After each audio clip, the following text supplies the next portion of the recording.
Greetings, everyone, from Burbank, California, and welcome to the Rocket League Championship Series. My name is Alex Axel Tosh Rodriguez. I'm very pleased to be here and to be joined by the two eloquent and handsome individuals. We have Gibbs and James Bott. How you guys doing today?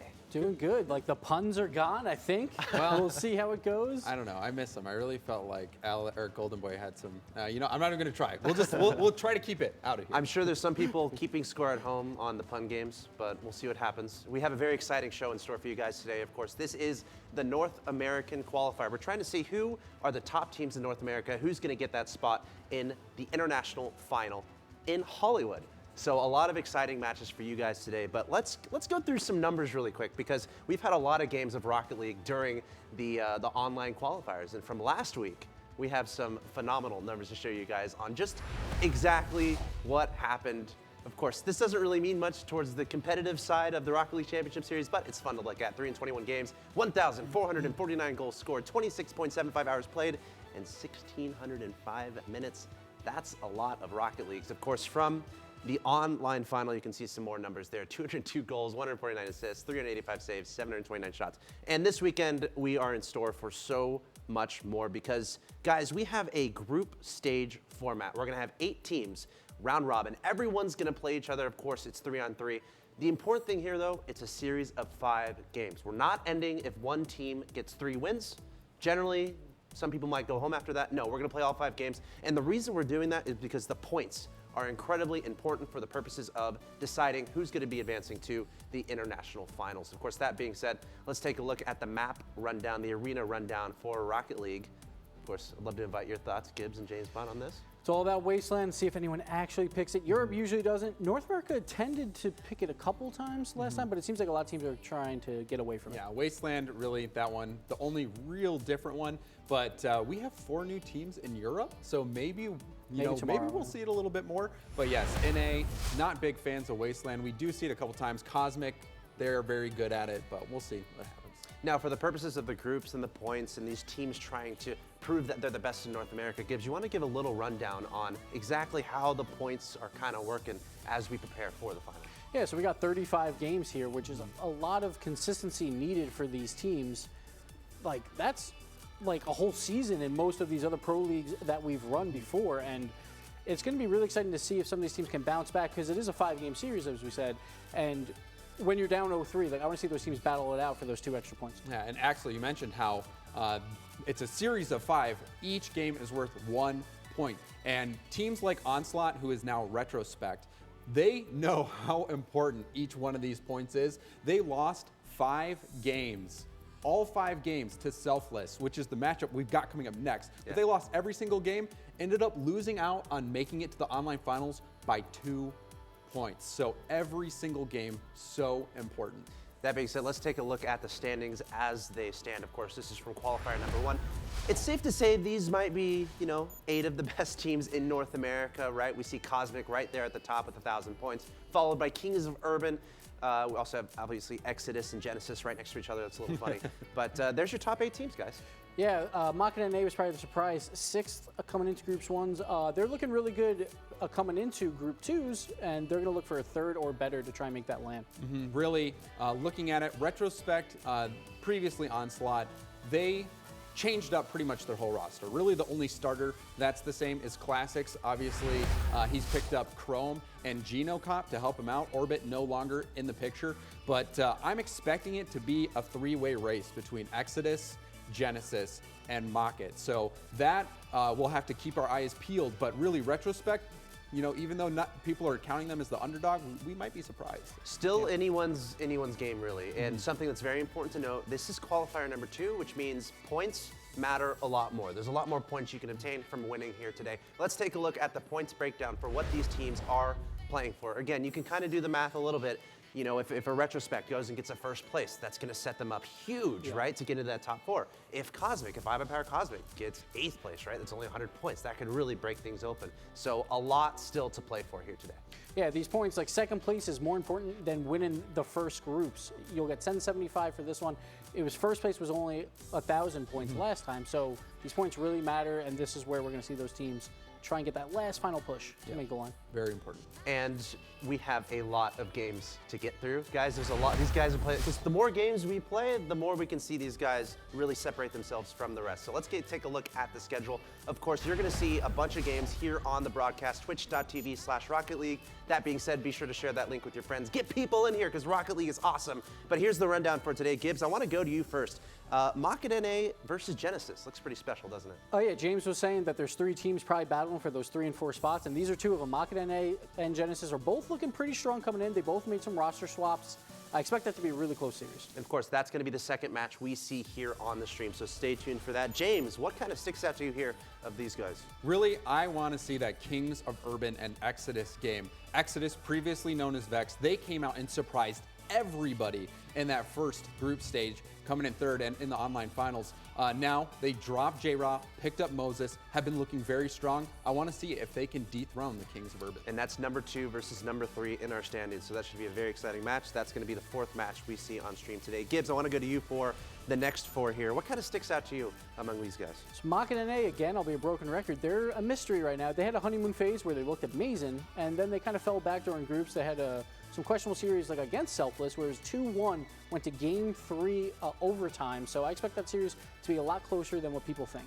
Finally, let's take a look at the last grouping of matches, and the one that really sticks out to me here, Cosmic versus Genesis. James, talk to me about that one. Well, people, I think it was you, Gibbs, calling me the soccer mom of Genesis. I really do like those guys and love to watch them play. But Genesis and iBuyPower Cosmic has not been as active in the online tournaments that we've seen, or as we've seen from other teams. And Genesis, they actually played Cosmic in the last tournament that they played, and it went all the way to game 5 and into overtime before Genesis eventually fell to Cosmic. But that one is going to be a huge series. They have been scrimming iBuyPower. Genesis has been scrimming them and has been winning, which is a big deal because Cosmic crushed everybody in the group stage last time. So very excited to see that matchup. All right, well, I think without any further ado, let's just dive straight into our first match regarding a little bit of analysis. Of course, it's going to be Selfless versus Retrospect. Now, Selfless, they're sitting at number 7. Retrospect is at number 5. So I think if Selfless can come in here, be really strong,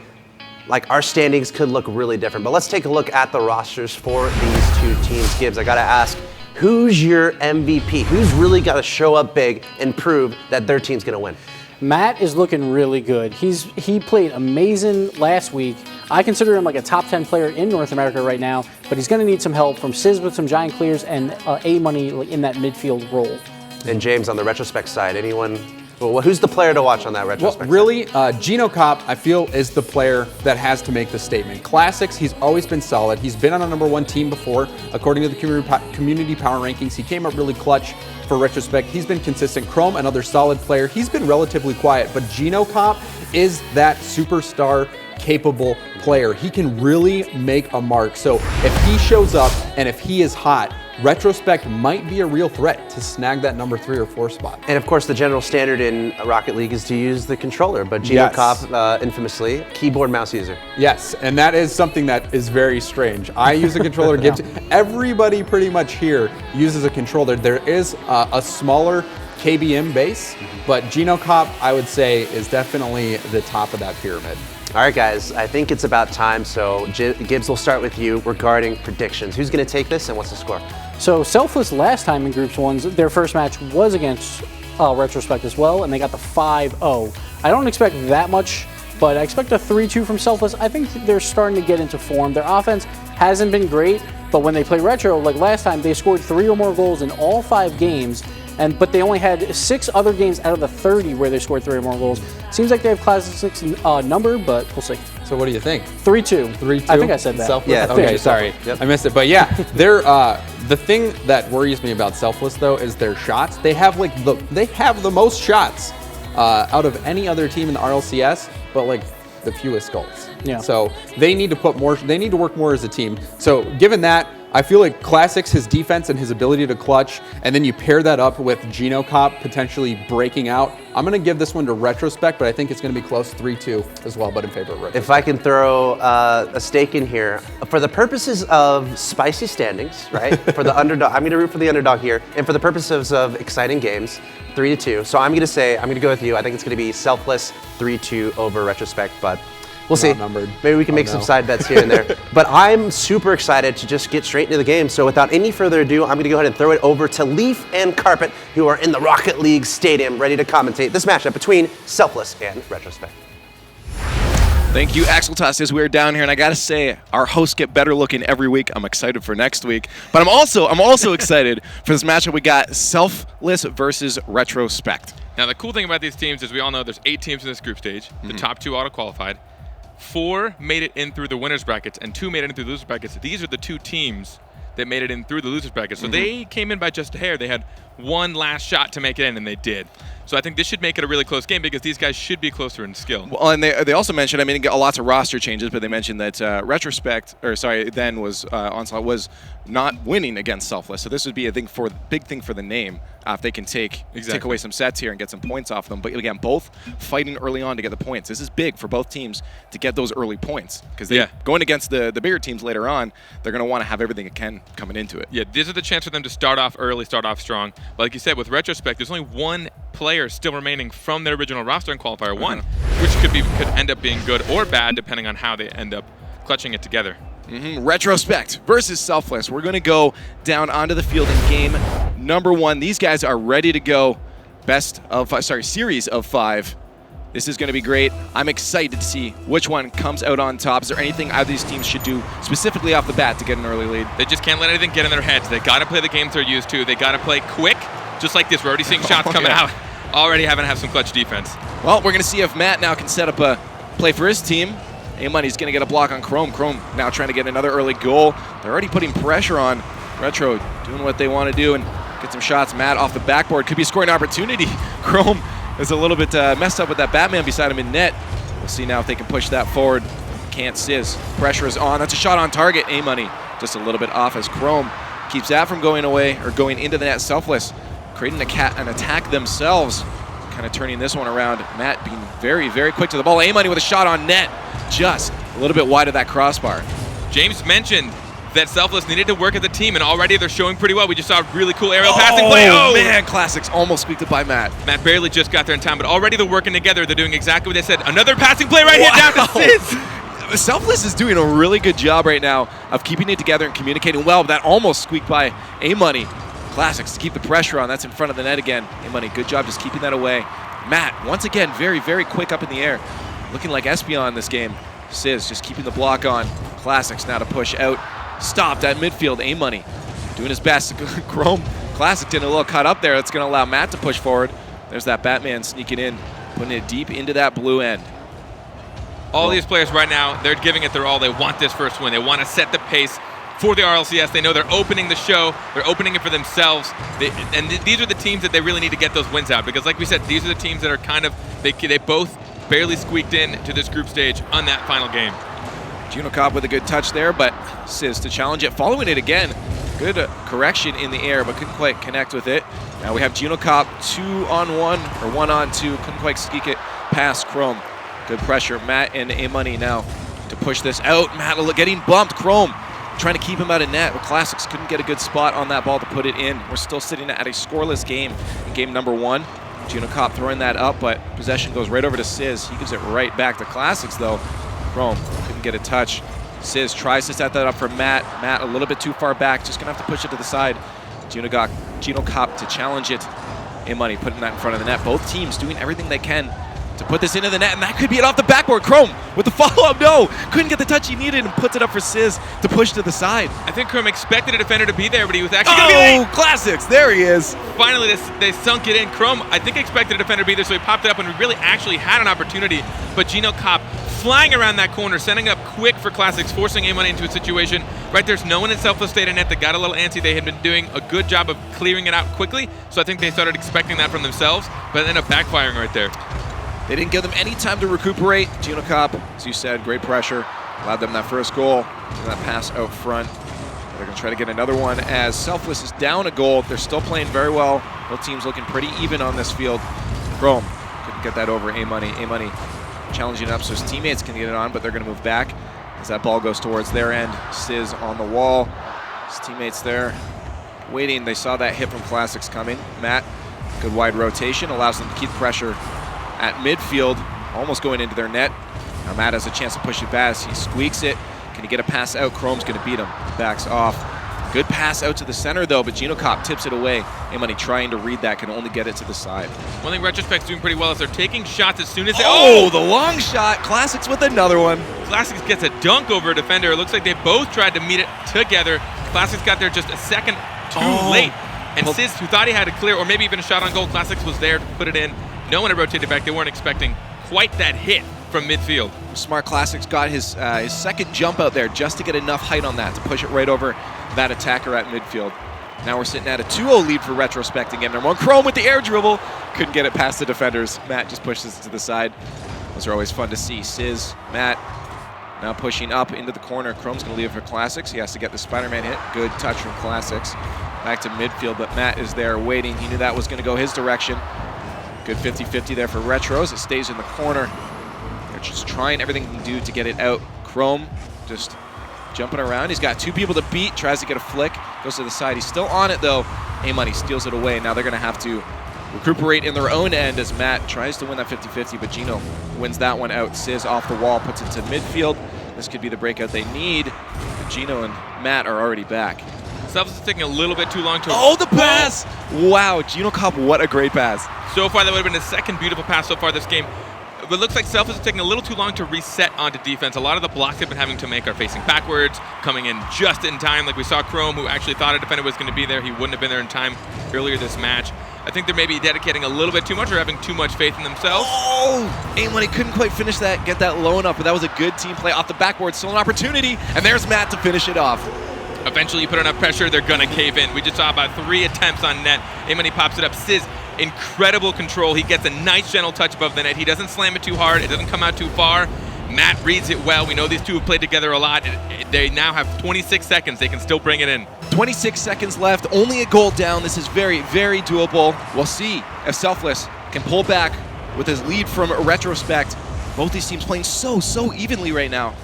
I'd love to see it. Maybe we'll see them pull out in overtime. 14 seconds left. Sizz gets the drop on that one as Selfless tries to move forward out to A-Money. A-Money can get this touch out, but he gets beaten out.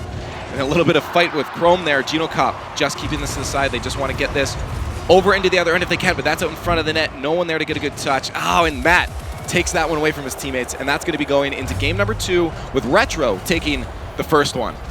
Retro came out when they needed to. They didn't really seem to be working too much together as much as, in the beginning at least, as Selfless. Selfless had a lot of crazy passing plays right off the bat. We saw like cool, like aerial, they would meet up in the air, they would do some really fun stuff. But it was being relatively predicted well by Retrospect, and Retrospect started taking advantage of their slow rotation defense. There were some times where Selfless got there like just in time, and all they had to do is take a midfield shot to force a goalie out or force a defender into an awkward position. And we're seeing it too. I was actually talking to Chrome earlier, and he was saying how they're actually going to just allow Classics and Gino to push up, do kind of their thing. We saw that. I mean, at the end there during those sweet dance moves, we saw GinoCop got that tactician, got a bunch of balls centered out for his teammates. There and Classics with a couple goals early off the bat. They're doing what they said they were going to do, and it's working out for them. Already taking game number 1, so we'll see if they can keep it up or if Selfless is going to be able to counteract that. They're getting some team plays themselves, but we'll see if they can put some into the net. I mean, only 1 goal difference. It's a very close set. Yeah, and you mentioned what Crum said. Letting Classics and Gino do their thing is actually really smart on him because Classics is a very aggressive player. One of the more aggressive players I know. Very boost heavy. He sucks half the boost off the field. I know a lot of his teammates get sometimes frustrated with him, but it works in his favor a lot of times. He's always there to contest the ball. And he's scoring. He's doing what he needs to do. That's all that matters as long as you have goals. They took the first one because of that. It's working out. We'll see if it'll work in game number 2. We head down to Beckwith Park. These guys get their peacefulness on as they try to move it on. We'll see. Orange is actually this is a pretty one-sided game. It's looking like we had a team not join. But yeah, Yeah, maybe they're going for the forfeit. They're just like, all right, let's even this up. But I guess we'll have to get them back in. But it's maybe they're switching cars up. That could be a big thing as well too. I know a lot of times we'll see teams switch out their cars in between. Maybe they weren't happy with where they're playing or how they're controlling it. But we'll see. It could have been again a ping issue as well too. Maybe just sometimes the servers aren't doing what they should. But we'll see if maybe we get some more Batmans on the field. Okay, yeah, and remember everybody, this is a series of 5. We are going to play all 5 games, so every point matters. Yes, we just saw a game go in favor of one team, but we have 4 more games to determine who will come out on top after this matchup is done. So Selfless, Retrospect, going into game number 2. Do you have any predictions on this one? Do you think Selfless is going to be able to come back, pull away? Do you think they're too far behind on the last one, or is it still going to be fairly close in the second one? I think it'd be, incredibly close. even so, what was the Classics' second shot? It was like an unfortunate pinch that came off of a 50-50 midfield, and that was just a matter of somebody came out of net a little bit too early on the side of Selfless. I don't remember who it was that should have been back there. I think 2 players were pretty close. Which means there's only one goal lead, and one of them was, it's not like they really got outplayed per se, it was just a small mistake that was costing them the game. So I think this is going to be just as close as it could go in anyone's favor. Perfect. Well, again, I love to see as much Rocket League as I can get. Overtimes are always hype, coming down to that last sudden death goal. We'll see, as looks like Chrome wasn't too happy again with this one.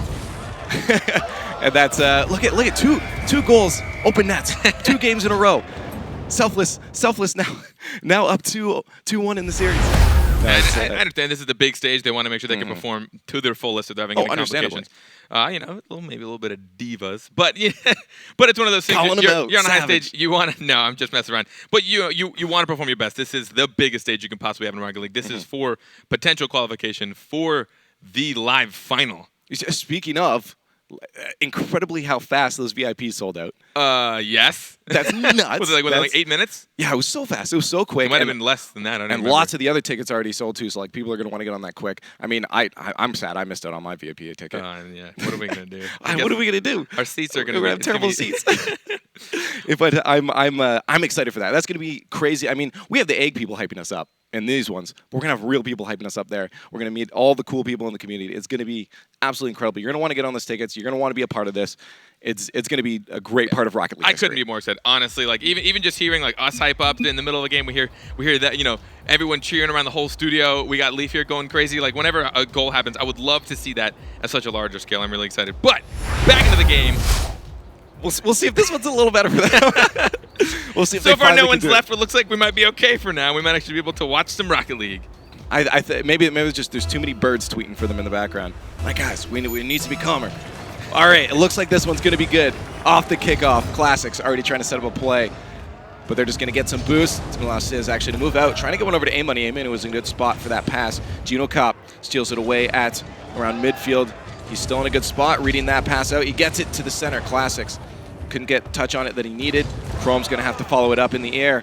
Leaving it out for Gino. Gino with a good rotation keeps it in. Chrome to support him off the backboard. Classics has the chance now, but A-Money just gets a roof on that one. Sizz out to Matt. Matt with the long touch, a little bit wide of the net. It's going to let Gino Cop actually miss that a little bit. Could be A-Money. Oh, also missing that one. Gino Cop now recuperates, gets that up front. He's going to maybe a self-pass. Couldn't quite get up in time to challenge that. Was Classics. Sizz wins out on that one to midfield. Chrome.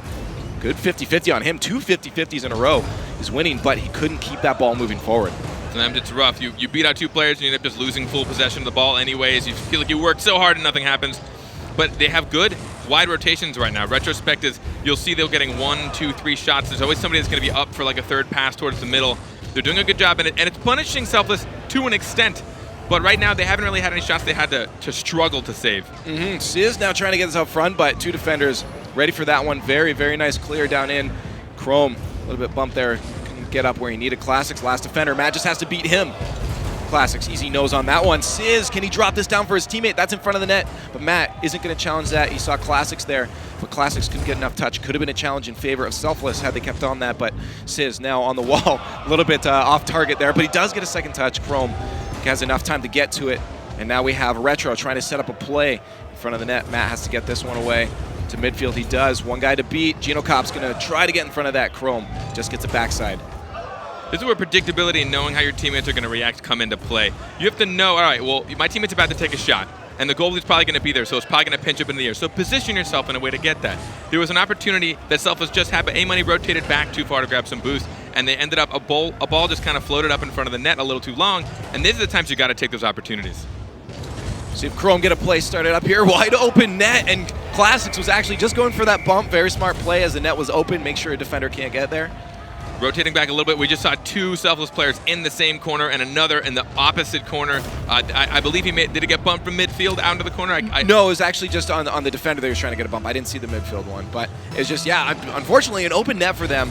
I think a bit of a bad boost grab on Selfless's end there, caused an open net. Sizz or Matt was away from that, almost going in by Classics. Trying some wall skills. We'll see if GinoCop can do it himself. Oh, the second touch out to Chrome. Oh my goodness, if he had sunk that one, that would have been nuts. Even Chrome was unprepared for such a beautiful, beautiful pass from the corner. But again, GinoCop keeping the pressure in the corners, making sure he has control, and just trying to suck in a defender as long as he can to try and keep them out of the way of the net. Little kick flip on that one to get it to the side. Classics and Chrome, a little bit of an awkward spot. Just waiting for a shot from Matt, but it doesn't come out. So Chrome, pop up to Classics. Classics tries to tip it towards the net, but puts it into the corner instead. Good boost grab, though. GinoCop now, see if we get another sweet pass.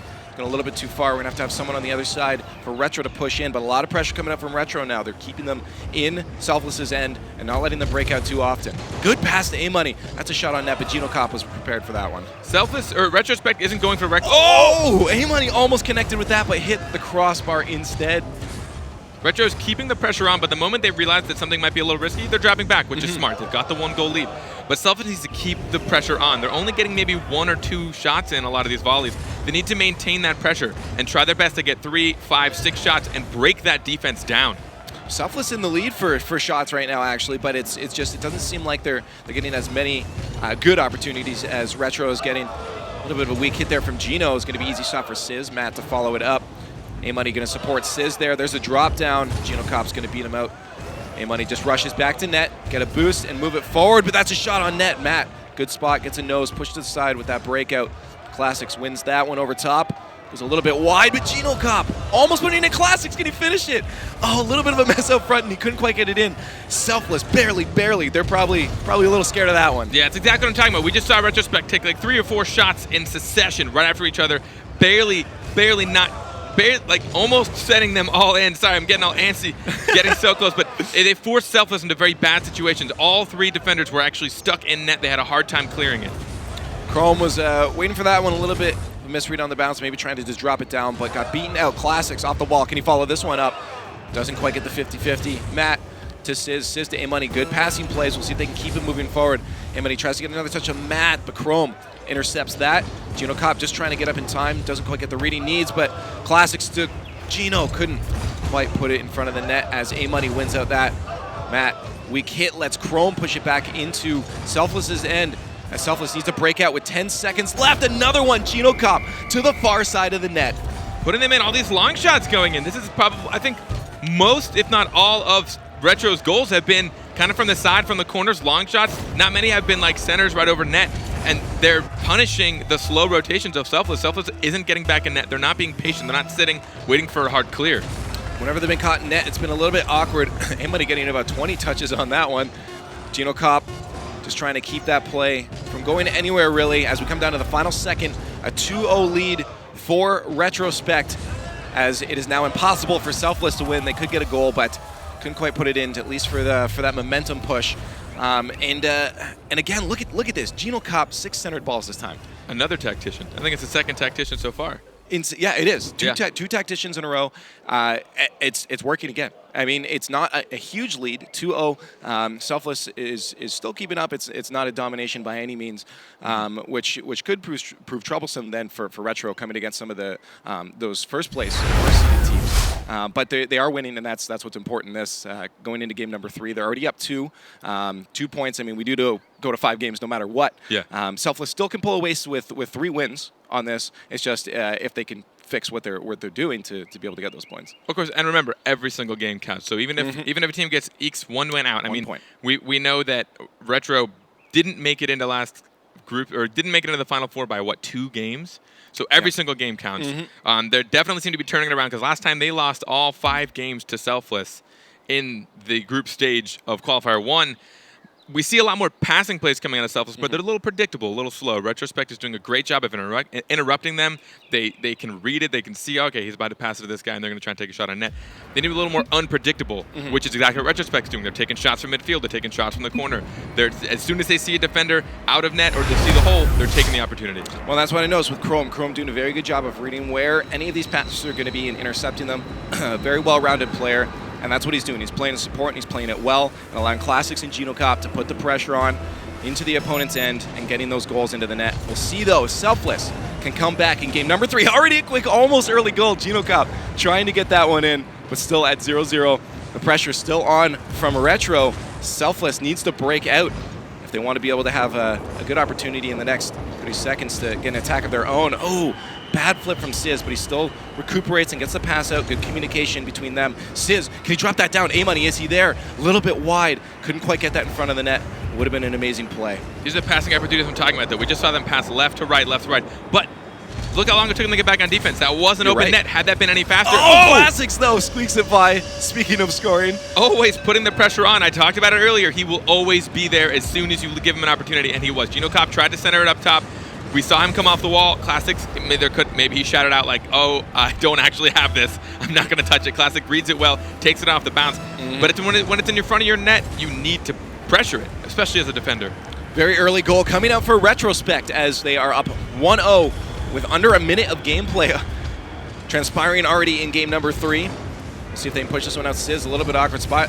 A-Money pushes it instead, leaving Matt back. Has to win out this 50-50. Chrome gets it, but Matt is the first to recuperate on his wheels. Good intercept from Classics. Push that back into their end. Classics still up there, putting that pressure on, as you mentioned, but he loses out on this one. GinoCop gets that touch instead. That's in front of the net. Matt has to get there. Chrome just squeaking it by, but A-Money barely making it in time to stop that one. I think Matt actually got there just enough to slow that shot down. I couldn't really tell from how quick that was, but he might have been there just in time to slow the shot down, which gave the room for his other defender.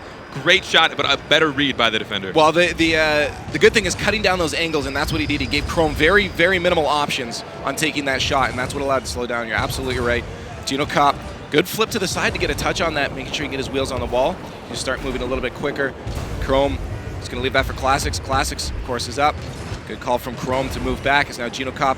Classics try to put some pressure on. No midfield boost for Classics, but he's going to stay on it anyways. Can he get that touch out to the front? That's out front. Bad defensive positioning. A-Money just gets a touch. Just able to get it out, but like I said, they're letting it float right in front of their net. It's not even that far out. This is where they need to be reading off of their own back wall or just preventing it altogether. I don't see them really sitting on that back wall very often to try and absorb those touches. Classics, can he get the dribble? Can he get the top pop over the top? And he does! Oh my goodness, Classics, what control! Classics coming in so strong right now in all of these games. He never lets it touch, or barely lets it touch the ground, but he keeps control, keeps the turn. He sucks A-Money in. He's like, I might shoot this in the ground, I might shoot it in the air. You don't know what to do. A-Money had no choice. But you have to put the pressure on earlier, force him to make that move when he doesn't want to, and then let a second defender come and actually save the shot. This is the Retro that I think a lot of people were expecting. They're getting great touches. They're getting the passing plays, and it's great to see they figured it out. But Selfless now needs to get 2 goals in about 2.5 minutes, approaching that halfway mark of game number 3, if they want to come away with a lead in points in this series. Otherwise, they're going to have to fight for at least a couple points. Good stuff from GinoCop. Classics with a touch, pushes that one forward, stealing a boost. Nice touch from Classics, goes for the bump instead, or as well, and A-Money. A little bit out of position. Chrome just puts that in front of the net. Now A-Money gets a touch. Sizz and A-Money both going for that, and GinoCop cleans it up. What is going on, Selfless? This is what I'm talking about. They're not reading it off the back wall too well. A-Money gets the touch and puts it over him, and Sizz didn't communicate too well. They both went for that touch. Sizz actually had a better angle. I think A-Money was going to try a defensive pass. He was going to put it in front of goal and have the goalie come and smack it up, maybe get a long shot. Little lack of communication or just lack of overall map awareness, and it backfired. They ended up getting a shot just beamed right into the top of their net. Oh, good pass from Classics. No one there with the pressure to put it on. GinoCop actually waiting a bit, so those defenders are maybe out of the net. Chrome on the wall to challenge this. Good touch from Chrome. We'll see if Classics can get up at Sizz. He's going to win to that one. GinoCop missing that. It's going to allow Sizz to get another play started up. Couldn't quite get it over Classics. Good touch from him. As Chrome, a little bit weird there. Classics pops it up for Gino. A-Money, the only attacker on right now. The 50-50 in favor of Retrospect as they move back down the field. Sizz just keeping that away, getting some boost. Good boost off from him, but out in front of the net is the ball. We'll see if Retrospect keeps pressure on. They were going for some boost themselves, it looked like, and Selfless not making any real chances to break out of their zone. They're just kind of sending the ball down and watching it, but we'll see if Sizz now can finally get a play started up. Nope, right back to almost midfield. Shot on net, a little bit high. GinoCop, Spider-Man touch, pushes it to the side. 50-50 in favor of A-Money. Can he get down in time? Just touches it from Chrome, getting a very good touch on that one, but still no attack from Selfless on net. Retrospect is playing just more fast-paced Rocket League over Selfless right now. They're getting those balls very, very quick. It seems like Selfless is being a little too timid. I saw a few times where the ball was centered up in front of the net, and yes, a defender might have been there to block your shot, but you still want to keep the pressure up.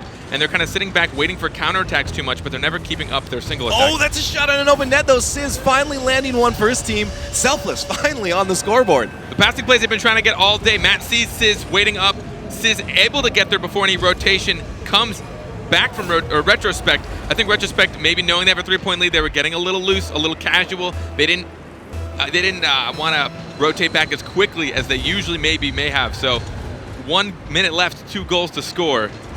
Yeah, good awareness from Sizz to stay up on the other end of the field there to get that shot. But as you said, 50 seconds left, 2 goals. It's doable, but the way that Retro's been playing and Selfless has not, it's going to be a very, very difficult task. If they can just make some breakouts, put the pressure on, that's all they need. They just need to keep pushing forward. Sizz just keeping that away from going in the net. Now we need some help for him. Matt needs to get on that ball. A-Money to follow up. Sizz going to get a little bit of a bump from Chrome there. It's going to leave Matt by himself. Good touch from him. A-Money, can he follow it up over top of Matt? Matt left that one. Sizz in a good spot for some boost grabbing there. Good pass out to A-Money. Oh no, very, very soft touch. It's going to allow Retrospect to push that back out to midfield. 14 seconds left to get 2 goals. They have to make a goal right now. They have to make a goal. Sizz can't quite get that play started up, and this is looking like it's going to be it for Selfless. In game number 3, almost a shot from Chrome. And they're not going to be able to blow away with a win on this one, but going into game number 4, they still have a chance. They can still push forward.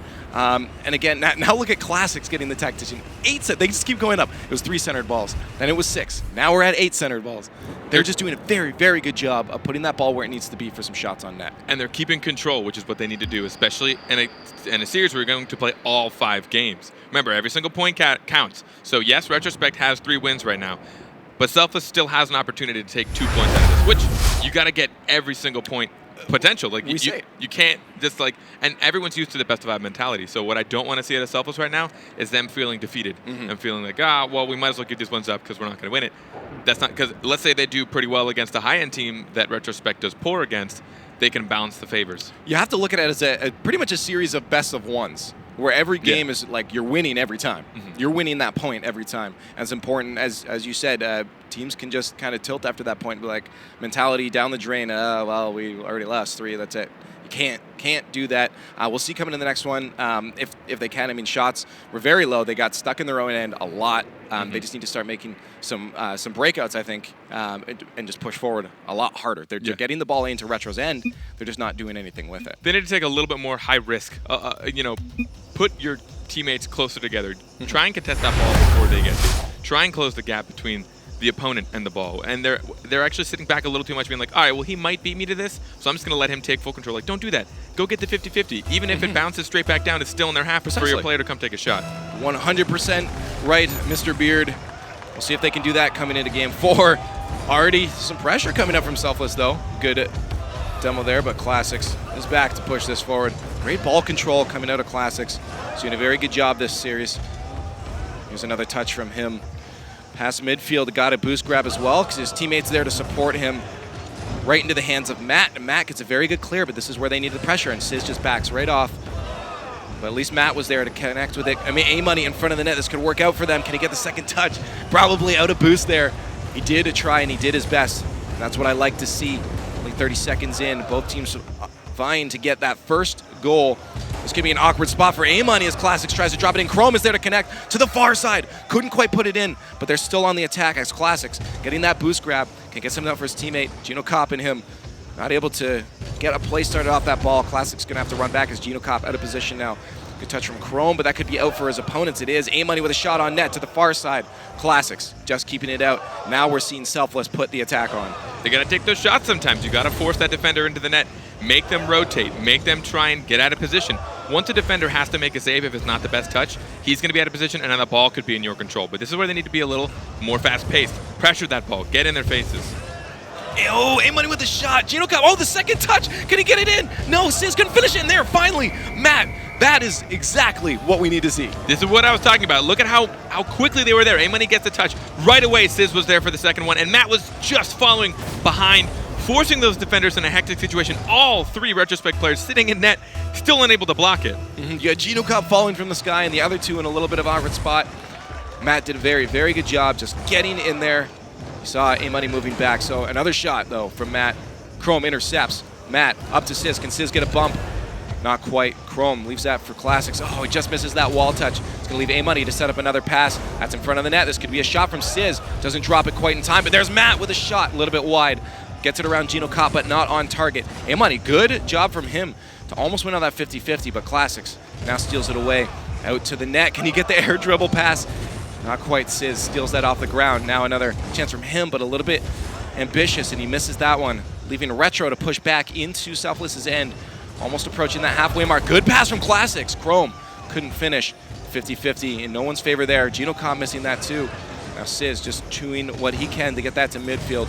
Gonna get some boost still maybe as Matt moves that up. That's a wide open net. Is that on target?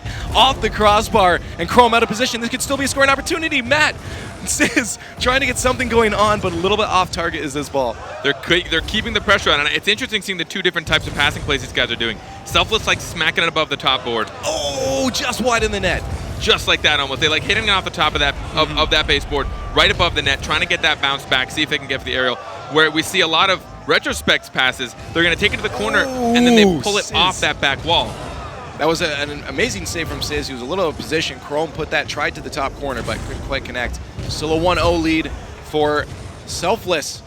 2 minutes left in this match. Can they just hold this up? They're starting to do what they needed to do a couple games ago, and that's why they see themselves in the lead. Sizz catches off the ground, loses out on the 50-50, but A-Money cleans it up for him instead. The good pass to Sizz. Can Sizz get the touch? Not quite. That could have been on target, but Chrome was ready for it. GinoCop ready for that shot instead. Now Classics and GinoCop in a bad spot. Could be a strong shot from Matt.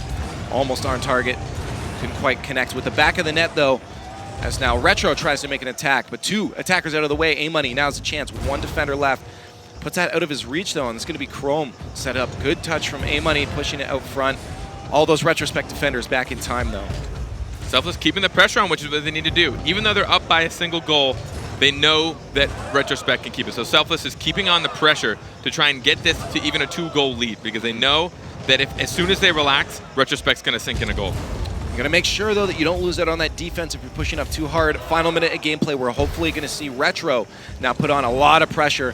There's a little bit of issue there. GinoCop just getting in touch the Classics. Good flip from him. Sizz trying to fight him out, but Classics beats him out with that front flip. That's in front of the net. The stuff from GinoCop goes wide, just keeping ball control. Should be a 50-50 here in no one's favor except A-Money's, as he now moves it down to the other end. They want another goal. They don't like how close it is, and they're trying their best to do that. This is a shot on target, though. Good touch from Chrome. Can he finish it? No. He tried to get around the defender. He did a good job, but couldn't quite put it in. That's a lot of those mind games. You'll see the defender try to predict Chrome's touch, but he actually went for the very, very gentle shot towards the corner post, but was just a little off target. Now we see GinoCop to push that up, but no one for his teammate to get possession of that. Sizz wins out on the 50-50. There's no one back right now. If he can get a shot, good demo from him, and that's going to leave an open net for Matt, but Matt misses. Thankfully for Chrome and Retrospect, now they have another chance. 9 seconds left. Can they shot off the backboard?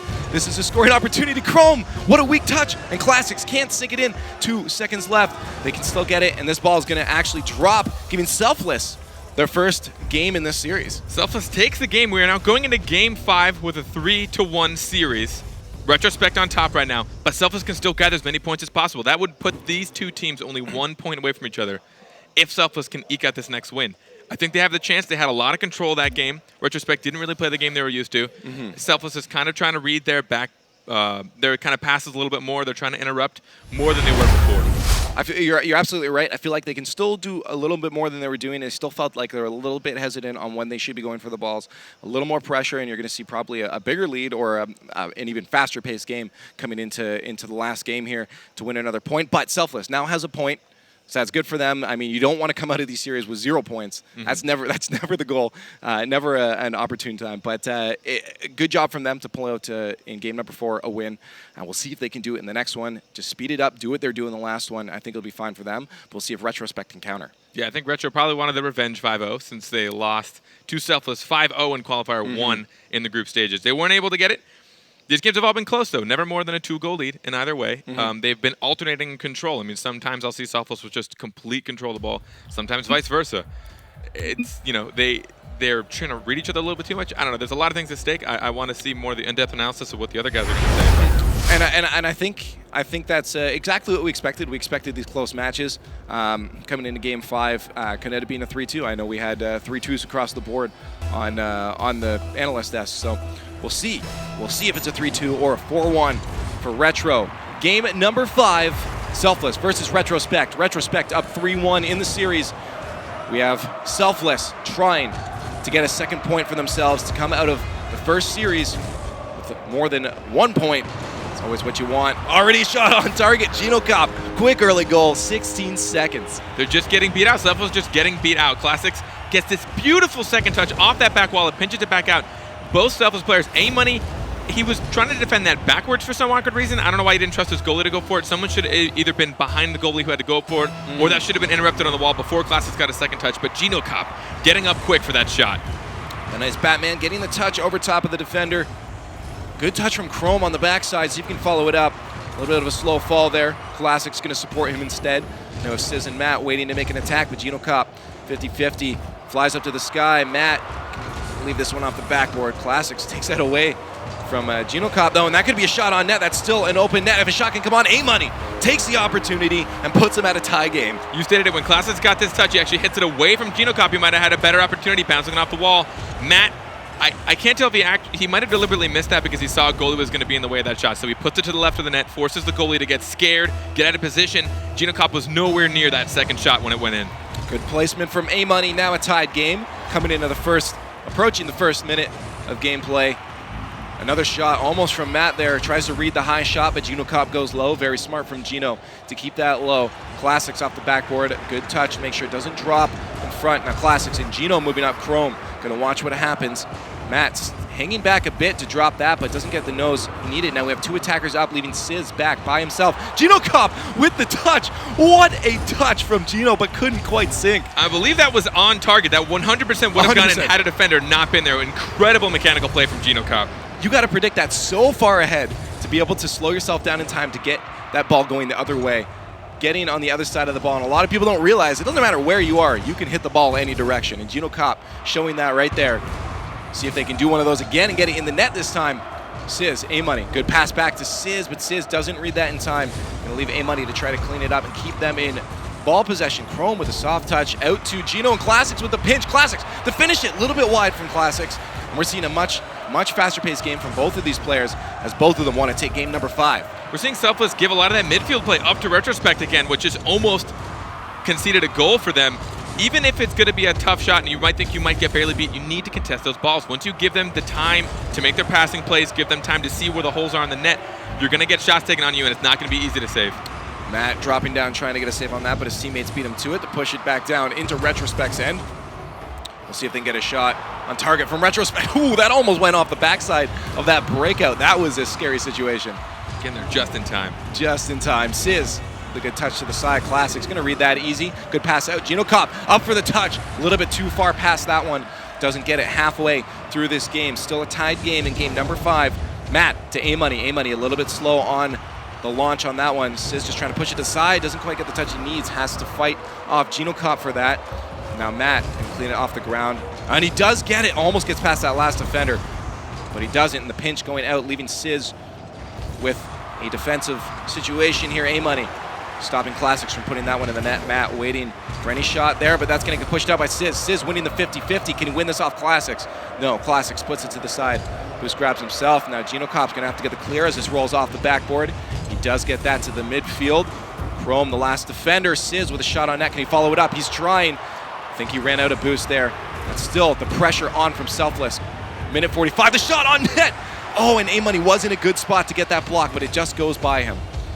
Both teams right now just kind of tilting the field in their favor when they have full control. We see a lot of shots coming out of both of them. Very different styles of shots, though. We see a lot of more quick, reactive shots coming out of Retrospect, where Selfless wants to set up the nice passing plays. You're absolutely right, but unfortunately for them, it's still getting intercepted by Retrospect. It's going deep down at Gino Cobb just to keep that to the backside. Good read off the wall, that bounce. Gets another touch off the wall for Classics. Classics pushes that one out a little bit far ahead of Gino Cobb, leaving Chrome to push it in, but good touch from Chrome allows them to go back on the attack. Maybe not as up in the air as Sizz. Keeps that from going on. Final minute of gameplay. We'll see if either one of these teams, which one of these teams, either one of them will win. Which one of these teams are going to win?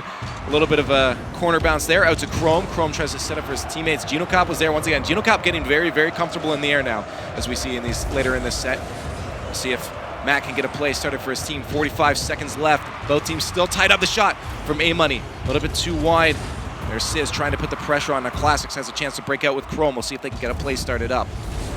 The third player is a little bit too slow on Selfless again. They're letting them clear it out. They only get maybe 2 shots on right now. They had a couple of good volleys where they got 5 or 6 shots, and one ended up in a goal opportunity, and one came very, very close. I want to see them keep that pressure on. It might be slightly riskier, but you need to trust yourself to get back on defense.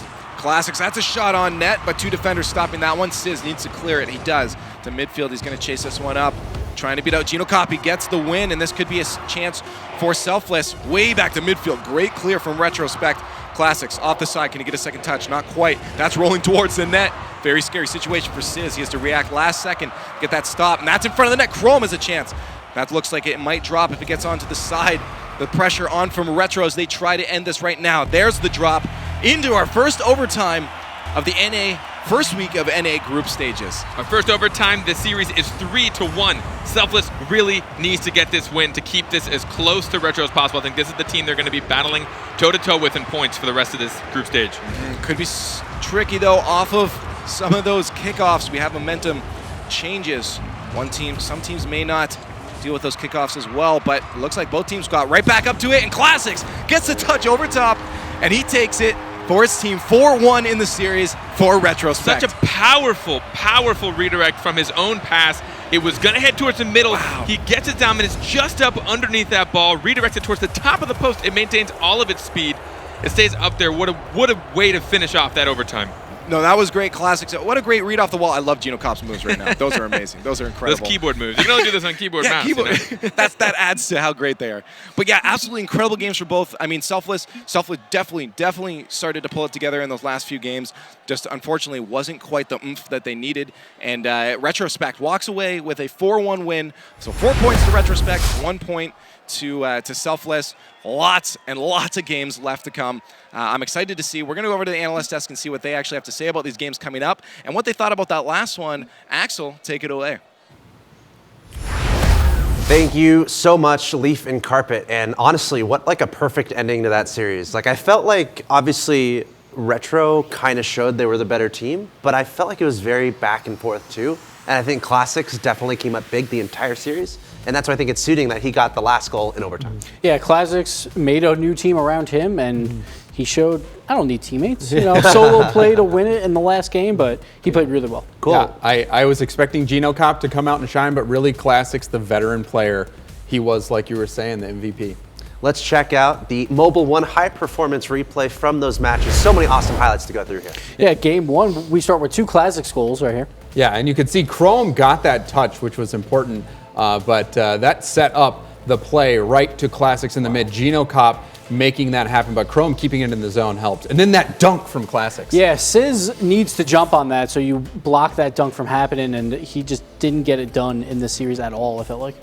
Yeah, but then there was the save from Matt just coming out on the goal line, keeping it out. Matt, like you were saying, the player to watch from Selfless, he did do a good job, but Classics was just too much. Yeah, the Selfless had a couple dribbles during the first few games with no goals to show for it. Classics gets 1 attempt, and he gets a goal for it. Yeah, but here, this play, just the pressure coming out from Selfless resulting in that goal. If you're Selfless, you're thinking, what do I have to do to get a goal? I have to relentlessly attack the net.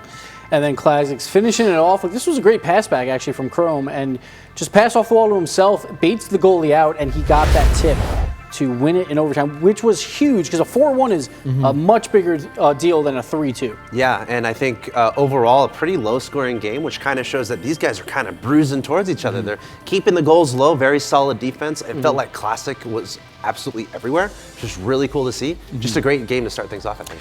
Yeah, but as you said, James, with the shots on goal from Selfless, they tend to have weaker shots. And I think Retro knew that. They would just like throw all three back when Selfless had the ball, waited for the shot attempts, and then made pretty much easy saves most of that series. Well, in fact, there were 26 shots by Selfless and only 4 goals. So you run the percentages on that, it's still an incredibly low shooting percentage, and it's something that Selfless is doing time and time again. So they're going to have to look at how they play as a team and make some changes because Retrospect, they just had their way. You got to give yourself better chances. And I think a lot of that has to do with just the great defense and the great saves. Honestly, Classics, something I noticed, he was all over, getting those offensive plays, but also he was back there getting some phenomenal saves that whole series. So, yeah. Awesome job there by Retrospect. They get 4 points from that. Selfless, able to get one game. It felt like, it was the first game, so maybe they're kind of getting everything together a little bit in the first series, but able to get 1 point. That's okay. Moving forward, we'll see what happens. Of course, the next match on the stream that you guys are going to see is Mockit NA versus Genesis. That should be super exciting. But before we get into that, we are going to take a quick break here at the Rocket League Championship Series. Guys, stay tuned. We have so much more awesome Rocket League action coming your way.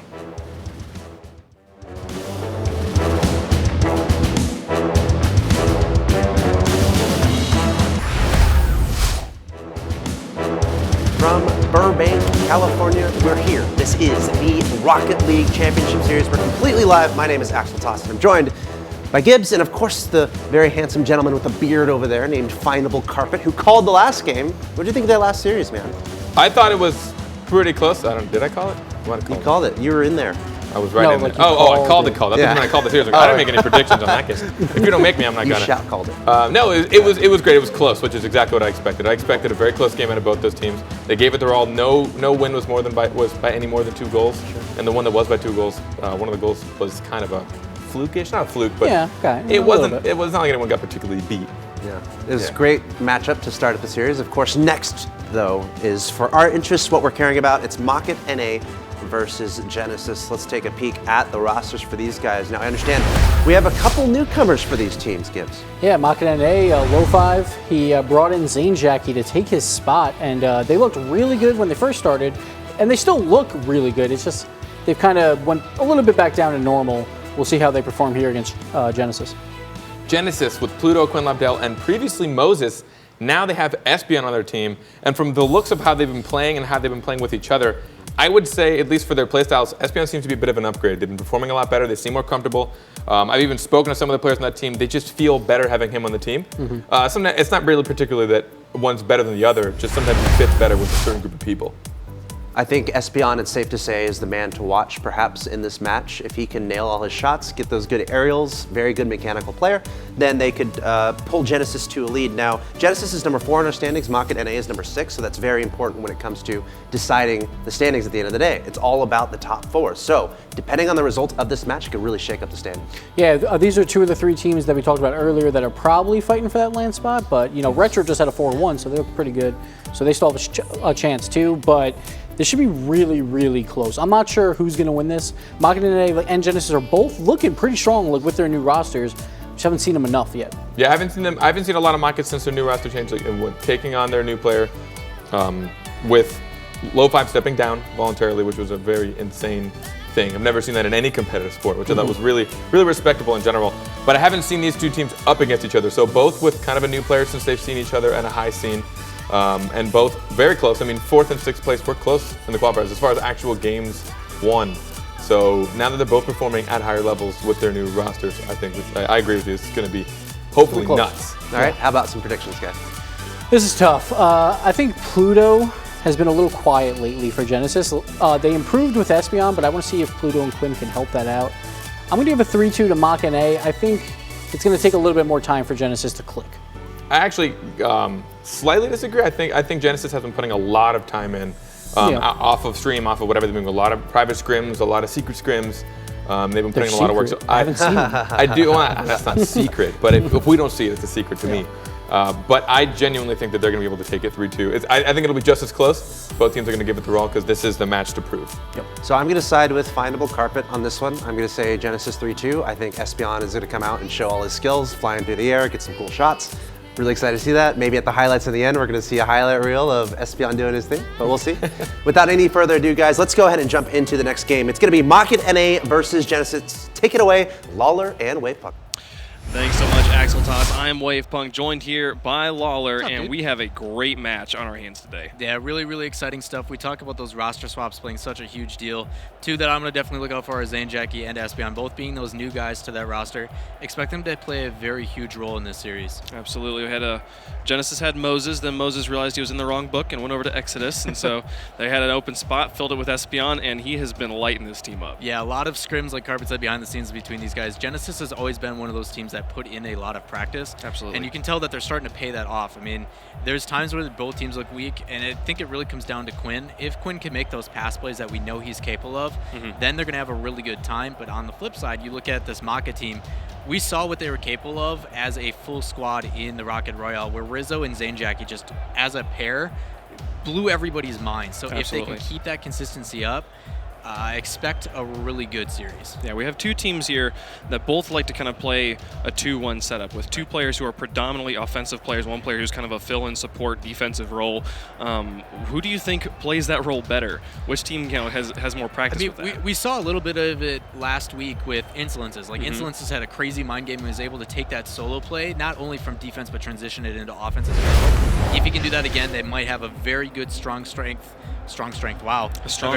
A very good strong transition from offense or defense to offense, which might give them that advantage. Dude, strong strength is my favorite kind of strength. It's the best really kind of good strength. Who are we going to jump on board with here in game one? I'm going to hop on Zane, sitting him back, watch him go up early for these aerials. Maybe he can match Espion, maybe he can't. We'll find out. Game one here on DFH Stadium.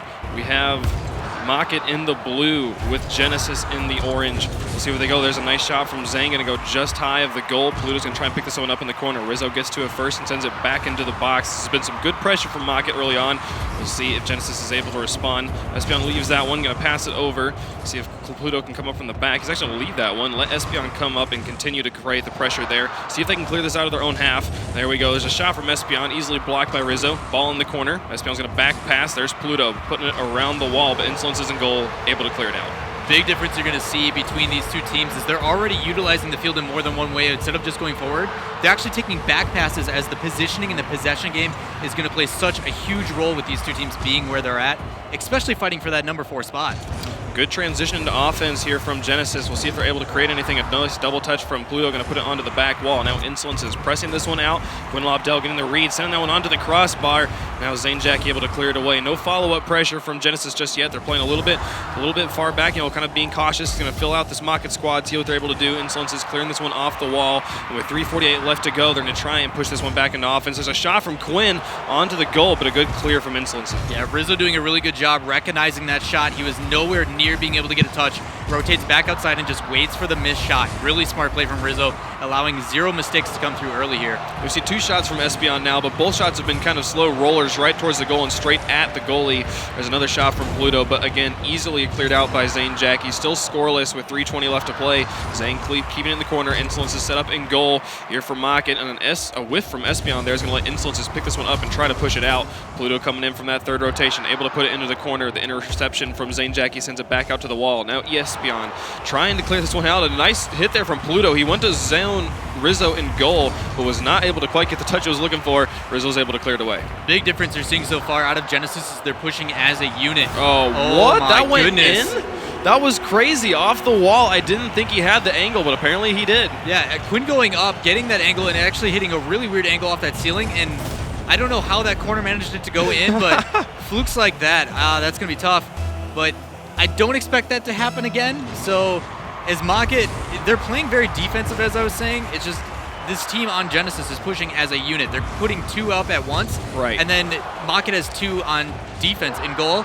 And I think that's going to spell some trouble, especially if this pressure keeps up. Yeah, just keeping that ball on the offense, just being able to keep the offensive pressure up is what has Genesis up in this series. Like you said, it was kind of an interesting, kind of lucky just roll of the ball there that no one really expected to work out for him. But because they had the ball up in Mockit territory, they were able to make that goal happen. So we will see how Mockit is able to respond. We've crossed over halftime, ball lofted right in front of their goal. They're not going to get the touch they were looking for as Mockit is moving here, continuing to keep this pressure up. Rizzo gets it past one, but can't get it past Pluto. He clears it into the corner. Yeah, Rizzo was trying to just dunk that. He jumped and tried to cut off an angle. It made him play it to the corner, but if he would have probably rolled into it, he might have had a little bit of a weird deflection. But he needs to be careful, have this team rotate back on defense, otherwise they're going to get punished. Sloppy setup from Insolence is off the wall, gives Genesis ball control again. They have the ball up in Mockit's corner. Zane waiting for the touch from Quinn is going to take it from him and try to drive it. Pluto wins the 1v1, gets it over. A nice pop out from Pluto, but Insolence is able to get there before any other Genesis player takes a shot. Man, Pluto, wow, I cannot talk today. Pluto moving a lot more up on offense. Usually he's their defensive player that likes to do a lot of wall clears, and he's so far actually been an offensive pressure. I wonder what they've been doing in their scrims. Maybe it's paying off. He's been doing a lot of good setups here. We'll see if they're able to turn it into another goal. Still 1-0 in favor of Genesis with 1:30 left to play. Ball in Genesis territory. Mockit's providing more offensive pressure. Now here's a shot from Insolence, but Pluto able to get the touch, keep that one away. Ball still in dangerous territory, and a lot of Genesis players loose. Quinn set up in goal. Here's the shot from Rizzo, but it's going to go just wide. Quinn pushes it into the corner. Mockit really starting to apply some pressure now. Look how quick they're going up for these and keeping it on this Genesis side. Espion trying to set this one out for his team. Zane Jackie sends it onto the backboard. It's going to roll up and out, but Pluto going to read it well, get it over one Mockit player. Rizzo, last line of defense, is going to try and keep the pressure up. Final minute of gameplay, and Mockit needs one to force overtime to keep themselves in this game. Insolence is going to send it off the back wall. Pluto waits for the mind game, doesn't let Zane Jackie get the touch. Insolence's back passes to Rizzo, who keeps it up at midfield. Zane takes it from him, sends it into the corner. 45 seconds left in the game. Zane going to put it on the back wall. Rizzo's waiting for it. Pluto goes up. They drew out the goalies, but no one able to take a shot from Mockit. Espion sending it back down towards the Mockit half of the field. Zane Jackie sending that one up. Insolence is going to pass back and down. Espion's able to get there before Rizzo could take the shot. That ball's rolling towards the net. It's going to go just wide. 30 seconds left in this game. Zane misses on the touch there. Rizzo's going to try and dribble this one out. They have to score just one time. This is something they can totally do. 18 seconds left in this game. They are able to pull this off. No one really back on defense for Mockit. That's how they want it. They just need to play aggressive. But they are not even able to get the ball out of their own half right now. Final 10 seconds. Ball moving onto the far side. Pluto coming out. They just got to get one good solid clear. There's a mind game from Rizzo to Insolence. Can they pop it out? No, it's hit the final second. Unless they get a crazy angle here, it's going to be end of game one. They're keeping it alive. They're keeping it towards the goal, but there's the shutdown from Pluto. Game one going to Genesis. Smart job on Pluto. They're just showing patience in the net, waiting for the ball specifically, and just hits it right on the floor. Don't take the risk. Take that first win. Momentum might start to play a difference here, but you saw Mockit starting to come alive at the end of that game. Yeah, they're starting to warm up. Maybe they'll be able to make it in game two. And very, very interesting game we had here in game one. The only goal scored on that crazy angle from the corner from Quinn. Yeah, weird enough too. Like you look at the difference. Pluto, like I said, is normally the defensive player. He's the only one who had shots on net. Right. Only 3. That doesn't make any sense to me, knowing Pluto's the one that goes up on the wall and does that Spider-Man clear as we talk, where he goes up and he clears it really far into mid. And that's usually where you expect Espion to be waiting for it. But I will say Mockit is doing a very good job of misdirection in the field. They're crossing it back and forth using the whole full field. If they can translate that into a goal, they're going to be really tough to beat if they keep that like switch up. It's really tough to read those. Absolutely. I feel like a lot of Pluto's shots onto net were, the passes onto the backboard that register as a shot, but he's really trying to set up for his teammate, and there weren't any like really solid shots onto net. Part of that being, like you said, Mockit's midfield defense, keeping the ball away from their own net, not letting those shots materialize. But another half, I felt like Genesis was playing a little bit more passive. They weren't up and aggressive. They weren't taking the shots, and they were giving Mockit the time to clear the ball out of their own half. Which is fine, it's okay to give them time as long as you have the defense back there. But we talk about it many times with Gibbs, how Gibbs talks about a good team isn't going to even allow those shots to happen in the first place. You want to keep that possession up on that side of the field. And Mockit did that quite a bit in the second half of that game, and Genesis did it even better in the first half. So that switch, it goes to show how evenly matched these teams are and that they're fighting for that 4th spot so hard. Game number 2, moving on to Utopia. Have Genesis with a 1-game lead in the series. We'll play all 5 games. Every game is worth a point. And now you got to get all 35 of your games in so you can have that final standings really line up properly. Zane with a great setup there. And Rizzo came in, tried to get the dunk in, but just barely going off the corner. Shot, good placement on him, trying to get it in there, but even better, hustling back onto defense to make sure that breakaway didn't come through. Absolutely. But they're going to put it right back in. You see these teams go back and forth so much. I cannot wait to see how these guys are going to come out on top. Quinn trying to set it up in the corner. Rizzo reading it and popping it back out to midfield. Just lofting as it comes down onto the midfield line. Zane misses the touch, but he gets both Genesis players to fall back onto defense. Gives his teammates time to get set up. We'll kind of have a reset here. See if who is able to press this one out. Pluto going to win the 1v1. He got up first, and now he's going to try and get it in the corner, but Zane hitting that one. Now back and forth on this far wall. Insolence sends it into the far corner. Espion able to clear it up and try to carry this one out as both his players rotate back on the defense. It's Espion all alone, boostless it looks like, up in the corner. He's going to pop it out for his teammates, but Rizzo's able to read that easy, push it back onto the offense. Tough situation to be in, especially for Genesis in that corner alone. He's got two options there. You can either play it backwards, trying to towards his defense, but if you got two players waiting for him, it's probably going to get intercepted, or you can just take an easy shot up towards the net. Problem is you lose possession either way. Something that this Genesis team needs to do is give him some support, give him an option to play it. But this Mockit team has been collapsing on defense so well so far. Nice long shot from Zane, but well read by Quinn, put it into the corner. Pluto going to try and set this one up as he and Quinn move up. Interference from Zane keeps it on Genesis half. Now Rizzo going to try and push this one around the corner. A little bit of miscommunication alongside Insolences is going to give Espion some space to push this one on the offense. Espion's got it all by himself. Can he take the shot? He gets it behind Insolences. Well done. Working those angles against Insolences. Insolences is rotating back with a very tough side here. He's either got to play the near post or he's got to play the far post. And Espion taking the advantage of that and playing it back towards his teammate, showing very unselfish characteristics, which is what you want out of a good teammate. Willing to give up his own goal so his teammate can get it and get it, like it's a guaranteed shot. Absolutely. 3:11 left in this game. First goal going in favor of Genesis. See how Mockit is able to respond.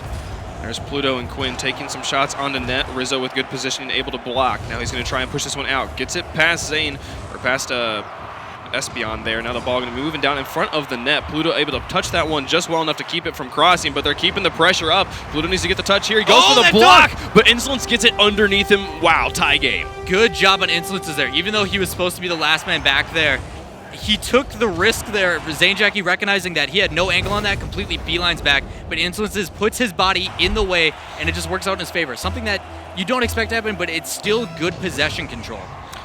Approaching halftime, a tie game from these two teams. Well done on both sides. Insolence is going to clear that one onto the back wall. Espion hanging back. His last line of defense is going to try and push this one out. Rizzo gets the dunk on him and is able to send that one down in front of the box. Pluto sends it onto the far wall. Zane misses on the touch and leaves it. Quinn's able to come out, but he gets the touch just before Rizzo gets the demo onto him. Now they're trying to push that one out. Espion going to pass it up. Pluto goes for kind of the backwards flip dunk, but it's not going to happen. Now Rizzo able to push this one out. He's got an open line. Espion with the interference. Last line of defense holds on strong. Yeah, you see Rizzo trying to go for some mind games of his own, taking a break there, hopefully expecting someone to fly by, but look at that, just outside. Man, so rough. That was close. They were right there in front of the goal, not able to put that one in. Pluto trying to set this one down for his teammates, but everyone's kind of on their back heels at this point. We'll see Quinn trying to push this one out, whiffing again. A bunch of uncharacteristic whiffing coming out from both sides in this game. Yeah, a lot of back and forth, but here's a shot opportunity. Luckily for them, Espion's able to get up and save it, and you see that so much out of Genesis where they have two players back. There it is again. They need to be careful though, because if one of these Mockit players is able to swing in and take a shot immediately after that, you have two guys up net. Who's going to be there to save it? Right, and we saw all three Mockit players there pressing up on offense. If Pluto's shot had been just a little bit more on net, that would have been the lead in favor of Genesis. So both teams need to maybe tighten up their rotations here. Zane going to pass it out to the mid. Quinn's going to keep it going, keep anything from materializing. As Rizzo picks up ball control, sends it back down to the far corner. Espion going to push it up.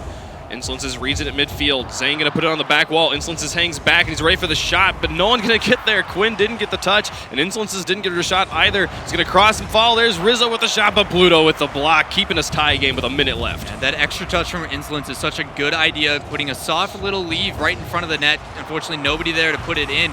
But the defense of Genesis really stepping up right now, trying to keep this a tie game as long as possible. This one is going to go to either team. It's just a matter of who gets that one shot that we're going to yell about super loud. 45 seconds left.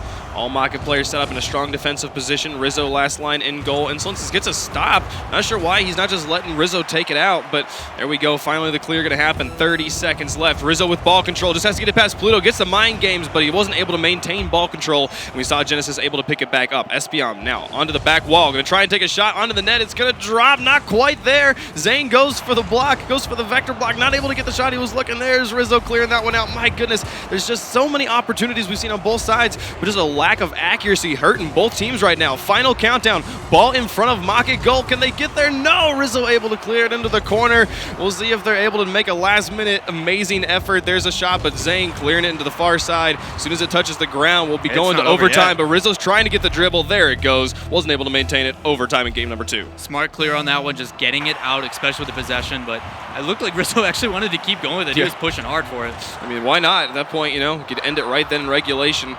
See right now we have Quinn with ball control. Gonna try and drag race out Rizzo for it.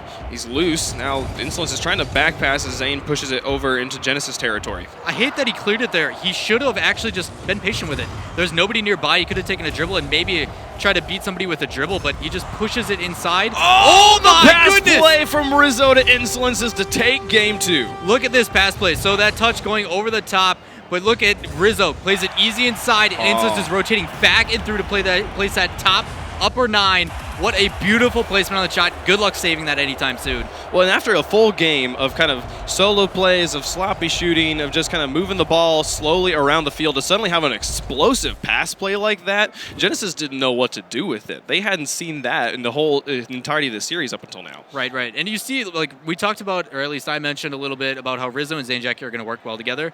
And Zane has actually been looking kind of flat. He's playing more of that supportive role where he sits back, but he hasn't done anything too noteworthy, in my opinion, to get up and make those huge plays that we know he can do. So you have that other player with Rizzo and Insolences just stepping up, which is what you need out of a team. All these players are so good and can fit any role, but when one player's just not playing on, step up and make that play yourself, and they're doing just that. It's keeping them in this, we got a tie 1-1 series. Yep, it's very interesting because we talked at the beginning about how these two teams kind of are known for running kind of more of a 2-1, of having a pair that's always up in the offense and a player that's in the support defense role. But so far, we've seen Pluto up in offense. We've seen Zane back on defense. I think they're trying up some new things at this point, and it's interesting because it's a very even series. Like you said, all tied up 1-1. Yeah, these guys keep their scrims pretty quiet. They don't really let us see all that much. I mean, we've been talking how I got the chance of sitting down with some of the guys from Genesis, and they've been talking about how, like, when Quinn's on, we're on. And Quinn's doing just that. He's playing very, very well, and it's keeping these games extremely close. I mean, within 1 goal each. I don't know where the series is going to end up, but if one of these teams can keep those pass plays going, we might start to see some possession swinging, and then the ball control ends up being a totally different story. And then you're going to see some of these leads start to grow. But if defense on both sides keep acting the way they have been, expect close games for the next 2. A great defense coming out from both teams. We'll be moving on to Beckwith for game number 3. It's raining as Espion tries to set this one up for his teammates. There came in Quinn for the shot, but he was a little bit slow as Rizzo was able to clear out one away. Now Rizzo maintaining ball control, getting it over 2 of the Genesis players. He bumps out Espion. And Insolence's shot goes just wide. Zane comes in for the follow-up, but man, that was such a cool play. It's too bad the shot went just a little bit wide of the goal. Taking full advantage. And Espion's able to put a point on the board. What a counterplay. Yeah, we talk about taking full advantage of your car, and he bumps somebody out of the way to give a wide open net, just barely misses the post, but you need to be careful with that. When you dedicate to doing so, it puts you out of position, and Genesis being so smart and transitioning that onto offense so quickly leaves the shot open, and Espion gets a goal. Absolutely. First goal happening within the first minute here after a pretty slow first game or second game we just had. Pluto going to keep that one in the corner, let Espion get set up in goal. Now Quinn and Pluto just kind of just transition behind the ball and try to push it out here. Very simple play. Now Espion passing up to Quinn, who leaves it back down as Espion comes up for the shot. He gets it over Insolences, but Insolences' touch puts it very high. Now Rizzo going to try and get this one around the corner. Keeps it away from Quinn and leaves it for Insolences. Nice passing play coming out from Mockit. Zane going to push this one up. Insolences is going to try and get the angle, but couldn't quite get there. Espion now set up in goal. Zane's going to try and pop this one back out. Now Insolence is going to leave it there for Rizzo, kind of run a screen play, see if they can kind of trick him out. But Insolence is going to put that one up off the backboard. They've drawn the goalies out well on Genesis a couple plays in a row, but they've not been able to shoot on net. Yeah, you see it really well actually out of Pluto. The patient game that he is playing. Wow. He has a couple times where he could really go and shove his car in the way and see if he can make something, but he's not. He's sitting back, showing patience, and waiting for the play to develop before he commits to it. Oh What my is goodness. happening?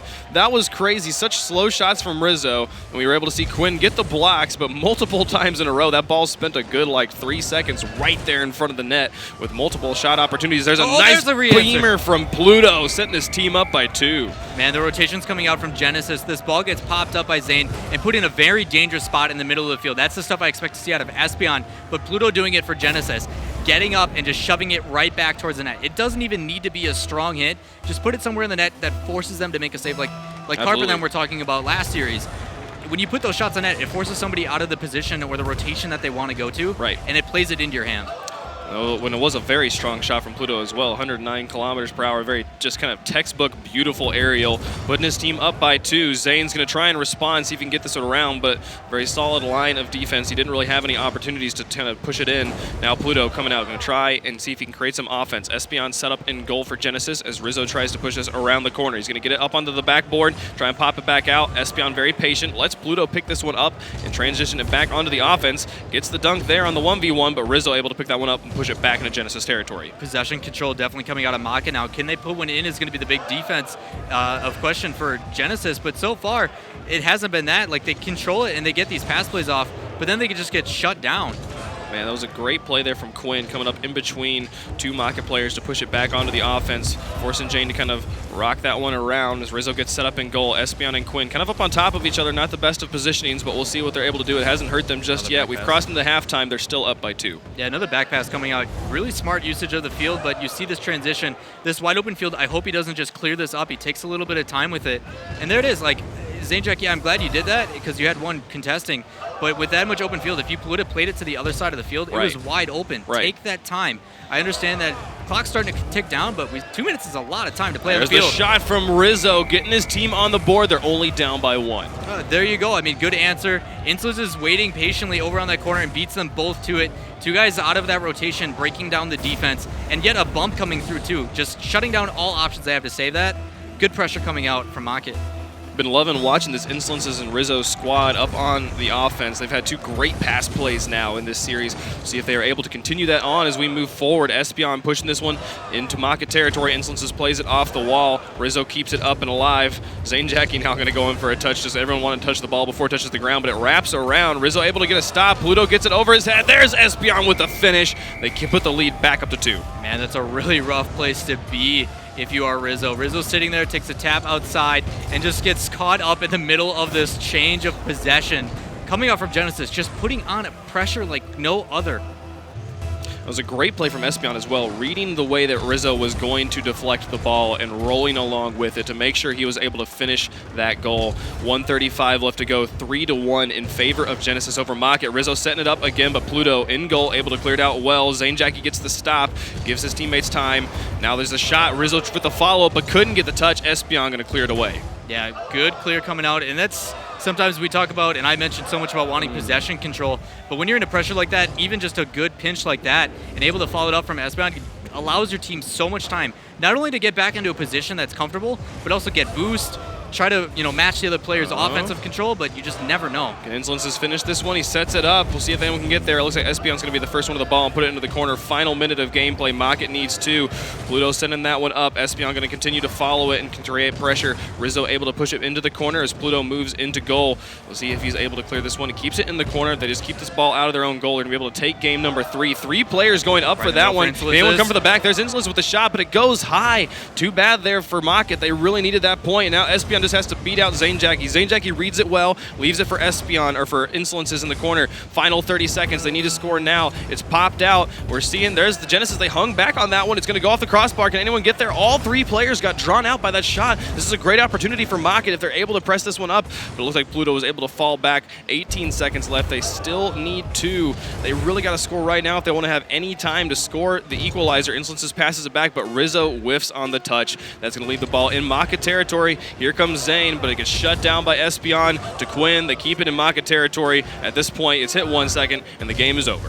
Man, that's got to be rough. I like what Mockit's actually trying to do, like the setups that they have, because they know the direct approach isn't going to work on this Genesis defense so far. Right. They put direct shots on, and they're getting blocked over and over again. So they're like, all right, let's play the backboard. But then there's no third player to come and follow that up and take the shot. It's just the idea is there, but they need to formulate an actual shot. Like it's just not coming together. So what do they do to come back and make something happen? What they're trying so far hasn't. Absolutely. Well, we've seen Mockit score twice on fantastic passing plays. Like we talked about the end of last game, in the middle of this game. If they can keep that passing play up, they're not going to be able to. Genesis is not going to be able to respond on defense. That is the best way to break a defense. I would love to see some more of that moving forward with the series. Yeah, you see, and then from what I've been telling is, Genesis looks like they're really controlling the pace of this game. Not only possession-wise is it back and forth, but they're playing at their level. Like, it's not really, really fast. It's not really slow. It's right in between. It allows these players to get up as quick as they need to. It allows them to contest as quick as they need to. Right. I feel Mockit does a lot better job at playing at a really, really fast-paced game. Insolences, it allows him to make those baits that he does with his break checks and his good mind games. Right. It allows players like Insolences and Zane Jackie to really do that kind of 1-2 combo with Rizzo with his good passes or even his good shots. Right. And we just haven't seen that yet. I would love them to come out just extremely strong. And on Wasteland, maybe this is the changeup that they needed. Maybe. We'll see if this changeup is what Mockit needs to pull this back into the series. They had 10 shots in the last game. That was the placement could be a little bit better because it was 10 shots and only 1 goal. There were 6 saves, which was not that big. We weren't seeing any like crazy saves on the side of Genesis. Most of the shots were just kind of rollers towards the net. So if they can get that pass play going, if they can get kind of their placement up a little bit on the solo plays, and maybe the wild card of Wasteland will make a difference here as we move into game number 4. Now, a lot of people ask about these games because we are going back and forth, but this is not a best of series. All 5 points do matter. And these teams fighting for that number 4 spot especially have to get as many points as they can, especially with these two contesting as much as they have been, where these points are going to pay down. We saw like last game where Retrospect able to get a 4-1. Right. They weren't able to get to lands because they lost out by 2 games. Right. So make these count. I mean, you have a chance. It's already 2-1 in favor of Genesis right now, but still 3 games to go. Nice clear there from Pluto. It's on net, but Rizzo is able to clear it away. And now there's the Insolence just try to convert this one onto offense. Quinn's going to ride up on the wall, try and get the read, but Zane gets it past him. Now Espion, last line of defense, able to push it up to Quinn. Quinn puts it all the way back. Pluto in net is able to put it back. Man, really high flying game we got going on right now. Ball very far off the ground. Espion going to be able to clear this one out. Zane gets the read and puts it back into the corner. Quinn comes out of goal, but there's another dunk from Insolences. Can anyone get there? Espion sets it up. It's in a dangerous spot. If anyone's going to be able to get there, Quinn puts it up and away. My goodness, Genesis is very much on their back heels right now. There's the shot from Insolences. It's set up at midfield. Can anyone come up from that? No, Espion gets there first, and now he's got to run. He's just got to beat out Rizzo. He pops it up, but it goes just a little wide. Quinn's not going to be able to get the shot. Right idea playing that opposite corner, trying to get a pop, but the good transition coming out from Mockit. Now, can they set up a pass play? And this is what they wanted. I think that's why, completely honest, I think Wasteland's going to benefit from them because those balls are automatically going to center for them. So if they can just start rifling in shots, it might work out. Rizzo setting this one out. They're going to leave that one, let Pluto pick up ball control. Insolences goes for the read, gets it past Pluto, and pushes it into the corner. Quinn keeps it in the corner, leaving Genesis time to rotate onto defense. Rizzo pops this one out, but Espion's able to get there first and send it into Mockit territory. Now, gets it over Zane, into the corner. He's going to try and pop this one out off the backboard, but there's Insolences on the rotation, able to clear it away. Rizzo set up in goal. A bit of bumping happening in the corner as Pluto sends that one back down to his own side of the field. Insolences is going to send this one off the back. Quinn pops it up. I've seen Genesis, they've really been resigned to popping the ball up in the air just to buy themselves time to get rotated back onto the defense. And I totally agree. I mean, that's totally fine when you've got 2 players up, but they're defensive primarily. Like, you saw Pluto fighting 2 guys in that corner. Right. And they had 2 guys back on ready to answer it. Now, Mockit, when they clear it like that, they need that next player to come in and take a hit, and they just haven't done that yet. There's a setup from Rizzo. Insolences comes in, but Espion with the interference able to keep it out of goal. Insolences loose in the goal right now. A good touch from Pluto, clears it into the corner. That was a dangerous moment. Mockit really creating the pressure here. We're all the way up to halftime. Still yet to see any points get on the board. Yeah, very close, neck and neck, and maybe this is exactly what they needed, but that hasn't been any different for the rest of the series so far. These teams are battling it out neck and neck the entire time. Who's going to take these points? I have no idea, but man, are these teams playing with their all. Yeah, man, they're really forcing Genesis to make some crazy moves on defense, even though they're not really taking any crazy shots. I'm not sure if Wasteland's just throwing off the rotations at this point or what's going on, but Mockit has really been aggressive so far here in game number 4. Quinn going to set this one around the corner. Insolence is able to clear that one out very well. Rizzo follows that one up and bumps Pluto in the air, but Pluto does get the touch. Insolence is able to pass up to Rizzo, who sets that one up. Can anyone come up from the back? There's Zane with a shot on the net, but it wasn't the strongest of touches, and Espion's able to clear it. I wonder if they can do anything with that demo. Insolence has actually ended up blowing somebody up. And with that power and that defensive respawn, a dunk coming out from Rizzo, I wonder if they can formulate something here. There he goes. He gets another one. He gets the demo into Espeon, but not before Espeon's able to clear it. Solid defense holding on here for Genesis as they move on to offense. Quinn going to try and set this one up off the backboard. There's Espeon with the shot around the goalie. Well done. Man, that's got to be so rough for Insolence as this ball gets played very well actually by Zanejack. It's just that corner bounce from Wasteland, and Espeon plays it far post, using the advantage of the car going one way and playing it the other. Yep. Good placement coming out, and Genesis is going to take a lead here. See the pass plays coming out and strong again. The lead for Genesis with 1:13 left to go. Ball moving on to Mockit territory as Rizzo picks it up and pushes it back into the Genesis. Now Insolence is trying to get the touch there. Rizzo going to back pass to Zane, who's coming out from goal. Gets it around Quinn. He's going to have to get this past Espeon, who gets the dunk and back into Mockit territory. Final minute of gameplay. Mockit is down by 1. This is a place they are very familiar with. They have been here multiple times in this series. Yeah, now it's just a matter of if they can get out of it. It's back and forth, still 45 seconds left. I mean, there's plenty of time to get back into it, and you see that the plays are developing. It's just a matter of getting that one shot, and they just haven't had it yet. And it seems to be the story so far. Quinn taking a loose shot on the net. Insolence waits it out and picks up ball control. He's got the drag race going. He's got a shot on the net, but Pluto on the rotation, able to take a shot. There's a follow-up from Rizzo, but a great touch from Espeon, keeping it out. Final 30 seconds of gameplay. Mockit needs 1. Insolence gets it past 2 players. He's got it in the corner. Just has to get it past Pluto. He gets it over, and there's the shot from Rizzo. Oh, no, getting so towards close. Zane. Coming up from the back. There's the shot, and oh my goodness, Espeon in goal. Their defense holding on strong here. If you just see Mockit, if they could just tighten up the rotation a little bit, they might have had it. Final 10 seconds. We'll see if they're able to pull this one off. I don't know. They could do it. They only need 1. It's a final countdown. They're going to get there. Anyone that you see, oh my goodness, Quinn just playing strong, but there's Insolence is going for the shot. Pluto. Oh, the with answer block. back There's from the shot. Zanejack. They tie it up. What a shot from Zane. Oh my goodness, we go to overtime. Oh my gosh, I was just about to talk how frustrating it's got to be for Mockit to have all these shots and nothing. But there's the follow-up I was talking about. Zanejack taking the risk and coming up. There was nobody back. If he missed that, they would have been in big trouble. But if he didn't make it, we wouldn't have this overtime. Absolutely. We've seen them get punished numerous times. We've seen both teams get punished by the third rotation not being aggressive enough. Finally, Zane realizing, you know what, it's all on the line. I got to do it right now. He's able to be there, able to make the shot, and we've got overtime in game number 4 on Wasteland. Rizzo going for the upside down, got a pinch off the ground. Zanejack going to set this one up.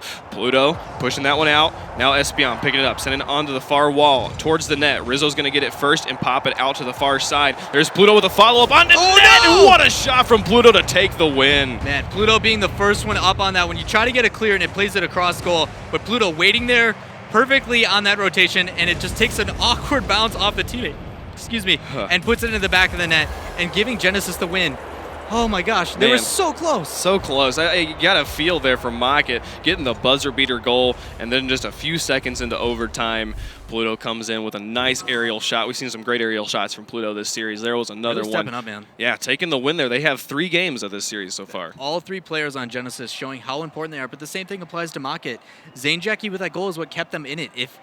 If he starts to cheat up a little harder, that does 2 things. One, it leaves your defense wide open. So they need to make sure that Insolence, normally their number 1 man, rotates back quickly. But I think that would apply so much more pressure to where he could just stop at that mid-half or that midfield boost and then put it back in. If they kept doing that, this game could totally change. But most importantly, this is a series or a match of 5. All 5 games matter. They need to get the second point to keep themselves close in the rankings. Absolutely. Every point matters in this series. So we will be playing all 5 games. We'll be going into the 5th game here ever so momentarily. But we have 10 shots again from this Mockit squad to still only 1 goal. They've been able to get the ball into Genesis territory, but not been able to create anything that's been able to get past this defense. Yeah, like I said, it's got to be frustrating. When you put that many shots and they keep getting stuffed over and over and over again. Like, at what point does the mental game come in and be like, God, this is frustrating, man. Right. What do we do? Right. And I think they found out.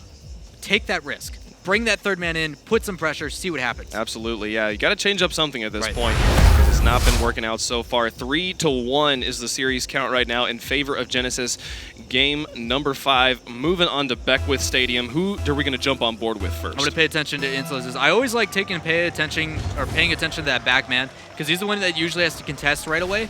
But at the same time, like, if they keep playing the slow game, maybe we'll see the possession change right away. Pluto pushing this one up, getting it past 2 players. Zane on the rotation is able to clear it away. Now Espeon putting that one into the corner. See if Quinn is able to get it. A nice shot there by Zane, getting around 2 of the players. Pluto able to pick this one up, though. No presence from the rest of the Mockit squad. And that's fine. I mean, you saw that ball going across midfield, and really smart play actually from Genesis to just let the player who was moving up take it. Right. It allows them to kind of re-rotate and, you know, fill in the spots, but that bump coming out, maybe it'll lead to something. It might be. That was a really strong bump there onto Rizzo, but he was able to recover well and be able to get it clear. And there's another bump coming out from Pluto onto Zane Jackie. We'll see if Espeon's able to follow up and make it worth something. He gets Zane Jackie whiffs. Where's the follow-up? Oh, dear. Pluto and Quinn both go up for it. Neither one able to make the shot. Big offensive transition here, though, and able to get past one. Can they pass that inside? But no, Genesis rotating back so quickly on defense, and then they pressured right back. Not enough credit going to this Genesis team for what they're doing on defense and then transitioning into offense. Absolutely. Quinn setting this one up for his teammates. Insolences gets the shot, but Pluto hangs back and is able to get a very solid clear into blue corner. Quinn's going to try and pop this one out, but Zane Jackie over the top of him keeps it in the corner. Pluto again trying to push this one out, and there's Espeon going to take a shot that's going to go just wide of the goal. Pluto keeping the pressure on, puts it into the far corner. Rizzo set up in net for Mockit as Pluto pops this one up. Quinn's going up for the shot, and he gets the angle. That ball! And there it goes. What a shot from Quinn. Pluto all over the place. Look at this. So he keeps it in with two contests, one in front of the net and one in that corner. Pops it up and then bumps the only goalie, and Quinn with the rotation to take the easiest shot he's going to get all tournament. That was amazing. We've seen Pluto starting to get aggressive in this game, and it's really paid off. You know that as someone who plays a lot of goalie, you get nervous when you're like, oh, I know he's coming. I know what's going to happen. Back is terrible, man. Absolutely. It can be terrifying. There's instances with a shot, but a nice block from Quinn keeping that one out. Genesis up again in the series. 3:25 left to go. 1-0 in favor of Genesis. Zane goes for the shot, but a nice dunk there, keeping that one dead at midfield. And this one's going to be popping off the backboard. Can Quinn get the shot? Oh, he pops it into the corner, blocks the shot Pluto had, but it's all right at this point. Insolence is going to be moving on to the offense, see if he can create something for his team. Yeah, good patience coming up from both teams, but let's see if this Mockit team can answer. Ball going back and forth and sitting in front, but just not able to get the touch on it there. And that seems to be the problem, is they put themselves in the position, but they're getting beat to the ball. Oh, what a shot there from Zane, just barely going off the crossbar. And there's a follow from Insolence's Espeon. Patience in goal, able to clear that one away. Approaching halftime here, Zane has ball control. He's going to try and get it past all the players. No one home right now for Genesis, but no one there to make a shot from Mockit.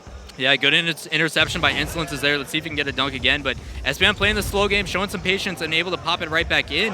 But oh, dear. Okay, that was a close one. Quinn to Pluto. He popped it down. Pluto was able to get it away, but there was a Mockit player right there trying to push that one in. Espeon able to clear that one away, getting himself a savior medal. This has been some very strong. We've been talking a lot about kind of some sloppy offense for Mockit, and I think we really do need to be giving them some credit for the amazing defense we've seen from Genesis all series long, really keeping those shots out of net. Espeon setting this one up at midfield. We'll see if anyone can follow up. Who's going to be the first one there? It looks like Quinn's going to come up from the backfield and take a shot that's going to go wide. Rizzo putting that one onto the wall. Insolence is following up and putting it onto the backboard. Now Pluto coming out for the shot, but it looks like it's not going to happen as Rizzo's shot goes high. There's Insolences continuing to try to create pressure, but they're not able to create any shots on net just yet. See, like that right there, oh my goodness. Quinn is putting on a show in the game number 5. All that could have been avoided if their third man, like in that corner, he's in a rough spot. Rizzo is already rotating back on defense. Zane needed to come up and pressure that. It puts Rizzo in such a tough spot, but still, Quinn showing some mechanical skill, taking the cart and flipping it over the top for the goal.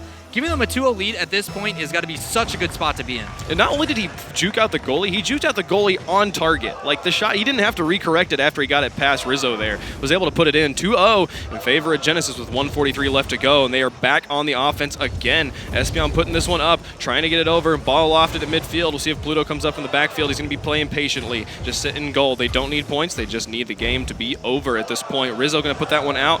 Quinn going to pop it off with the Spider-Man clear. Espeon keeps it set up. Quinn waiting for that one. Now Zane puts it out to midfield. Rizzo pops it up. We'll see if Insolences comes in from the back, but Pluto is already up and able to get a shot over the top, send it onto the backboard. See if Rizzo can do anything with this in the corner. 1:15 left to go. Quinn going to pop it off the wall. Zane reads it. Rizzo puts it onto the wall again, and a bump onto Zane. See if Quinn, oh, he gets the backflip there. Not going to be able to get a shot, but it was a nice zone there from Quinn. Yeah, and really good possession. Totally broke down everything they were trying to do. It was actually a dangerous pass in front of the mid, but that bump made it even scarier. Obviously, the Field's backflip came out, but still able to keep it on the side of this Mockit team, and they just look like they're falling short of everything they're trying to do. 1 minute left in the game for Mockit to redeem themselves here and hopefully be able to take a second game in this series. Espeon pushing that one out. Pluto getting the read, sends it onto the backboard. We'll see if anyone can get the follow-up. It drops very nicely for Pluto, who's able to put his team up by 3. Sealing to the backboard, coming in handy there. That contest by Pluto getting in front of Rizzo, trying to clear it across field, but it hits the backboard and hits that that side corner and drops straight down. Right. Pluto waiting there for it patiently. That's what you got to do. He's following up those shots. Absolutely, such a strong read, knowing exactly what was going to happen there. 38 seconds left. Mockit has their work cut out for them here. I don't know if they've scored 3 points in the series so far. I think they scored 3 points total in this game. We'll see if they're able to push it out. If they haven't even got it out of their own half. Rizzo setting that one out into the corner. It's just kind of rolling on the wall. As Quinn's able to pass that one back to Pluto, who pushes it up to Espion, puts it onto the backboard. And Espion is loose in their goal, but at this point it's all right. 15 seconds left to score 3 goals. This would be quite the comeback. And with the defense we've been seeing from Genesis, I will be very surprised. Espion again putting that one into the corner. Final countdown as Pluto pushes this one out. They're set up. There's Espion in goal again. Just get one more save for good measure. Espion has kept his goal clean. They're going to shut out Mockit in game number 5. Man, another 4-1 in this series. I can't believe how much Pluto really showed up. I mean, I expected him to be such a defensive player for this team, and he was everywhere. He showed patience, he showed poise, he was on offense, he was in the air, like he was all over the place, and really coming and putting this team together. Absolutely. I expected that to be Espion, but Espion still doing his thing, getting up early, contesting some aerials, but he was doing it on defense this time around. Yeah, it was really saves there. He had 5 saves in net, and just in this game, like amazing stuff coming out from Genesis. Really strong defensive team, but also able to make it work on the offense. Good stuff by both teams, just Mockit falling short, despite all those shots. Yeah, and despite all the hype coming into this one, hopefully they're able to clean it up as they move forward in the group stages. That'll do it for us over here right now. We'll be passing it back over to Axel Toss and the guys at the desk. Guys, tell us what you saw. Thanks so much, Wave Punk and Lawler. Wow, what a series there. I'm trying to think of like a player of the game there for Genesis, but it really feels like everyone brought something to the table. Yeah, all 3 showed up. Pluto, especially like Lawler was saying, Pluto was quiet, and I've been saying that lately, but Pluto was like, no, Gibbs, you're wrong. Like, I can be wrong. And he really showed up in this series. It definitely seems like he was much more comfortable with the squad he has now, which I think is a big reason of why he didn't need to be so defensive anymore. Yeah. Lawler mentioned several times, like he's very, very defensive. Usually he's in the back. I think that's mostly because he knows he kind of has to be back there because the players he may have played with in the past are a little more aggressive, but now he feels more comfortable coming up, and it showed. Let's take a look at the Mobile One high performance replay from that match. Of course, again, a 4-1 in favor of Genesis. Quinn happens to get like very weird highlights. Like this first goal to decide game 1, very strange, fluky goal, I would say. Almost a save by Mockit, but he always comes up with these interesting shots. I mean, something probably should have been maybe close to the net on that one. Yeah. But, I mean, we see just overall just dominance. Espion with the solo plays, getting down underneath that ball, able to kind of read, I believe that was Insolences that tried to get, was hoping, I mean, there's something he could do there. Espion in full control. And then Mockit's only win in the whole set was Rizzo to Insolences. Great shot in the upper 90. Great pass too from Rizzo, but Rizzo was, he was having a hard time. Just shots were missing, going off every post for Mockit. I mean, again, a lot of stuff. We saw how many shots we had. We can talk about a little more later, but they just weren't able to really connect except for maybe a few times. That tie, though, in the 0 seconds. Yeah. They with 8 seconds left, they almost put it in, and then they finally did it at the 0 second Yeah, mark. but then Pluto came back, and they did win that game in overtime for Genesis. And then Pluto with the bump plays and the pass. Great plays from Pluto all series. Yeah, that was awesome, and I don't think that can be understated. Just the awareness to kind of set your teammate up and then charging for the goal and taking out the goalie. That's the kind of Rocket League I like to see. Yeah, those plays are amazing. Like, I love seeing those plays, but like Genesis, like we were saying, they look really good, but Mockit, like, I don't know what happened, but missed shot after missed shot. 4 out of the 5 games, Mockit had more shots than Genesis, and they only won 1. Yeah, I mean, for 2 games, I think we said they had 10 shots and 1 goal. Yeah. I mean, even though Genesis has a strong defense, that shouldn't be happening. I mean, there were a few times where Rizzo was clear in front of the net. He shot it right at a defender dead in front of him. If he had just taken a little bit more time, had a little more patience, he probably could have put it in a place where it wasn't savable. I don't mean to put him out. I think most of Mockit had that issue with some of their shots. I mean, 10 shots and 1 goal is just not what you should be seeing at this stage. Yeah. I feel like this is a bit of a trend too. Like, I think that happened in the first matchup too between Selfless and Retrospect. We're seeing a lot of shots, but not a lot of conversions into goals. And I feel like in the Rocket League Championship Series, we're at that level where you've got to have laser shots. You've got to be upper 90, straight shot into the goal. He mentioned 109 kilometers per hour on one of the shots. Like, you got to laser it in there if you want to score goals, because these are the best of the best Rocket League players out there. But then at the same time, when they're shooting high, like go for that near angle, like the near post shot, because if it does go high, then will bounce out right into the middle for a teammate to get a pass. Instead, they were going for far shots, like to the outside post, but then if it goes high, there's no shot attempt after that. Yeah, those deliberate misses sometimes where you hit just outside of the net, just above, or just to the right, it still forces the defender to kind of be like, well, this could be going in, maybe if they're hard to read. And then it usually comes right back out for one of your own teammates to actually take the shot. Cool. Well, awesome couple matches so far. Next up, we have a very exciting match between iBuyPower Cosmic and Lucky Bounce. I know you guys are looking forward to that, and that is coming up next here at the Rocket League Championship Series. We're live in Burbank, California. Stay tuned.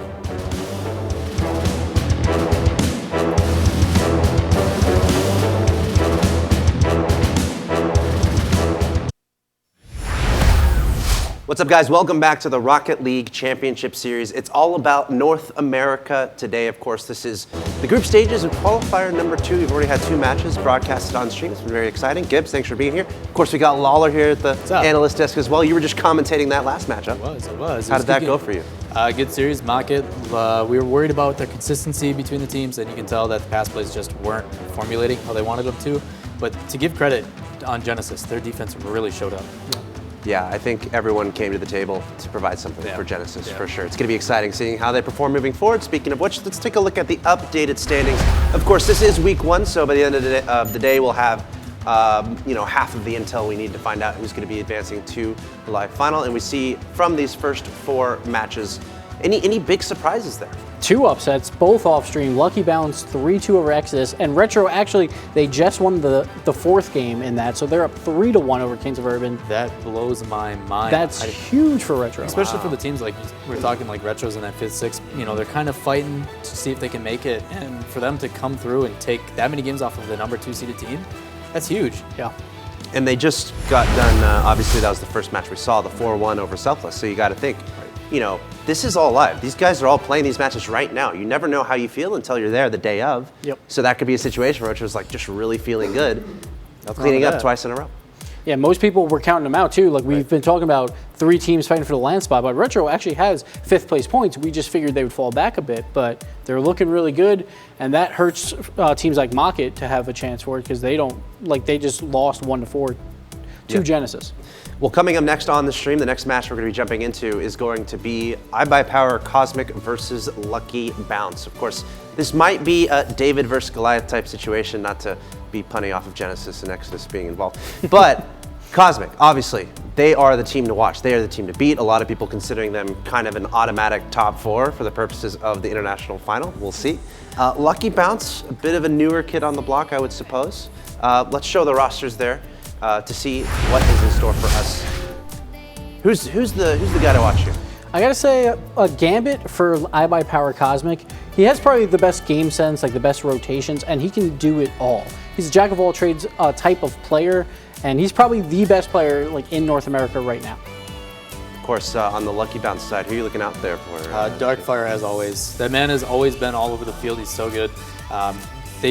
From what I saw in the past, and they didn't do this last week, but the previous weeks they always played with Lord September, their sub. But Timothy's definitely stepping up. He's always been that kind of guy to go all over the field, but the consistency has always spelled trouble for him. So I'm curious to see on how that's going to carry through. But Darkfire is going to need to step up to match these teams. I mean, especially a team like iBuyPower that's sitting happily in 1st. Yeah, they're absolutely the team to beat right now. Right. How do you consider Lucky Bounce's chances against Cosmic? I think they have a chance. They did just take out the number 3 team in North America, so I wouldn't count them out, but it is Cosmic we're talking about. They haven't played as much recently. Like Crow was actually out here last weekend, but I think Cosmic will still do pretty well, probably a 4-1. Yeah, I mean, Cosmic, I expect them to show up. Lucky Bounce, I mean, they are that bubble team. They've been sitting in the power ranks right on that 10th spot for so long. For them to come through and make it, now they just have to show that they can make it against a number 1 team. So we'll see how they play. Well, I'm happy to say that we actually have representatives on the line from both of these 2 teams. We have a representative, we have Kronovi from Cosmic, and we have Timothy on the line from Lucky Bounce. Guys, welcome. How's your day going? Going good. Great. I want to start with you, Kronovi. Rocket League Championship Series, you guys have shown up in a big way so far. You guys are number 1. You're the team to beat. How does this kind of affect your mentality, I suppose, as far as you're at the top. How do you keep your guys motivated? Well, we don't lower the bar, don't let up. We plan on crushing everybody the same we did last time. Timothy, I got to ask, do you have a response to that? Kronovi's saying he's going to crush everyone. Timothy, any words? Well, I think if our team plays well, I think we have a chance of beating every team. So, I mean, it's just how we play, I feel like. Timothy, can you talk about your day so far today and how your team has been performing and how you kind of feel? We had a rough start, but I feel like we started stepping it up. So I feel like we're feeling strong right now. So hopefully it keeps up. Kronovi, are you confident that Cosmic will do a 5-0 here, or how much credit are you giving to Lucky Bounce? I'm confident in the 5-0. That's it. Timothy, do you think you guys are gonna get a game or two off Cosmic? I think we have a chance of actually pulling the series out. So hopefully that happens. All right. Well, good luck to both of you. Fasten your seatbelts and rev up your engines because we're gonna go into the match pretty soon here, guys. Good luck. All right, that was Kronovi and Timothy. Savages all over. Cosmic, it seems like they're kind of confident. They added that Savage, a new quick chat command. I think just for Kronovi, just for that interview. That was. You know when he spins that D-pad, it's just Savage until you can't chat anymore. Yeah, that's all it is. Yeah, but like Crow should be confident. They beat every single team in Group 1, and then they won it all. So why not be confident? Like that's what you want to see. But at the same time, like Timothy, it's like I think we can take this set, and that's what I want to see. Because last time with like A-Money, he was like, I think we can take one game. Like that's not the mentality. You need to have confidence coming in, especially against the best team in North America. You know, retrospectively right now, that if you don't come in with that confidence, expect to get beat. You have to play with zero hesitation and come out strong. And if they have that kind of in the back of their head, like we might expect a mental game then after they lose the first couple to just come into factor. So coming strong, you have to. Yeah. So final predictions, Gibbs. You said 4-1 in favor of Cosmic.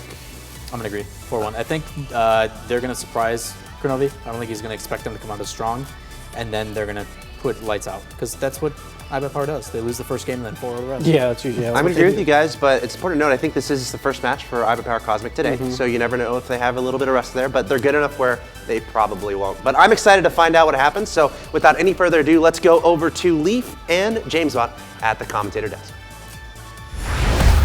Thank you, Axel Toss. I'm down here. I found a new friend. JamesBot is joining me for this next match. Friend? I think we need to slow down a little bit, Leaf. I was hoping. I had my fingers crossed. Well, yeah, we got iBuyPower Cosmic versus Lucky Bounce. This is going to be a great match. Hopefully, again, Lucky Bounce seemed pretty confident. Timothy is like, yeah, we're feeling good. They started off slow. I mean, their last match, I think they lost 3-2 against Exodus. And Exodus, though, is looking really good. They're actually leading against Kings of Urban. So, for all we know, Exodus might be surging, especially now that they have Moses on their team in place of J-Raw. Who knows? But Lucky Bounce, their team, who has been putting in the hours, they've been putting in the work, competing in tournament after tournament, whereas iBuyPower Cosmic, we haven't really seen them too much. I heard they weren't doing too much over the past few weeks. Well, we haven't seen them in tournaments. They might be scrimming a lot in the background, but that's hard to have visibility into. But Lucky Bounce, they have not only been scrimming, but playing in the online tournaments and performing really well. And they've shown that they have some skills, so I wouldn't count them out just yet. Yeah, no, I'm expecting a pretty close match. I mean, again, we talk about the powerhouse that is iBuyPower Cosmic. The desk was talking. Watch out for Gambit. We'll see if he can still come out strong. He's always been a strong player. But all three of these guys, if there's anybody new watching too, all three of these guys are probably some of the best in North America, and they decided, hey, let's be on a team together. Yeah, there's no probably about it. These are when you're thinking about top 5 players, arguable that every single one of them is on that list. Lichinio is the only one where you might question that. But still, Kronovi, Gambit, Lichinio, they are the most talented team, no doubt. But there's also the question of teamwork. You know, you watch teams like Genesis who have those passing plays. We haven't seen a ton of that from iBuyPower. We see flashes of brilliance, but really they just throw everything they have at teams and just hope that their mechanical skill puts them out on top. And traditionally, it has. They finished number 1 in the groups last time. But as teams continue to play more and get better at playing as a team, will that mechanical skill be enough? It's tough to question, because as other teams start to figure, hey, you know what, these guys are going to go 1v1 on the ball. They're just going to try to beat me out. And if they can start to formulate any of their strats around that, hey, these guys aren't going to pass too much. They're just going to try to get shots on net. Great placement, great mechanical skill off the walls in the air. Speaking of, you have Lichinio, someone who's incredible in the air. His touches can be so good. But I really hope to see a lot of team plays, because iBuyPower has some great team plays when they do it. What we saw out of Cosmic, though, is when they had Lichinio in the back, they were struggling. Lichinio is not as comfortable playing that back position. So when we saw them playing in the first part of groups and in the open qualifier, they had Lichinio in the back, and this was from the first qualifier. Yeah. When we saw that they really started to play well in the online finals, it was because Gambit was holding down the fort in the back. Gambit is a lot better player, being able to kind of predict his teammates' movements, whereas Lichinio was a little more unsure when Kronovi and Gambit were up front what to do. And we saw him circling quite a bit in the net and making it awkward for him to play. So Gambit will have to keep an eye. Is Gambit going to be the one holding down that anchoring position in the back, or did they move Lichinio back? Because if it's Lichinio, I think we might not see them perform as strongly as if it were Gambit. Yeah, well, at that, I mean, that'll be the big thing that Lucky Bounce is probably hoping for is like, can they get themselves together and make sure that that Lichinio's in the right spot? So I'm sure Lucky Bounce is hoping that he's not, that they can pull away some wins here. But any final predictions for yourself on this set? I think this is likely going to be a 4-1 or 3-2 in favor of iBuyPower, but with that confidence from Timothy, you know. Yeah, they said they're feeling good. We're going to see, though, they're already off to the kickoff. Game at number 1, iBuyPower Cosmic versus Lucky Bounce. As they mentioned, the David and Goliath, iBuyPower being one of the strongest teams, while the strongest team in North America. See if they can pull out a very strong win today. Gambit already up. Can he get the follow-up? Oh, no, Kronovi gets a soft touch on that to push it to the side. He's giving Darkfire a chance with his teammates there to push out for an attack themselves. Lichinio making sure that goes nowhere. Gambit picking that one up. Can he get the touch himself? And he gets the shot. Gambit off the bat. Gambit said it, the best player in North America, and I would have to agree. Look at this play. It's just him versus the final two. Waits for the last second and just puts a scorcher on net. That one unsavable, and Cosmic with that early lead, less than 30 seconds in. One single dirty dangle. Not one, just one today to start it off. And Lichinio now blocking that one out. Good call from Gambit to be in the right spot there. Kronovi backing up. Make sure he gets the ball on the right side of the car this time. Up in the air he goes. Nice touch over that attacker. Carries it out himself, but Timothy steals that one away. Couldn't get quite the control that he needed. There's Gambit all alone. Timothy trying to put some pressure on. Gambit gets enough power out to Kronovi. Now Lichinio follows that one out. Kronovi in a good spot. Getting bumped by Timothy, though. It's going to allow Darkfire to maybe get this past Gambit. He does, but Timothy couldn't get there in time. Stolen away out to Lichinio from Gambit. Would have been a good play started up. Gambit trying to find his bearings as Lichinio and Kronovi try to get themselves positioned for an attack themselves. There's Lichinio breaking out with the shot. Gets it right over the defender. Good touch from Lichinio. Yeah, iBuyPower looking very solid so far. We've seen them going for pass after pass. Lichinio, though, for the goal, just taking it all by himself, breaking down that defense. But we are seeing iBuyPower make the passing plays, even on the defensive side of the ball. We saw Gambit hit it over to Kronovi on the side. So this is looking to be the scary version of the iBuyPower Cosmic team. When they're working together, it is a nightmare for teams. Well, I mean, you already have their mechanical skill, and if you get them just putting the ball back and forth between them, that's another element that you got to deal with. So Lucky Bounce looking to get 2 goals back as they're down on a deficit. Only a minute and a half into gameplay. That could have been a shot on net, but Torment leaves it Timothy. Timothy not in a good spot for the shot. Maybe a little bit of miscommunication there on who should be taking that, but now they're going to have to try again. Off the corner there, Kronovi trying to get something set up, just keeping the pressure on the ball. There's Lichinio to meet it. Kronovi misses that one. Lichinio, good back pass to Gambit. Can someone get a play off the backboard? Gambit waits for it, but couldn't quite connect. Yeah, but still, you're seeing these dangerous opportunities coming out from iBuyPower. They're just controlling the pace. They seem so confident in every single move they make. They know exactly where they should be, and they haven't been caught out of position yet. Lichinio, good touch out to Kronovi. Kronovi reads the bounce and gets another one in for their team. I'm starting to believe Kronovi when he says 5-0. Look at this. Lichinio beats 2 players and leaves Timothy the only one back. And Timothy, he needed to commit to that ball faster. You saw he came out, didn't even jump, and Kronovi got that easy goal. But Lichinio beat 2 players there. Very key play from Lichinio to make that happen. And now 3-0, Cosmic looking very, very sharp.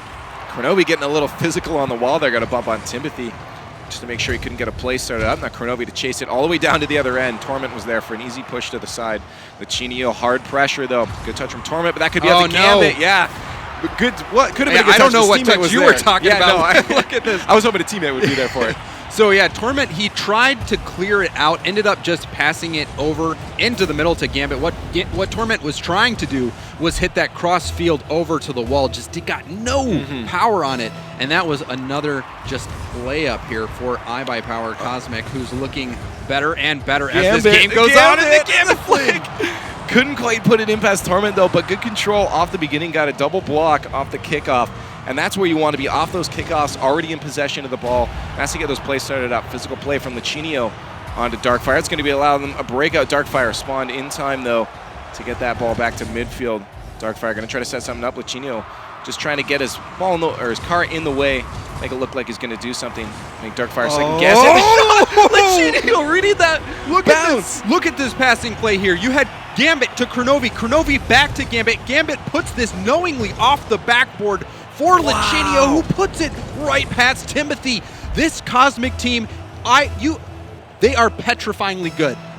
You can see the fear in Lucky Bounce's eyes as they continue to play this one out. Well, from this game alone, they didn't need to enter any other tournaments because they're already up 5-0 with 2 minutes left. Still 2 minutes left for them to get some more goals.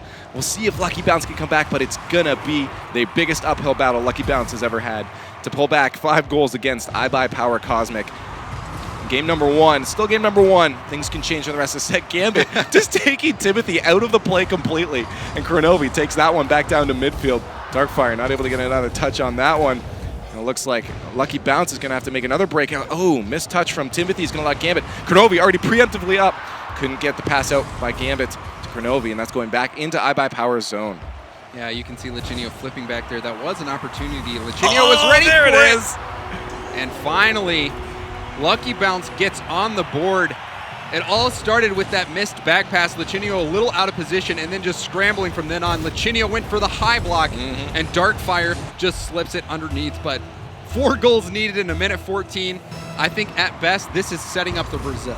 That I was hoping you would bring that up. It's looking very close to that because it's still very in favor of iBuyPower Cosmic right now, it seems, from the momentum. Darkfire, though, trying to get at least another goal to prevent that Brazil, as you mentioned. Timothy with a touch out front. Can he get a second one? He can't. That's still in front of the net, but there's Lichinio to pick it up off the backboard. The follow-up by Gambit. These guys are all over the ball. Lichinio, a little bit past that one, is going to be Kronovi, and Gambit back to defend against a shot from Darkfire. There's the pass, but the demo on Timothy stops that play from developing whatsoever. Torment. Shot on net, Lichinio in a good spot to stop that, but he gives it right to Darkfire, and that's back on the net. Still in front of the net. Timothy can get a shot on net, and there it is. Just enough. Amazing. All right, well, the Brazil dream is over. You can see this just scrambling. 2 players for Cosmic, both going up for it. Timothy, even though he's a little out of position for that, was still able to get it. I couldn't tell if they got that bump in Darkfire did get the bump on Kronovi. Did get the bump. Yeah. So a good bump by Darkfire, making sure Kronovi couldn't get that save because it was an incredibly slow shot. So that bump making it happen. Gambit's so good on those kickoffs, keeps control as much as he can, but it's back in their zone. Kronovi tries to get another touch off the wall, it can't, but now he's up for a pass, and that could be a shot on net. Lichinio just a little bit under, maybe expecting that to roll. Couldn't get the shot. Gambit trying to get another one. 13 seconds left, 3 goals. Is going to be a very difficult task for Lucky Bounce. Doesn't look like they're going to be able to get it as IBP keeps the ball from going on their net, and there the ball is dropping, and that's going to be game number 1 as soon as this ball touches the ground for iBuyPower Cosmic. We'll see if either team can get another goal. They're not letting this one die. Yeah, this the number 1 rule of Rocket League is when time runs out, don't let the ball hit the ground. Unfortunately, they messed up there, and that's the end of game 1. But really, look at 39 cars bumped. That has to be an error. 39 bumps, that would be the saltiest little title that you would ever see. That's all he's doing is going around driving into other people. True. But you could just see the sheer amount of shots coming out from iBuyPower, and really, they are looking ferocious. We have seen the iBuyPower Cosmic team that relies mainly on mechanics, but that is not the Cosmic team that we just saw in game 1. Passing plays after passing plays, and not even just on the offensive side, but even on the defensive side, setting up the team clears as opposed to just trying to whack it out of your zone. Kronovi called it, he's saying we're coming into this and we're going for that 5-0, and they're showing that. They're going back and forth with the ball passes. They're all over it. The second that someone loses control of that and they would lose ball possession, their teammate is there. I saw Lichinio on the wall. He was just past it, and there's Gambit. The second later to touch that, they are all over that ball, and pressure is going to have to come out a lot harder from Lucky Bounce if they want to take away even a single win in this. They're just behind in all the plays. Yeah, they are not getting to the ball fast enough, and that's something when you do have really mechanically talented players, they're so fast and they do get to the ball first. A lot of times, though, they just hit the ball for the sake of hitting it, but here we're seeing a very coordinated effort on the half of Cosmic. So we might see this 5-0 here if Cosmic can keep playing like they've been playing. We're going to find out, though, as we head into game number 2, iBuyPower Cosmic versus Lucky Bounce. Series in favor of iBuyPower Cosmic as they're up 1-0. And game number 2 with a shot and 1-0 on the scoreboard. 4 seconds, and you got to wonder if this is tilting. Lichinio with his trademark fast kickoffs gets there first, and Kronovi, that was a stolen goal. Lichinio getting the stat for that one, getting the goal, but really Kronovi would have had no issues getting the goal there. Bit of a missed aerial touch from Lucky Bounce there, as they were up for that, but flew a little bit too far past that one. That ball's going to roll down into iBuyPower zone. Lichinio not really winning the 50-50 on that. Darkfire up. Can he get the second touch? That would have been a great call. Good call on that backboard, but couldn't quite get the touch on the nose.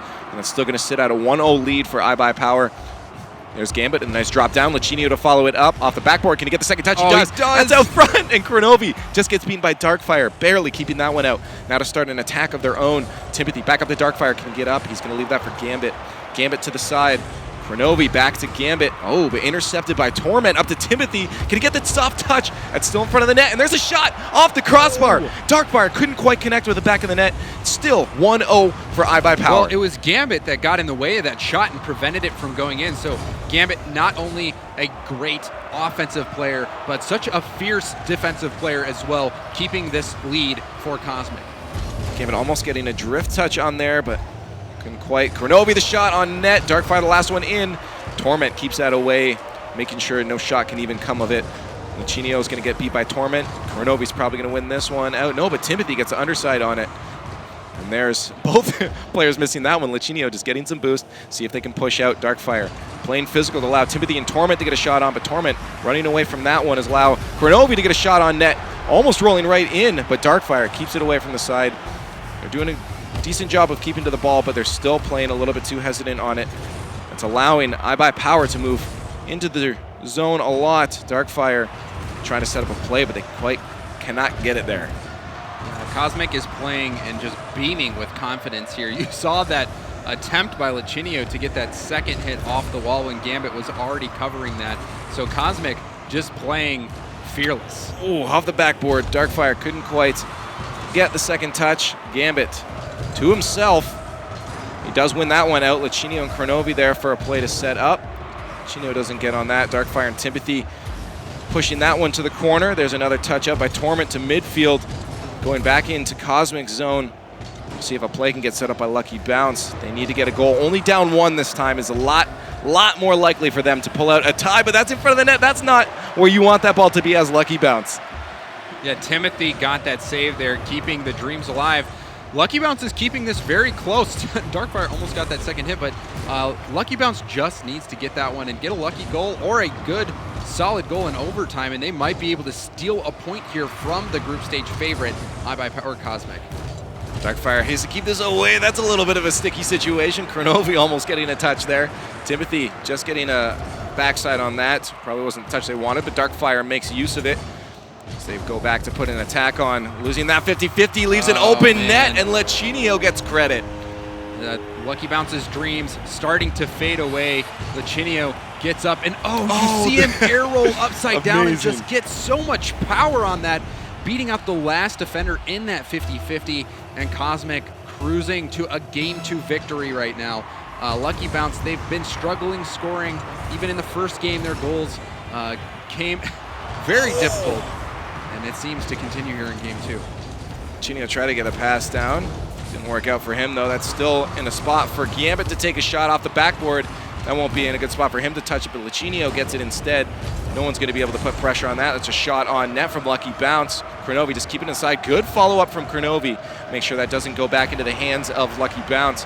Back to midfield. Kronovi, the back pass to Gambit. He's a little bit out of position, has to readjust, but it works out for them to midfield. Lichinio a little off. Tries the 50-50, wins it. Can't quite get that wall touch he needed. Out to the center. Gambit way back, expecting a chip shot. A good idea that he is there.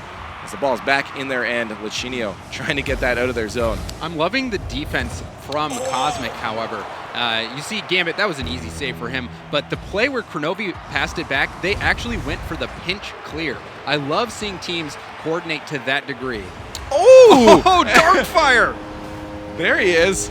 Only 1 goal deficit now. Yeah, look at that. Was an insane pinch that sent that ball out into the mid. Torment got that in there. Nice Darkfire getting up quickly, certainly using his double pop, which is where you use your jump twice to get up in the air instead of going and flipping.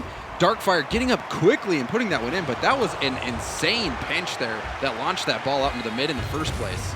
That was almost a scary spot going backwards. Lucky Bounce trying to get that out. Timothy did win out on the 50-50, but that's still on their net. 38 seconds left for Lucky Bounce to get a goal to tie this one up. We'll see if they can do that right now off the wall. Timothy gets a good pinch. That's going to be right in front of the net, almost going in. Darkfire, I don't know why he didn't go on that. Could have been a goal for them. They have another chance here. Timothy, good clear to the corner, but Kronovi's going to pick it up. Puts that one right on target. Lichinio tried to get a redirect. Torment beats him to it. 16 seconds left for Lucky Bounce to get a goal, but the pressure is on from Cosmic. This could be their breakout opportunity here if Torment gets the touch. Out to Darkfire. Darkfire needs to get that on target. Gambit stops it in his track, and Kronovi sends it right back down into Lucky Bounce's end.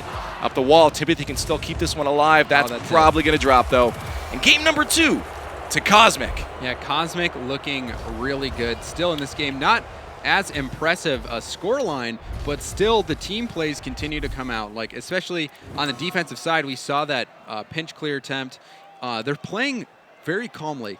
They are not only just trying to throw their mechanical skill, but they really are playing as a team. It's so enjoyable to watch Rocket League when you've got such talented players, not just going for the ball like it's solo standard, but, you know, going for more of those 2v2 kind of plays, right? In 2v2s, you get a lot more room to do those passing plays, and you play a lot calmer because, you know, you don't have that third player to save your bum if you miss your hit. So you play a lot more cautiously and as a team, and that mentality carrying into this 3v3 matchup, iBuyPower is really impressing me right now. They are not playing selfish. Well, and as much as people always joke about wanting that Kronovi cam, just watch him all the time.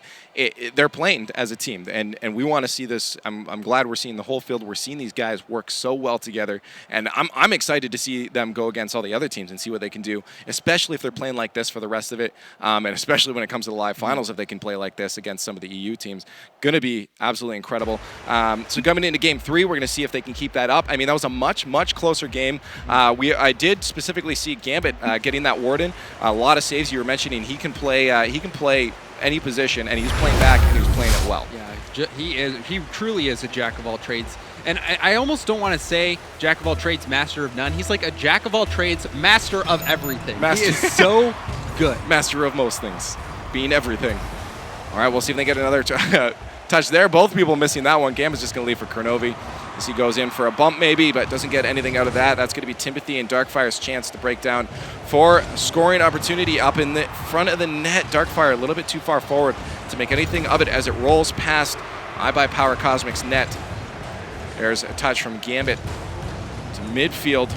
Timothy touches that towards his own net. That's not what you want to be doing. And that's an easy shot for Kronovi, setting up the first goal. Yeah, Timothy, he must have felt generous after that face-off with Kronovi, because that was a beautiful pass, although a horrible result for his team. That was a great setup, and Kronovi pounces on that, doesn't let that juicy opportunity slide by, and clutches that one. Now, again, a goal in the first 30 seconds.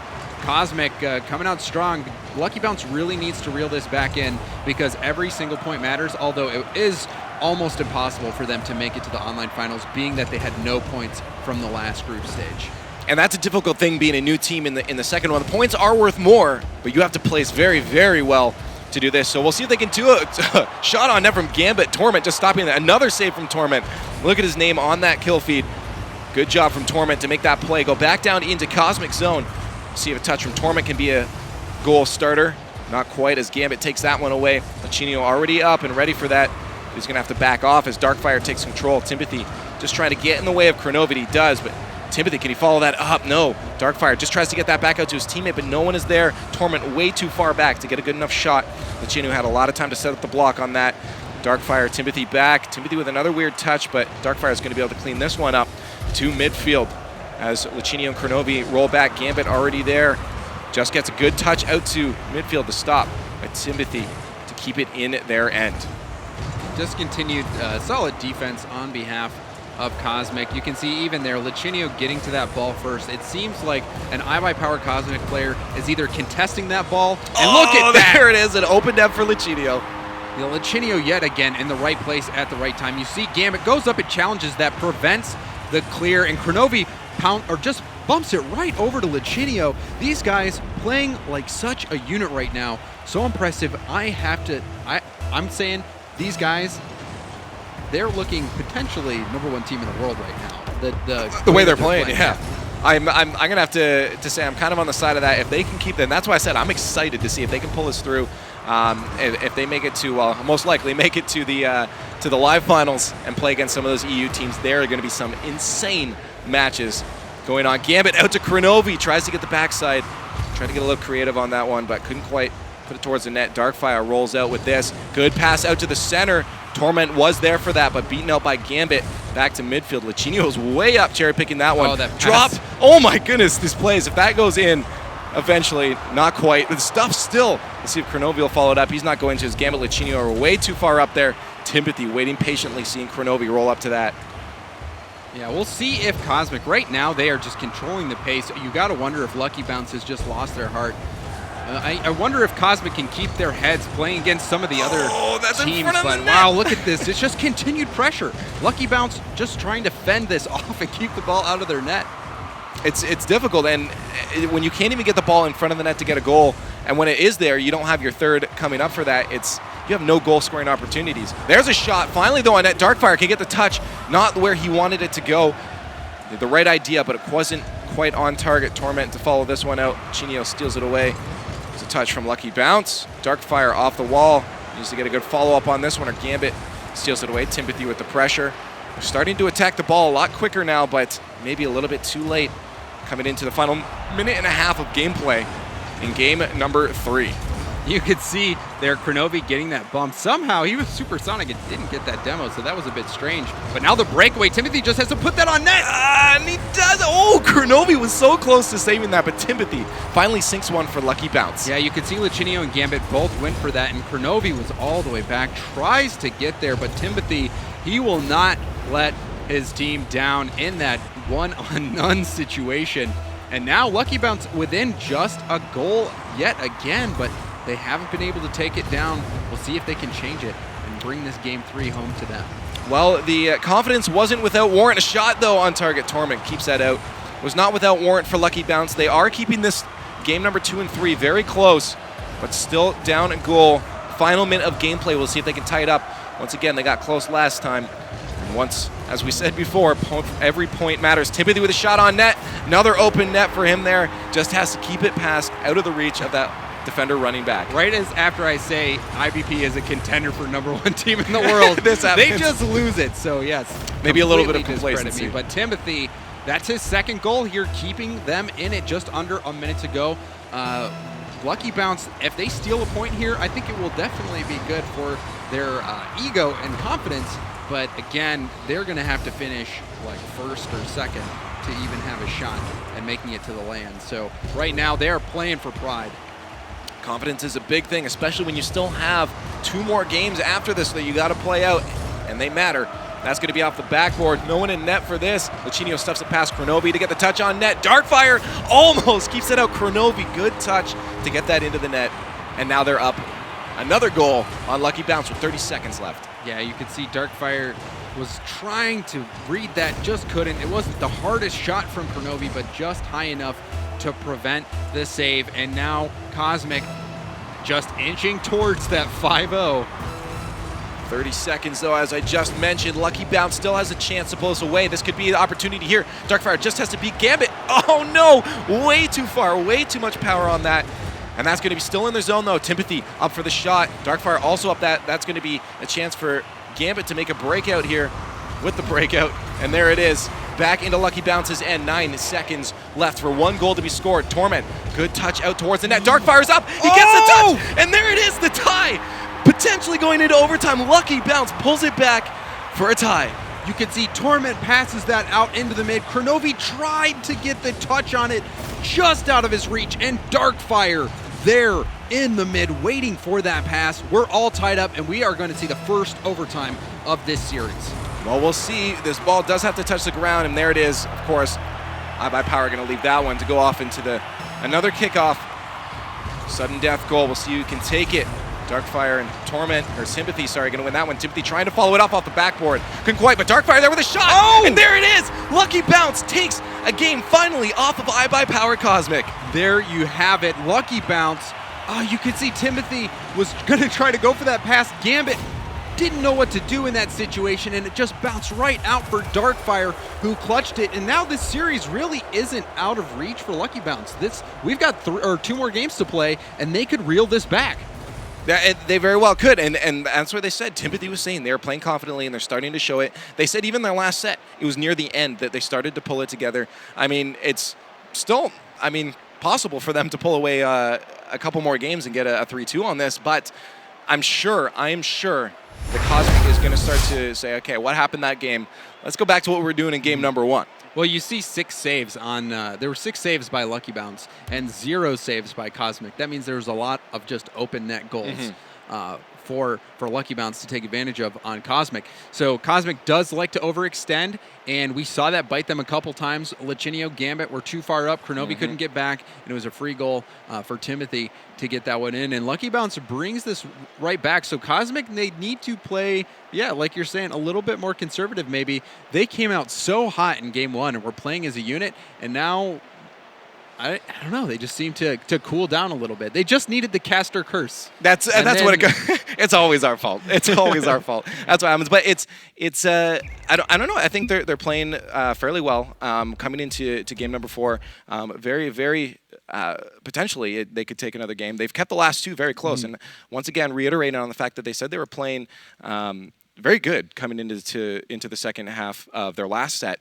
So we'll see if they can do it again. But a point already off Cosmic. I mean, that's a tall order to ask for, especially when they're playing like that. And if they can take even just a point off, that means a lot. I forget what they went last time. I think in group stage they went something like 29-6 or something ridiculous. Cosmic, every point off them so critical. But Lucky Bounce, they stuck with it. They didn't look like the better team in those games, but they play as a team. They were back playing defense when they needed to. You saw there they had 6 saves. So Lucky Bounce, they're that scrappy team that's going to play as a unit and get the goals that they should score and just play solid defense, whereas iBuyPower, a lot of times they go for the crazy goals, throw everything that they can, try to work together to make some flashy plays, and sometimes they leave their net open, and we saw that come out to bite them. And they capitalized. Two of those goals from the last game were open net goals that Timothy capitalized on. So as long as they can keep doing that, we'll see if Cosmic will let up something like that again. They might play a little bit more to their strengths and not push up too much. But as long as they don't revert to just doing just those individual mechanical plays, and they can keep those team plays going on that we saw in game number 1, iBuyPower is very poised to take this. But Lucky Bounce, game number 4, wanting to take another point, potentially 2 more points off of iBuyPower. We'll see if they can do it. The series in favor of Cosmic, 2-1 in this series of 5. 5 games are to be played, 5 points are to be distributed. We'll see who gets the majority of them. Lichinio off the roof. Can he do another one of these highlights? No! Oh my goodness! Oh my goodness! Wow! These are the types of plays that you just like to watch over and over again. He gets that second touch, and then the third touch past Torment. Torment read it after the second one. That third touch, putting it by him and getting that goal. Another goal in the first 30 seconds, but wow, Lichinio so gifted in the air. Whenever you see him get that first touch, it's always like, he's not going to do this, is he? And he always does it. He always gets those incredible ones, and that's why I love watching him on those. Torment with an open net again. We were just talking about this. Yeah, Cosmic, sometimes they just leave the net open. You saw both Kronovi and Gambit went for that one. Kronovi tried to knock it into the corner, didn't get enough juice on it, and it ended up just being a pass right to Torment, who was waiting for it. So it's like, yeah, I'll take that. I'll take it. No problem. Yeah, serving it up on a silver platter, and now we're all tied up. But Timothy having to keep this one out, rush into that. It's going to be a chance for iBuyPower to get a goal here. Gambit just needs to squeeze it in, but Torment throws his body in the way. The Octane hitbox stopping that from going in. Timothy off the wall, the pinch in his favor off Lucinio. Now Kronovi and Gambit having to move back. Gambit waiting patiently. There's the touch he wanted off the wall. Stuffed out by Timothy, but he can still follow this one up. Torment, good rotation in to push that back towards iBuyPower's net. And the pressure is now on from Lucky Bounce as they're trying to get some scoring opportunities. And Cosmic trying to break out. Finally, could be what they needed. Good pass from Gambit to Lucinio. Couldn't quite finish it. What a play from them, though. Still, yeah, those guys working together to get that ball out of the blue sign, doing a solid job. But still, after that for game one, that devastating game one, it's been far too close for Cosmic's comfort. Oh, very, very close. I mean, we're seeing a tie game. Still only a minute and a half in, but a tie game, nothing like the first one. We see Lucky Bounce doing very good at adjusting to doing what they need to do, and there's almost the stuff out from Darkfire. Now Kronovi has a chance to push it out. Lucinio to support him. There's the push forward. Lucinio wants that read, but he doesn't quite make it. Darkfire gets it over him, but Gambit off the backboard. Kronovi moving up for a shot. There it is on the far side. Oh no, Torment almost putting that in his own net, but just keeps it out. That actually paid off. That was totally unintentional, but Torment putting that off the post bought enough time for them to actually keep that from going in, so Lucky Bounce getting a lucky bounce there. Precisely that. Gambit almost getting the touch he needed. Now Kronovi's going to be left to keep the pressure on there. Good pass out to center, but no one's going to be there for that as they move back for boost. And there's Gambit. The touch to Kronovi. Good spot on net, but no one there to finish it off. Lucinio off the wall. Timothy and Torment trying to get that ball out of there. There's a good touch from Torment off the wall. Follows that one through. I always like to see those follow throughs. That's out front for a shot off the backboard. Timothy, can he get it underneath? And Kronovi in a bad spot to make that save. Timothy did a good job of playing the miss, though. You see here, Timothy had faith and went up for it. Kronovi just missed it altogether, and Timothy took that one down. Again, just scoring those goals that get handed to him, but Kronovi wishing he had that one back. He had the opportunity to hit that one out into the corner and did not make it happen. And now Lucky Bounce, they might take this reverse sweep in the series. It's incredible to see, but a shot on Gambit, the commentator's curse right there as Gambit ties it up for Cosmic. I should just say that I'm not going to win the lottery. Something nice will happen. But Gambit going up for that one, and Torment was up in the air. You saw Timothy. That was an odd positioning. He was stuck perpendicular to the goal line. Generally, you want to be parallel, and he just was of no use trying to block that shot, and Cosmic tying this one up. All right, Lucinio now with another play out to Gambit. Gambit has an open spot. Wow, Timothy flying in there to keep that one from going in. He's going to keep the momentum going forward. See if he can follow this up, but looking like he's got no boost. Can't keep on that, but that's in front of the net. Gambit has to get this away, but Darkfire, no, Torment. It goes off of Kronovi. Yeah, Torment just plays this one slow, gets the block. Lucinio hit it right off his hood. It bounced off the ceiling and was going to be going in. Kronovi, in the last-ditch effort, tried to get back, ended up just knocking it into his own net, but Cosmic just coming apart at the seams at the moment. And really, I take back that comment I said before. But Kronovi, twice in a row you did it. I just need to stop. But Lucinio again with a face-off win, and Kronovi bounces it to himself, actually goes for that delayed hit there. They were reading that second hit, and Kronovi went low on him and just forced that one in. We're all tied up still. This one's been back and forth with some pretty unorthodox goals, to say. Yeah, very odd, but it's a tied game, and that's what Lucky Bounce wants to see. The closer it is for them, the better. I mean, of course, they'd like to keep that lead, but this seems fine and dandy for them. They won it in overtime last time. We'll see if they can do it again. A minute 20 left. Game number 4. 2-1 for Cosmic, but that's on target. Darkfire has to struggle to keep that one out. Just gets a Dominus nose on that. We'll see if who can win that. Torment wins it out, but Lucinio in a good spot to put it back in front of the net. Gambit just trying to get in the way. Kronovi now having to rush back. Good midfield boost grab. Gets that one as well. Keeps it away from Darkfire.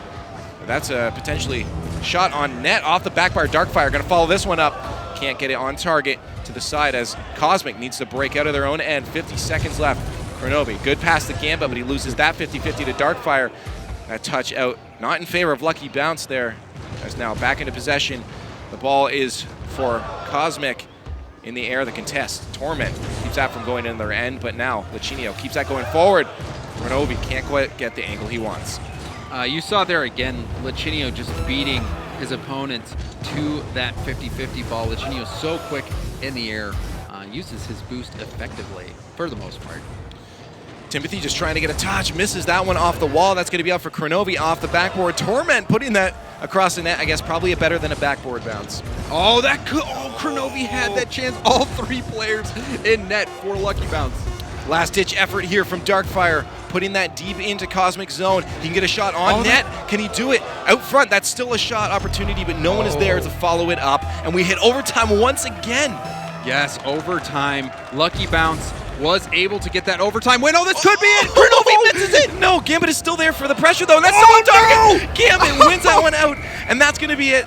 There takes another game. Cosmic up 3-1 in the series. You could see there Kronovi missed that, and then I couldn't see. Oh, it was Timothy who had the opportunity to come in and just deny Gambit from getting that shot. He missed it, and Gambit just kind of feathers that one into the net with a little bit of finesse, but Cosmic eking that one out. They had a tremendous amount of shots there compared to Lucky Bounce, 13 shots. Absolutely nuts. To 4, but still a close game on the scoreboard. You see just a massive amount of saves coming out of Lucky Bounce. Lucky Bounce keeping these games close, just getting every goal where they can. Yeah, no, and it's I mean, but keeping it that close, like yeah, Lucky Bounce, as you said, getting every goal they can. They're doing a very good job of keeping pace up. They're attacking that ball a little bit quicker now. They're keeping up to the pace that iBuyPower was playing earlier in the set, and that's all they need to do is just keep it this close, and they still have a chance. They still have a chance to take another game off and get another point. We'll see if they can do that coming into game number 5. They're doing a good job, I would say, playing against the best team in North America. Yes. Lucky Bounce is doing a very, very good job, especially since they weren't even in the group stages before. Yeah, I mean, people, a lot of times, they have an issue with how Cosmic plays. Cosmic, again, they like to throw players at the ball, but you cannot argue against results. They finished atop of the group stage commandingly. They won the online final. They are the best team in North America. They are hands down. So Lucky Bounce coming in and taking points off Cosmic, it has to feel good, but still Cosmic they started off strong, looking a little bit shaky, but still they're getting the results. They are 3 games to 1. And for them, they probably want to get another one. I mean, they're sitting comfortably with their points from Season 1 group stages, but I mean, more points are never better. Getting a good spot on that leaderboard coming into the live finals is going to be great. I mean, they're pretty solidified, but you still want stats. Stats are great. Get a good stat guy doing that stuff for us. So Cosmic definitely wants some wins on this. But Lucky Bounce looking to keep themselves in this and do as best as they can. They're on a big stage right now, showing the world what they can do. Game number 5, Lucky Bounce. iBuyPower Cosmic. You saw a Feels backflip, man, from Gambit there. That was a good heads-up play by Kronovi. Kronovi trying to set Gambit up. Gambit just couldn't make it happen. And Darkfire coming out of nowhere. Is an easy shot for him, as both defenders there were nowhere there for a save. Yeah, Lichinio, you saw him just kind of confused in the corner. Torment put a beauty off of that, off the corner wall there, and Darkfire just waiting for it, scoring with 40 seconds into the game. So Lucky Bounce putting pressure on Cosmic early. Already a shot on net, though, coming back out of Cosmic. They want an early retaliation, but that's going towards the wrong net, as Lichinio has to rush back to keep that from going in. Got a bad touch himself. And Timothy there just to keep the pressure on and say, hey, guys, we're here. You don't get a free pass out of your own end. Gambit wins out that one. Kronovi to support him. Going to get the pass out. He does, but Timothy there to challenge it, steals it away. Torment there to follow him up. A little bit of mistouch from Timothy. He's going to put that back in front of their own net. Gambit with a good touch off the backboard. The follow-up not there from Lichinio as he waits for that touch from Lucky Bounce off the wall. We'll see if we can get a pass out. Kronovi's there to support. Up in the air, Gambit can challenge this one over Timothy. He does win that one out, but Darkfire waiting for that to drop. Gives away possession, though. Kronovi puts it right back towards the net, and the pressure is on from Cosmic as they want to get a goal to tie this one up. Yeah, Cosmic, if you were to rewind that and just look at that that play or how long they had it in the zone, Cosmic is always getting to that ball first or just doing a great job at contesting it. Cosmic so fast to the ball, and that makes them a nuisance to play against. Well, they've seen it before. They put in the amount of pressure on. The amount of pressure they're putting on is just, it's nuts. It can be overwhelming. If they're in your end, they're in your end for a while, and they're showing that now. They want to get another goal, and there's a shot on target. Good placement from Gambit. Yes, the all-out offense from Cosmic finally paying off. You saw there, I couldn't tell if Lichinio actually got a piece of that, but Gambit, oh wow, he threads that needle into the upper left corner of the net. Gambit uses the nose of the breakout very effectively, just threading that needle. Very good placement, showing us why he's one of the best, or as you mentioned before, the best in North America. Very good placement on that shot from midfield. Tied up in the series, almost approaching the halfway mark. In game number 5, we'll see if Lucky Bounce can pull away with this win for themselves to get another that point. That bump from Gambit was amazing. He jumped in the air to hit that player. I always love to see when people start playing physically in the air too, because you have to guess that trajectory and play it right. Very cool to see all the time. Now, by power on the attack. Good touch from Kronovi, but that goes out of his reach. Timothy back to midfield. Good touch there from Lucky Bounce, putting that back towards Cosmic's net. See if they can keep an attack on. Darkfire. Very good job of staying up all the time. Torment off the backboard. Teammate follows up, and the shot on target. Lichinio just keeping that out. Still 1-1. The pressure is on from Lucky Bounce now, and they're doing a good job making sure that ball stays in. Darkfire, soft touch off the backboard. Timothy trying to get it off the backside of his nose. Torment to keep the pressure on. Timothy missing the backflip, and the pressure is real from Lucky Bounce right now. Lucky Bounce, now their turn to put the pressure on. And this is going to be a big play right here. If Torment can win it, just launches all the way across, but still looking to work out for him. Ooh, Darkfire almost able to get that off the side, but leaves that for Torment and Timothy as they push that back towards the net. Oh, no one in net. We'll see if they can go in. Timothy tries to follow that one through, but Kronovi just gets back in time to keep that from dropping in front of the net. Darkfire up to put it off the side. Going to be a steal away for Cosmic if they can get the win here. There's Gambit up to Kronovi. Good touch. Almost sinking it in the top corner, but there's another shot. Gambit couldn't quite put it in the back of net. Still 1-1. And now we see the pressure put on the other end. Oh, Darkfire almost there. He just missed that. That was a good play by Torment to put that over in Darkfire's area. Darkfire just missing out on that hit by just a threat. And he had another opportunity for a redirect there. Timothy gets the touch on that, and that's going in! And now they're up a goal. Timothy puts that past 3 defenders. Lucky Bounce, they're taking their turn to just continuously assault the net. And you see all 3 players!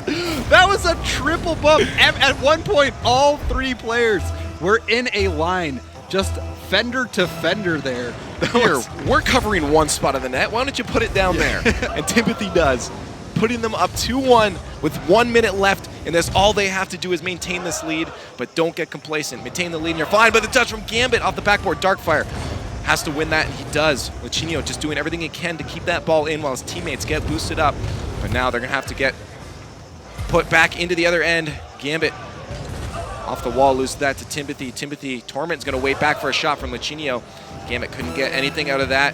Torment just giving that away. They're doing everything they can just to make sure the ball does not go in front of the net. Final 20 seconds of gameplay. Lucky Bounce up on the scoreboard. Can they do it? Well, it's looking to be the case right now. Unless Cosmic can make some magic happen, Lucky Bounce is holding off this relentless assault. This could be it right here. Lichinio needs to get a touch. He doesn't. Darkfire up the wall. He just chases that as much as he can. And he keeps chasing it to drop that down. Not going to be a very good spot for Cosmic, but this is up in the air. Could be dangerous. Gambit trying everything he can to get it past, and it touches. And there it is. Cosmic Aftershock takes the series 3-2, but 2 games going to Lucky Bounce. Yeah, Cosmic, they came out of the gate hot, but then just started to cool off. And look at that, Lucky Bounce. Gambit had 6 shots. Lichinio had none, and Kronovi only had 1. So just team play coming out from Lucky Bounce, just getting those scrappy goals, making it happen. And they take this 3-2. That is a very good result for them. I mentioned Cosmic, #1 team in world potentially, and then that happened, right? They are such a polarizing team because they do win. They win in North America. They won the groups. They won the online finals. But the way that they play sometimes can be infuriating. It's confusing. Like just hitting your face against the wall sometimes. Some of the things that they do, but they get results. But still, Lucky Bounce or Cosmic, they get the series win, but Lucky Bounce picks up 2 critical points here, so they have to feel happy about that. No, it's great, and like I want to see what the analysts have to say, because like that was a much closer game than I think a lot of people probably thought it would be, especially in the chat as well. Too with a 3-2, only a 3-2 win for Cosmic, but it's still a win. Lucky Bounce walks away with 2 points. I'm sure a lot of people are happy with with that, especially with a new team coming into the groups. So we're going to see what the desk has to say about that one. We're going to toss it to Axel Toss. Take it away. Thanks so much, Leaf and James Bot. Great commentary as always, and what a series that was. Obviously, we had the face-off in the beginning. iBuyPower super confident, and then they back that up with like going up 5-0. But then Lucky Bounce, a pleasant surprise, made it pretty close. Yeah, like I think game 1 was a little misleading. Like everyone's like, "Whoa, Cosmic looks really good," Right. And then Lucky Bounce came back to where we thought like they would compete, but Cosmic is such a weird team. Like they started out looking like an EU team. Like I say that not in the aspect like because EU is the better region, but the plays that they make. EU is notorious for when they go to contest a ball, they don't actually contest 50-50s because they know it's not going to work in their favor in most cases. They just let the touch for the other team happen, but then position themselves in a place to clear it out. And they did that so well in the first game, and then for some reason, every other time they're like, hey, what's defense? And let them tie it up. Maybe overconfidence, I'm not so sure, no but Lucky Bounce, great performance. Let's go ahead and look at the Mobile One high performance replays from that matchup. There's a lot of good ones here. Yeah, game 1 was just a shellacking of solo plays from Gambit, from Latch. It went crazy really quick. Yeah, shots over the top, like Lachinio had a couple pass goals. And they were working so good as a team. Like that one, like we all went nuts. Yeah. I'm like, oh, he missed the show. Just kidding, it's a pass. Yeah, like a three-way team pass. Like that's what they were doing really well in game 1. But they continued that throughout the series. It was just more for clears. Yeah, Darkfire getting a couple goals to actually end up tying it up and then eventually winning in overtime. But you saw the defensive breakdown from both sides for a little bit, but then as we start to rev it up, this Darkfire and the rest of the crew really put on the pressure. And then Lachinio with his amazing aerial goal off the roof again. Like he seems to have one each week.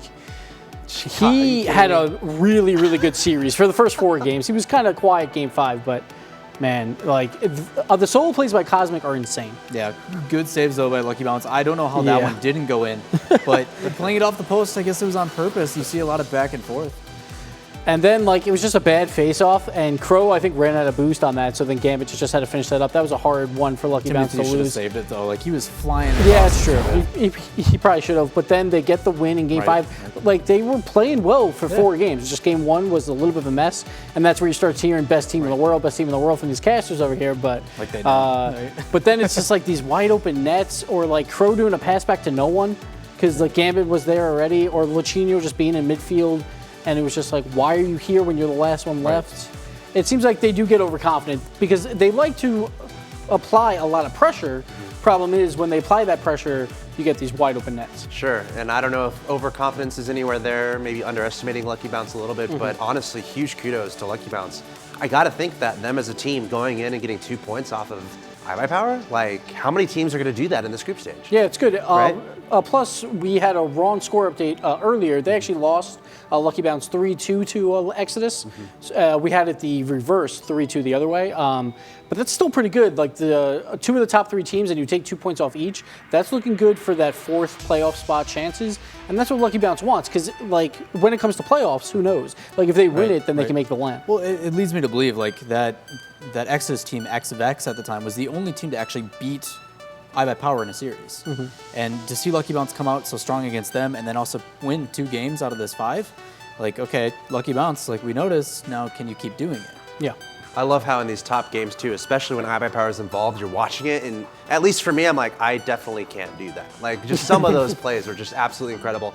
Awesome Rocket League action here at the Rocket League Championship Series. Guys, stay tuned. Next match is going to be, speaking of Exodus, Exodus versus Kings of Urban. That's number 3 versus number 2 in that standing. So July 4th is coming. Certainly a lot of fireworks coming your way here at the Rocket League Championship Series. Stay tuned.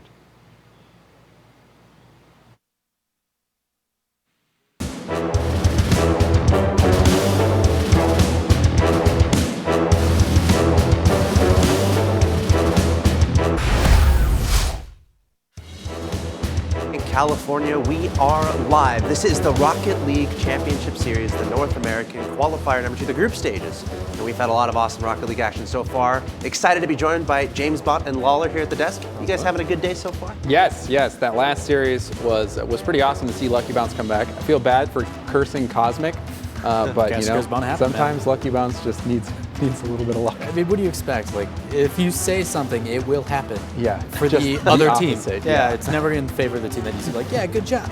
And they score. Like, every time. Feels bad, man. I mean, it's still just fascinating how dominant iBuyPower looked, but then Lucky Bounce keeping the reserve, not giving up. I'm like, is it possible the early GG or something? No, not giving up, and they came back and actually got 2 points for themselves. So I'm pleasantly surprised by Lucky Bounce so far. But next up on the stream, we have a very exciting matchup. I think it's our number 2 and our number 3 seeds currently in the standings. Kings of Urban at number 2, Exodus at number 3. Let's take a look at the rosters for these two teams. Obviously, these two teams are pretty much powerhouses in North America. I gotta ask you guys, who are the players to watch out for in this matchup? Well, I would say keep your eye on Moses, just because he is the one who replaced J-Raw. Exodus previously Vex, and previously there was an Aeon or whatever. There was like Eon or Yanix. But yes, but Moses is the one who came in and replaced J-Raw on that team. So see if he makes an impact in the series. Yeah, on the flip side, you're looking at this Kings of Urban team. All of them are standout players, and they can really show up. But Jacob, rocking that foam hat, like, expect him to show some plays if he can see past it, because that thing is huge. Now, we don't have too much intel on these two teams, as this is the first time they're both going to be on the stream here today, which makes it more exciting for our purposes. But I got to ask predictions. I know this might be a tough one to predict, but we'll start with you, James. What do you think? Well, really, Exodus, they've been looking really good. They did 3-2 Lucky Bounce earlier today. Kings of Urban, they actually lost to Retrospect 2-3. So Kings of Urban, they're sliding a little bit. Although it's going to be such a close one. I'll say 3-2 in favor of Kings of Urban, because they know they need to start getting these wins back, because against Retrospect, they were definitely a favorite. So to lose that series and lose out on 3 or more points definitely hurts. Yeah, you'll see that out of a veteran team, where if they lose a series that's not quite expected, they'll come back and play really, really strong. But at the same time, Exodus just beat Lucky Bounce 3-2 earlier and showed up again against iBuyPower. So maybe they'll carry that momentum. They've been playing really well with Exodus, but the first time we get to see them today, who knows what they're going to do against a veteran team. You have a prediction, Lawler? 3-2. I got to go with Kings of Urban as okay. well. I'll go on your side. I think Exodus 3-2. Oh, I said Kings of Urban. Okay, I'll be solo. I'll be solo against you guys. Sure. Because I like the idea of Moses and Exodus. I think it works well together. Yeah. So did they plan that? Who knows? I don't know. Rocket League people, have the best names. Let's see if Moses ends up on Kings eventually. I guess we'll find out. But without any further ado, guys, I'm happy to throw it to the commentary desk, where we actually have Wave and Carpet, who are going to be calling the action. Thanks so much, Axel Taz. I'm Wave Punk, joined here by Findable Carpet. And Findable, we have a great match here. This couldn't be closer. We have the number 2 team and number 3 team. And I'm interested to see what roster changes have done. Exodus, who came in third underneath the 2 teams that I think everyone expected to come on top, and they still had a roster change to hopefully perform even better. Roster changes can always be scary, especially in the middle of something, between Qualifier 1 and Qualifier 2, which has only been a 3-week break. Absolutely. They swapped out J-Raw with Moses. Absolutely, and it's interesting because coming into this, we have Exodus coming off of a win against Lucky Bounce, and we have Kings of Urban coming off of a loss against Retrospect, which is not so many of us expected. So this match is very much up in the air. I don't know who's gonna be able to take this one. I'm very excited to see how it's gonna go. I was very surprised to hear that Kings of Urban lost against Retrospect, because just overall, we know Kings of Urban tends to dominate. I mean, once they took on Sad Jr., who's just an incredible player. I mean, some of the craziest highlights I've ever seen in Rocket League at all most likely came from Sad Jr. Absolutely. He's had some interesting stuff over the last month and have some really crazy shots. Incredible stuff. We will be getting into game number 1 here, and we will see if Moses is able to lead his people into the promised land. Who are we going to jump on board with first? We're going to start with Garrett G. He's always been such a good striker. He comes up clutch exactly what he needs to as that third player he's always going to need. But with this new roster, I don't know if he's playing a little bit different or not. Kickoff going in favor of Exodus. We have Exodus in the blue, Kings of Urban in the orange here on DFH Stadium for game number 1. A shot from Fireburner cleared out by Moses. It's going to bounce around in favor of Exodus. Moses keeping the pressure up and be able to push that one into Kings of Urban territory. Jacob, last line of defense, going to try and bounce this one around the corner, but Garrett G gets the drop on him. He's going to be able to set this one out in front of the goal. Sad Jr., last line of defense, able to push that one out and away. Right now, just a little bit slow on both sides. There was an opportunity that it looks like Exodus may have just had. It was pushed out very well by Garrett into the center, but there was really no one to follow up. I think they're playing a little bit safe. both teams a little intimidated of each other. Oh my goodness, the plays from Sad Jr. He's just got to beat out Moses. Moses gets the read. Well done, but incredible plays by Sad Jr. to get that around 2 players. Here's still scoreless, the ball right in front of Vex's goal, or Exodus's goal. Now Garrett G with a run onto the other side. Jacob couldn't quite get there. First point going to Exodus. That was an interesting touch by Jacob. I think if he had taken this time, maybe he was running out of boost and he felt a little anxious. Garrett had he'd make the shot and there was no way he'd get a second touch. I think if the defender had been just slightly more patient, he would have been able to get around the ball. But either way, Garrett seeing the opening, taking the shot he could, making it as fast as possible, puts him up 1-0. Great counter play there by Exodus. They are up by 1. Now Jacob trying to push this one out of his own half. Leaves the ball there for Fireburn, who tries to pass up to Sad Jr., but intercepted by Garrett, who puts it around the corner off the backboard. Turtle just runs some interference, leaving space for Moses. Moses' shot also goes wide. No one really wanted to take the touch there. A complete defensive miscommunication breakdown from Kings of Urban. This is nothing I'd expected from Kings of Urban. Maybe this is what was going on in the retro game. Sad Jr. and Fireburn are both just abandoned ship while Jacob comes flying off the back wall. No one has any idea what's going on, and Turtle, probably so surprisingly, it's like, I guess I'll shoot it. You don't see that happen very often. They look like bots, you know how they both go out and like, oh, you got it, okay, we'll both piece out here. Miscommunication hitting Kings of Urban early on here. We'll see if they're able to bounce back in game number 1. 3:44 left to go in this game. Fireburn are going to set that one up onto the backboard. It's going to be bouncing around. Garrett G able to set this one over into Kings of Urban territory. Moses going to put it around the corner. There's Garrett G with the follow-up, and my goodness, 3 points in the first half of this game for Exodus. Cannot believe so quickly. Garrett gets the touch over to the side. Moses reads it well, and the angle Garrett can get.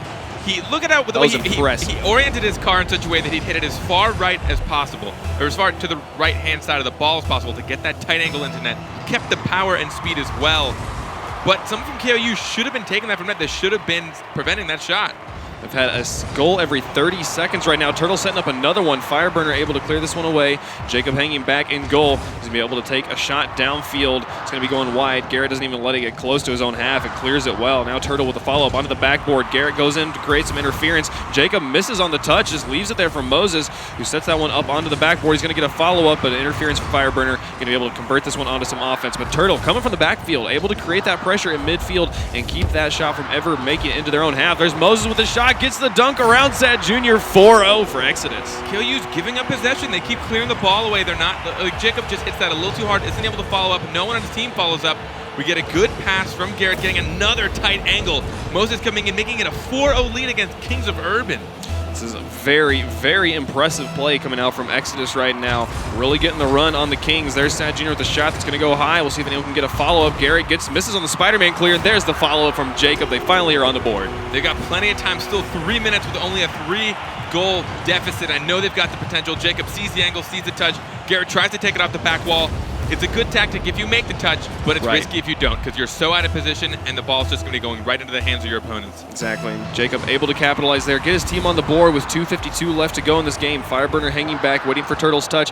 Now he's going to be passing up to the midfield to Jacob and Sad Jr. both going up for that one, so no one's going to be here to follow up on this one and let Moses have all the time he needs just to keep his ball in the corner, see if he can try and press this one out of his own half. Gets it past Sad Jr., going to carry it around up to midfield. Now Garrett G able to set it onto the backboard. Fireburner going to win the 1v1. Garrett does. He wins the 1v1 with Fireburner. Now the ball crossing to the other side of orange half as Jacob tries to push this one out of his own half. Great interference from Turtle, keeping that ball in Kings of Urban territory. Garrett G coming up from the back. Ball just lofted. Here comes Moses. Can he get the shot? He gets it under Sad. Can he get it over Jacob? It does, but it's not quite on target there. Ball going to go just wide. Just close enough. It's looking like Exodus is getting to these balls faster than KOU.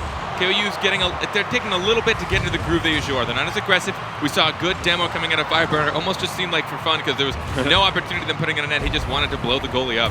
Turtle going to send this one around the corner. Is going to bounce nicely in front of the goal, but no one there to put it away. Garrett following in the corner as Fireburner is able to get the first touch and continue to carry it over into Exodus's half. Sad Jr. going to run some interference, but Turtle able to pass up. A great touch from Moses back to Turtle, who takes the shot. Can Jacob get there? He gets the block, but Garrett coming from the back makes it 5-1. I don't understand what KOU is doing so much on defense. Usually they're a little more Again, the great pass by Moses right back to Turtle. It was a very weak touch. Jacob should have let Sad Jr. take that. He had a much better angle. Sad Jr. could have cleared that to the midfield. Maybe there wasn't communication, he just didn't know where his teammate was, but he ended up making it so slow, Sad Junior couldn't get the clear, and it's still a 4-goal deficit. And I think we've seen a number of goals scored by Exodus just on miscommunication and Kings of Urban not trusting each other. They really need to step up the teamwork if they want to be able to take this game or even take a game in this series, because Exodus right now is playing well and capitalizing on all the defensive mistakes. Jacob setting this one out for his team. 1:25 left to go, 5-1 in favor of Exodus. Garrett passes to Turtle, puts it on the backboard. Moses overshoots, does not read the bounce correctly. Garrett driving backwards, going to be able to continue to keep the pressure up for Exodus. Jacob now pushing that one into Exodus territory. Turtle falls back on the defense as Moses clears it all the way back. Great touch there from Moses. See if they're able to do here. 1 minute of gameplay left. Turtle sets that one up. Sad gets the clear, sends it over into on target. Garrett just leaves that one. There's the sort of communication we need to be seeing from Kings of Urban. Yeah, and KOU just seem to not really be paying attention too much of where Exodus is. I'll see them go contest balls that are well lost, and they end up getting there like almost half a second too late. They're nowhere near actually contesting it. Or breakaways they should be taking much quicker when they should be seeing that most of Exodus was actually over-committed. 40 seconds left, ball right in front of Exodus' goal, but Kings of Urban not able to put it in just yet. Fireburner crosses it again and goes for a shot, but doesn't get the touch he needs. Moses able to clear it away. Final 30 seconds. They need 4 just to force overtime here in game number 1. It's looking like this one's very much probably going to go in Exodus' favor unless we have some last-minute heroics from Fireburner and the boys. Ball sitting in midfield. Garrett pops it up. Moses going to be able to pass it back to Fireburner, who takes a shot. Jacob, good presence in goal, good presence of mind to be able to keep that one out and away. And then the block coming out again from Fireburner. But final countdown happening here. They need 4 goals in 4 seconds. It's not going to happen. Exodus is going to be taking game 1. Exodus is so aware right now of each other and the opponents. I had never seen that many passing plays that were just also well. Turtle with 7 centered balls. Garrett with 3 goals. Generally what we expect to see at him, he's quite the striker. But again, like so many of those passes perfectly to the mid, just out of reach of their opponents, just in reach for themselves. They're taking the shots in the corners of the nets. They're sinking them, which is exactly what they do. In KOU, a little bit of miscommunication. We saw, Jacob take a save from Sad Jr. ended up conceding a goal because of it. Right. This is really, I had never seen this before. Moses had a slow poke medal there at the end for a 5 meters per second goal. Because he hit it and it just kind of bounces and then just slowly rolls in the goal. That was really funny. But interesting stuff coming out here. Great amount of offense from the Exodus squad with 12 shots on the net, 5 of those turning into goals. And none of those were solo plays. I mean, maybe a few of them, but overall they were working together. And it seems to be overtaking what KOU is used to. KOU is very good at reading the ball. I mean, all 3 of these players. Sad Jr., who's been around for so long, he was previously on iBuy Power, and Jacob and Fireburner, who've been playing together for so long. These guys, I've watched them. They can outdo almost anyone's solo plays, but these passing plays are kind of choking them up. Yeah. They're having some trouble on defense actually handling all these redirects passing plays when they're coming across the field really fast. Right, and it's interesting, it's the defensive sloppiness, mainly just the miscommunication, just completely breaking down on knowing where your teammates are, knowing who's going for ball and who's not. We had that one goal where both players just pieced out, just headed the other way to get boost and left the ball wide open for Turtle to take a shot. That's the sort of stuff they got to clean up if they want to be able to take a game off Exodus. We're going into game number 2 on Urban Central. Sad Jr. picking up ball control. Moses able to get some interference and send it onto the far wall. Fireburner keeping the pressure up for Kings of Urban. They have a nice offensive kind of materializing for them here in game number 2. Moses misses the touch, but Jacob is not able to get the shot. Close enough. They're trying to get the quick aggression. I'm sure they're coming in this game very strong, very aggressive. Now they know what they're looking for. Watch out for the passes. Watch out for redirects. Keep an eye on your opponents, not just where the ball is. Jacob sets that one up in midfield. Turtle takes a shot down midfield, but Fireburner able to block that one out and away. Now Fireburner and Jacob pressing up the left-hand side to see if they can create some sort of offense here. Sad Jr. following, gonna put it into the corner, see if he can set it up for a teammate. Not getting the touch on the wall. Turtle's able to clear this one out far and push it into Kings of Urban territory. Jacob reads it well in the corner and sends it back to midfield. Now to Moses, up to Turtle. See who is able to touch this one off of the bounce. It's gonna be Sad Jr. who sends that one back out. Jacob leaves it for Fireburner and then changes his mind and comes back. That's the sort of communication we need to not be seen, but there's the shot from Fireburner. Kings of Urban gonna go up first in game number 2. Ended up working in their favor. Jacob, I think, thought Fireburner was closer. He let Fireburner come for the touch, which would have been a great idea if Fireburner wasn't too far. Right. All of a sudden he's like, oh wait, you might not get there in time, so he ends up passing it to Fireburner instead. Fireburner gets the second touch. They now take the lead 1-0 early on in this game. Yep, first goal coming at 4:02. We'll see if Kings of Urban is able to hold on to the lead. Turtle going to create some offense now. We'll see Exodus moving on the offense, Fireburner sets that one out. Moses sends it up onto the backboard. No one really in a good position to dunk it away as Jacob clears it back up straight to Moses, who keeps the pressure on the Kings of Urban and gets a bump onto Fireburner, sending him far back. Now Turtle coming off the wall. That ball's going to be popping straight down to Garrett, who pops it over his head to hopefully set it up for a teammate, but just really sets it up for Sad Jr. Gets some nice passing going around from Kings of Urban. Jacob puts it up on the backboard. Garrett whiffs on the touch, and Fireburner's able to take a shot. Turtle in goal, though, keeping that one out. You have to be careful about these defensive whiffs, though. That's exactly what it's going to take. You can see just one more goal. In these high-level games, once you're down by 2 or 3, you know how hard it's going to be to score on a top-level team. 320, still only 1 point on the board for Kings of Urban. 0 on the board for Exodus. Turtle going to bounce this one around in the corner, see if he can set it up for a teammate. There's Moses coming in for the shot. Fireburner reads it well, keeps it out of goal. A very hard moment, a hard decision to make. Fireburner makes the right choice, though, and is able to keep it out. They still have the pressure on. Exodus sets this one up, and Turtle goes for the bump on the goalie, but Fireburner able to get it again. Fireburner has been very strong in goal here in game number 2. The rotations on both teams have been much tighter. We see a lot less open shots happening as we did last time. No more splitting of the seas on the side of Kings of Urban. You know, they're actually contesting the ball when they need to. They're trying to be there to prevent these shots. Garrett G going to bounce this one around. Sad Jr. waits for it and pops it back to midfield. Turtle picks it up, puts it onto the backboard. Garrett falls back to pick up some boost. Turtle gets a nice bump, or a nice demo there onto Fireburner. The ball going to be crossing straight in front of the goal, but Sad Jr. with some good presence, able to keep that one away. He's going to whiff on that touch, though, and Turtle able to push this one back. Now Jacob with the read sends it back into Exodus's half. Some back and forth, good reads coming out from both sides. Lots of hard clears right now. They're a little, timid. They don't want to keep too much control. They don't want to give up too much control. There's the shot from Turtle, tying up the game here for Exodus. That's why you can't let that ball bounce off the back wall. Great touch over to the back wall. It looks like Garrett and Jacob both went for it. Neither got the touch. It just came out for Turtle. Someone should have been ready in net for KOU. Once you realize that you're not going to be able to absorb that touch off the back wall, get a net, get ready for a shot. That came very far off the back wall, which gave you time to get ready. Neutral kickoff here, going to go mostly in favor of Kings of Urban. Jacob with a shot. What an angle there. Going to go just wide. Such a great play right off of kickoff. 2 minutes left in this game, all tied up. Fireburner sets this one up. Garrett G coming up for the interference is able to push it out and into Kings of Urban half. Jacob immediately responds, sending it onto the back wall. Here's an angle off the backboard. Can Sad Jr. get the angle? He does, taking the lead for Kings of Urban. Here's a skill way like seeing out of Kings of Urban. Over to the corner. Jacob tries to touch it over. He doesn't get the corner bounce, but he's able to get underneath it, pass it over to Sad Jr., and there's not many balls that float above net that Sad Jr. cannot reach and put into target, and that's exactly what he did. Great passing play from Kings of Urban. 1:49 left to go, and Exodus is down for the first time. Not the first time they had to tie this game up, but they're down in the series right now. They have just a minute and 45 seconds to work with. Turtle pushes this one out. They need to get some offense going. Here they come. Garrett going to put it off the backboard. Turtle going to follow it up. Sad Jr. with a great touch just to keep it out and away from all the Exodus players. But Moses able to respond right now, picking up some ball control. Jacob takes it from him, pushes it over the top. He's right on top of Sad Jr., who's low on boost. We'll see if they're able to create anything happen. Just going to kind of bounce on the back wall, not really going much of anywhere at the moment. Still just sitting loose in the corner. Fireburner just patiently waiting. He's given Exodus all the time they need to rotate in goal. Now Turtle with ball control, pushing into Kings of Urban territory. Not able to get the shot he was looking for. Tried to get it past Sad Jr., but a great read keeps it out. A minute in Rocket League time, it feels like close to an eternity. Kings of Urban has the lead, but they need to maintain it. Keep your rotations very, very quick. You want someone back on those net because Exodus so far has proved that they know how to take an opportunity on net whenever it's given to them, so don't give it up. 50 seconds left. Jacob puts it onto the back wall. Moses responds, putting it into the corner. All players loose at the moment as Fireburner tries to pop that one around. Garrett going to be able to put it up to midfield where Turtle is waiting. He crosses it to the other side, but Fireburner intercepts it before anyone else picks it up. Now Moses on the back wall, trying to push this one up. They have to score just to force overtime at this point.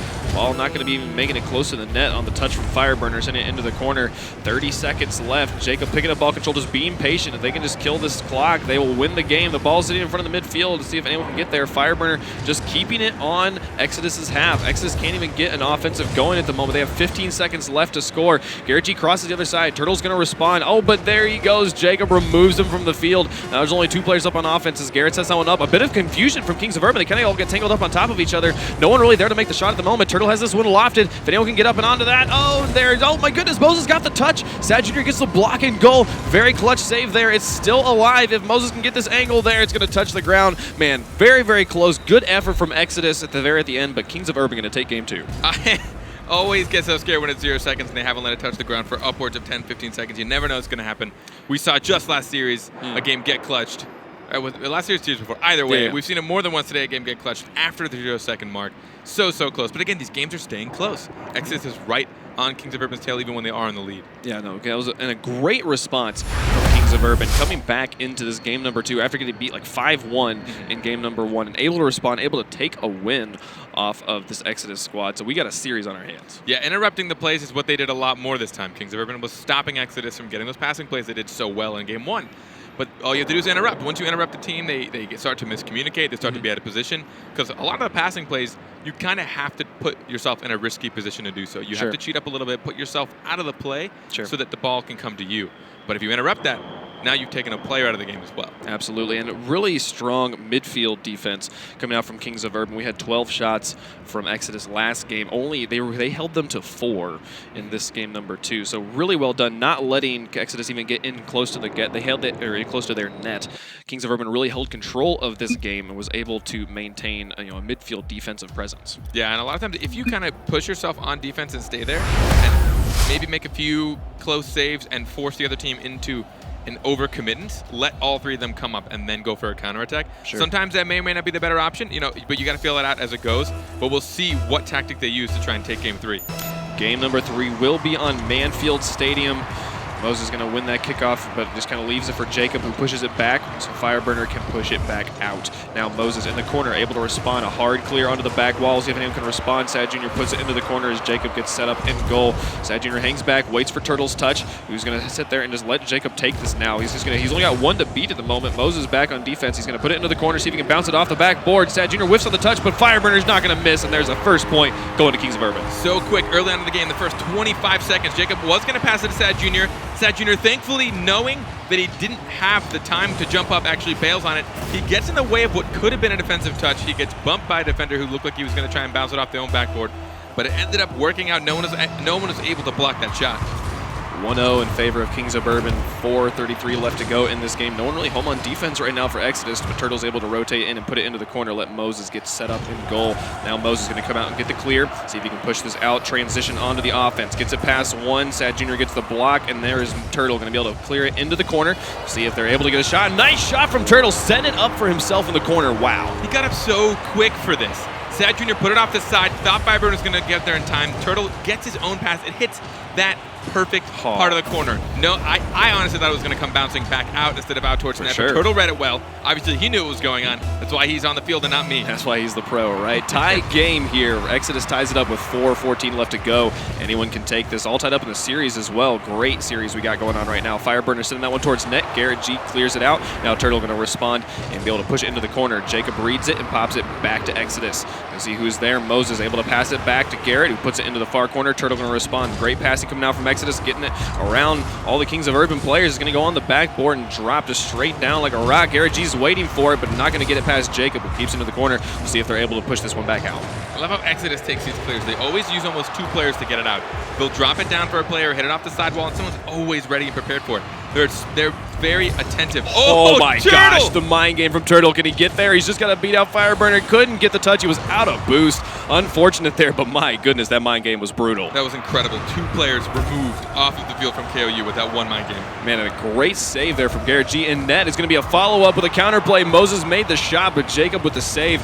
Great aggression coming out from both teams right now with 3:15 left to go. Kings of Urban trying to push this one out and onto the offense, see if they can put some points on the board, take the lead back. Now Moses trying to get out, but Jacob shuts it down on him. Turtle puts this out and onto the far wall. Moses going to pass back to Turtle. Just leaves it at midfield. Sad Jr.'s not going to fall for it this time. Doesn't get red. Fireburner just got to beat out Moses. He gets the shot over, and Fireburner gets his second point of the game. Maintaining the altitude of the shot is exactly what he needed to do. Sad Jr. gets that bounce touch and then taps it back mid. Turtle thought he had a better clear, but he didn't. Fireburner getting up underneath the ball, knowing a defender could have been there. KU's kind of picking up the pace a bit. The thing that feels weird about them, I can't tell. Maybe they feel antsy. Sure. But I don't see the usual Kings of Urban plays that I've been seeing in the past. Garrett G going to lose the kickoff, but leaves it for Moses in the corner, who clears it hard up in the Kings of Urban territory. Jacob reads it on the wall and passes it straight back. Garrett G waits for it, passes it up the field to Turtle. Great team passing, just like we've been talking about. Sad Jr. feels backflip. If Moses can come up, there's the shot, going to go onto the wall. We'll see it. He leaves it lofted at midfield. Leaves Jacob all the time he needs to clear it out. Some great passing come out from Exodus. They weren't quite able to capitalize. Turtle in goal, needs to get up in front of Sad Jr. Now the backwards play from Garrett G. Fireburner sends it on the back wall. Moses able to get out of net and try to push this one out. They haven't been able to create another goal just yet. We've just crossed halftime. We still see Exodus down by 1. Sad Jr. is very good at maintaining pressure. He's actually been in Exodus at half for what seems like about 20 seconds, maybe even longer, but he did well. He actually took the dribble from Moses. He didn't see him coming from the left-hand side, able to get a pass right into Jacob's hood, but sadly, defender came and cleared it. Turtle to Moses, good passing on the wall, but no one there to finish it as Jacob picks this one up, gets the dunk over. Turtle, last line of defense, great touch, able to push it back into Kings of Urban territory. Garrett lofts it up, but Fireburner's there. Moses needs to make the save here. He's going to be able to get that one out, put it back up to midfield. Sad Jr. on his back heels gets a great touch towards the net. My goodness, what a shot was that, and what the save from Moses. Holy cow, these guys are playing so well right now. I don't know how Moses got underneath that. He was very patient. He waited exactly for the moment he needed for that backflip, popped it up above the net. That was 100% on target in the net. Incredible.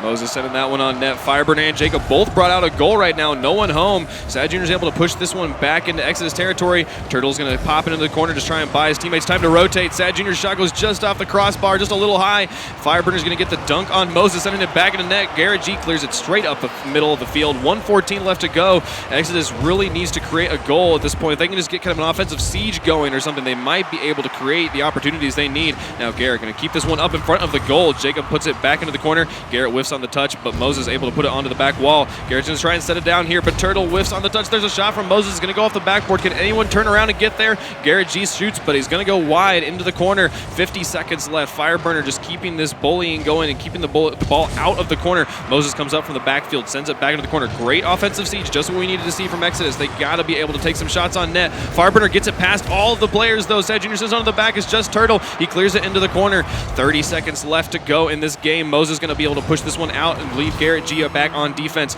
We'll see if they're able to push this one around. There goes Moses around the corner. Sad Jr. pops out to midfield. Can Garrett G come up from the back? He passes over to Moses. Turtle hangs back. He waits for Sad Jr.'s touch. Oh, he goes over the top. Can Garrett get there? No, Jacob beats him to it. There's Moses onto the back wall. This is some great offense coming out from Exodus. If they can just get any shots on net. There's in front of the goal, and Garrett ties it up. Well done by Exodus. I cannot believe that was actually able to happen. Incredible touch from Moses. He drives it up the wall, then pops it up just across the net. I honestly thought Fireburner was going to get there in time. There weren't too many options that he had for that pass that Moses could do. Garrett read it as well as he could as soon as it crossed that right post. As soon as it was in front of the net, he was there for the shot.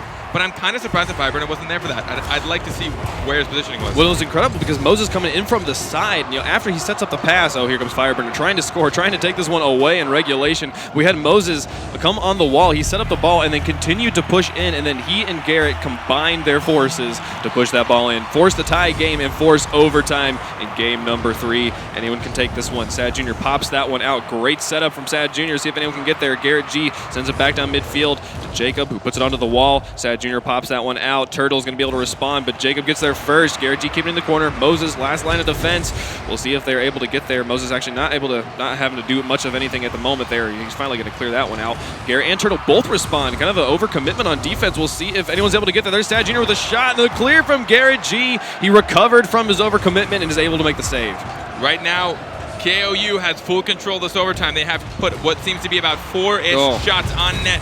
Jacob making that what seems to be maybe the 5th. A lot of shots coming out so early, but they have to be careful. Oh my gosh, these passing plays from Turtle to Moses. Fireburner gets the interference. Garrett G puts it into the corner. Moses is low on boost, but he's going to continue to contest. Fireburner gets it past him and is going to continue to dribble this up the field, takes the midfield boost and continues to push. Turtle comes off the wall, just tries to set it up for Garrett G in midfield. There's the shot, but Sad Jr. gets there first. Now Moses around the corner. We'll see if anyone can get there. Jacob beats him to it and sends it onto the back wall. Turtle's hanging back on defense. They've always been leaving a man back. This has been really strong defensive rotations from Exodus, but they got to score right now. First goal will win game number 3. Garrett and Turtle both pushing out. Moses falls back. He's going to go for the Spider-Man clear here. Pops it out, but not the best of clears. Jacob's able to take a shot. Garrett with another save. Garrett has been a legend in goal.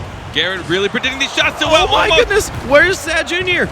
He's not there. It was right there, wide open. No one took the shot, and now Moses and Turtle is going to beat up Jacob. No, Jacob able to get the clear, send it towards the net. Garrett again clearing it away. That was a great shot from Jacob, a great placement, a long-range shot, but Garrett comes from the corner. There's a shot from Fireburner again. Man, back and forth. Amazing shots, amazing saves. What a game.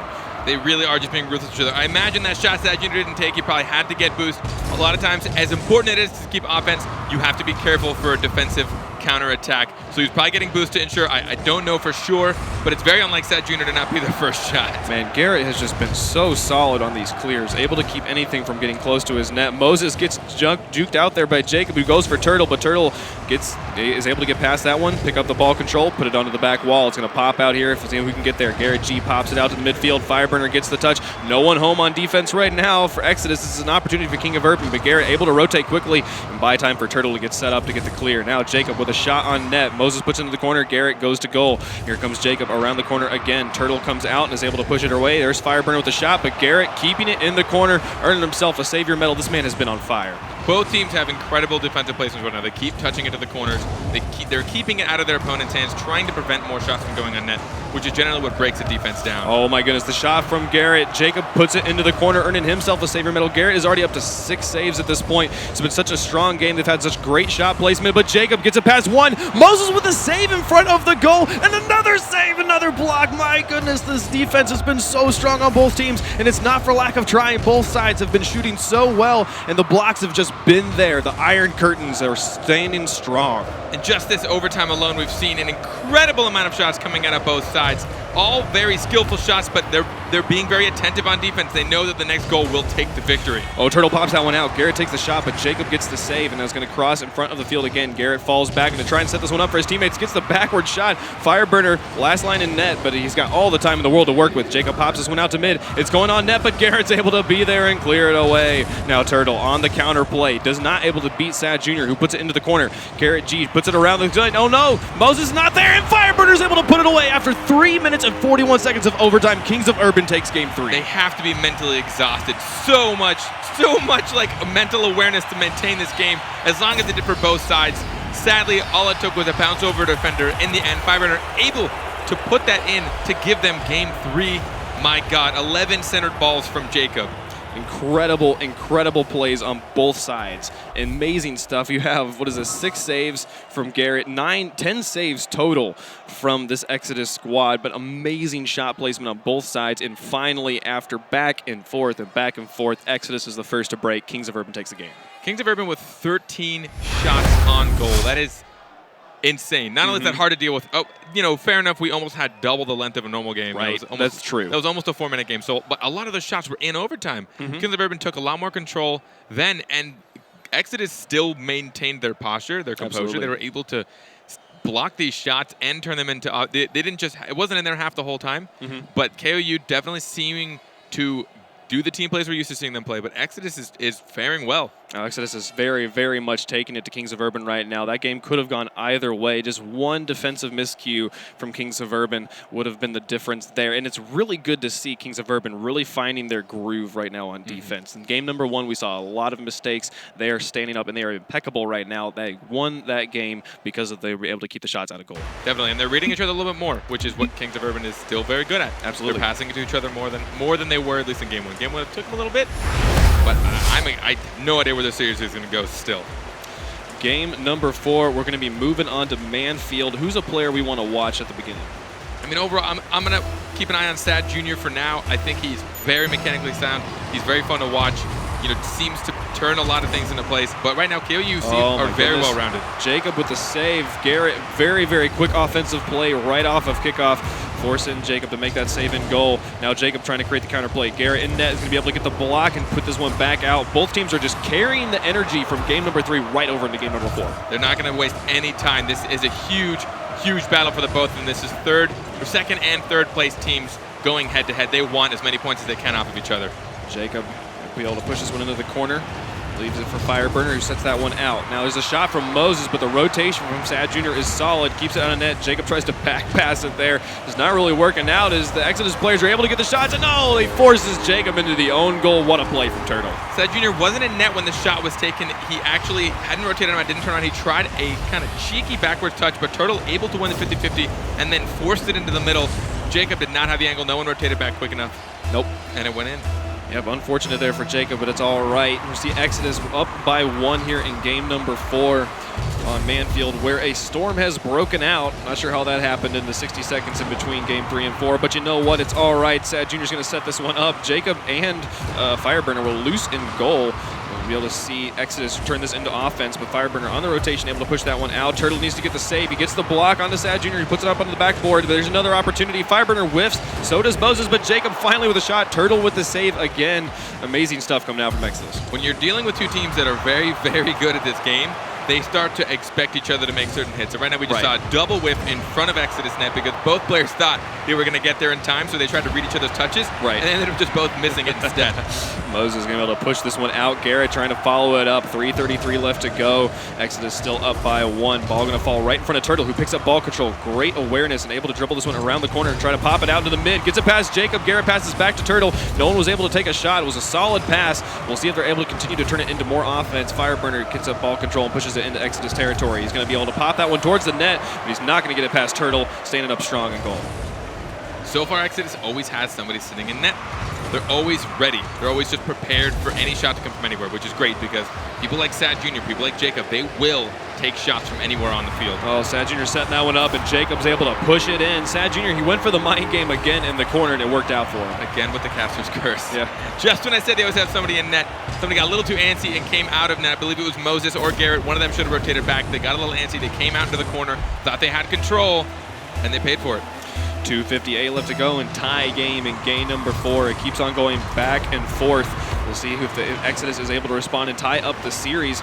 Garrett going to put this one around the corner. Turtle lets him take it, but Jacob continues to put the pressure on. Now Moses got to get it past Fireburner. Fireburner wins the 1v1 and takes a shot on the net. Turtle clears it away. Now Garrett set up in goal. He's going to wait for Turtle's touch as he puts it off the wall. He follows up. There's Jacob, who gets bodied by Turtle down onto the ground, but it doesn't matter. He got the touch he needed, and Sad Jr. is able to push onto the backboard, take the shot, get it past Garrett. Well done by Sad Jr. Sad Jr. saw the placement. He knew he had all the time in the world out for this back touch. No one was going to absorb this. He saw what he could do. He waited patiently and he put it into the bottom left corner, which is actually I think most people would have not expected him to put it up maybe a little higher. Sure. Top 90. Garrett pre-jumped, hoping he could read the shot, and ended up going right underneath his wheels. Such good presence of mind from Sad Jr., knowing where he needed to place that shot and get it in there, putting his team up and in the lead right now. Here's Fireburner with another shot, but Garrett G able to clear that one out. We'll see if the counterplay from Exodus can happen. Jacob able to push that one into the corner, pops it up. Garrett G's going to pop this one off the wall, actually leaves it and just goes for the back pass, sends it back to Moses. Now Sad Jr. able to clear it away. Here comes Garrett from the back, able to push it, and some nice mid-air reading coming out from both sides right now. Fireburner sends that one onto the back wall as Moses rotates into goal. He hasn't gotten set up yet, and here comes Sad Jr. for the push. You can see if he gets the drop shot, and he's able to set it down in front of Jacob. 3-1 in favor of Kings of Urban. This was a great awareness. Jacob was going to go for it. Look, he just abandoned ship. He's like, I don't have this. Sad Jr. gets just the touch he needs to confuse the defense. All three defenders going in, and Jacob there to just muscle his way into that net. That American muscle car, the Dominus, able to push it straight through all three defenders. Up by 2 points, Kings of Urban are. They're up by 1 game in the series as well. We'll see if Exodus can respond. They have 1:57 left to work with. The ball lofted right there in front of the box. Moses now loose in the air. I think he doesn't have any boost. He's going to be able to push this one out, but there's kind of a sloppy setup. Pops it up. Here comes Garrett with the follow-up. He's going to take a shot on the net. We'll see if Sad Jr. can come from the corner. There he does. Great clear from Sad.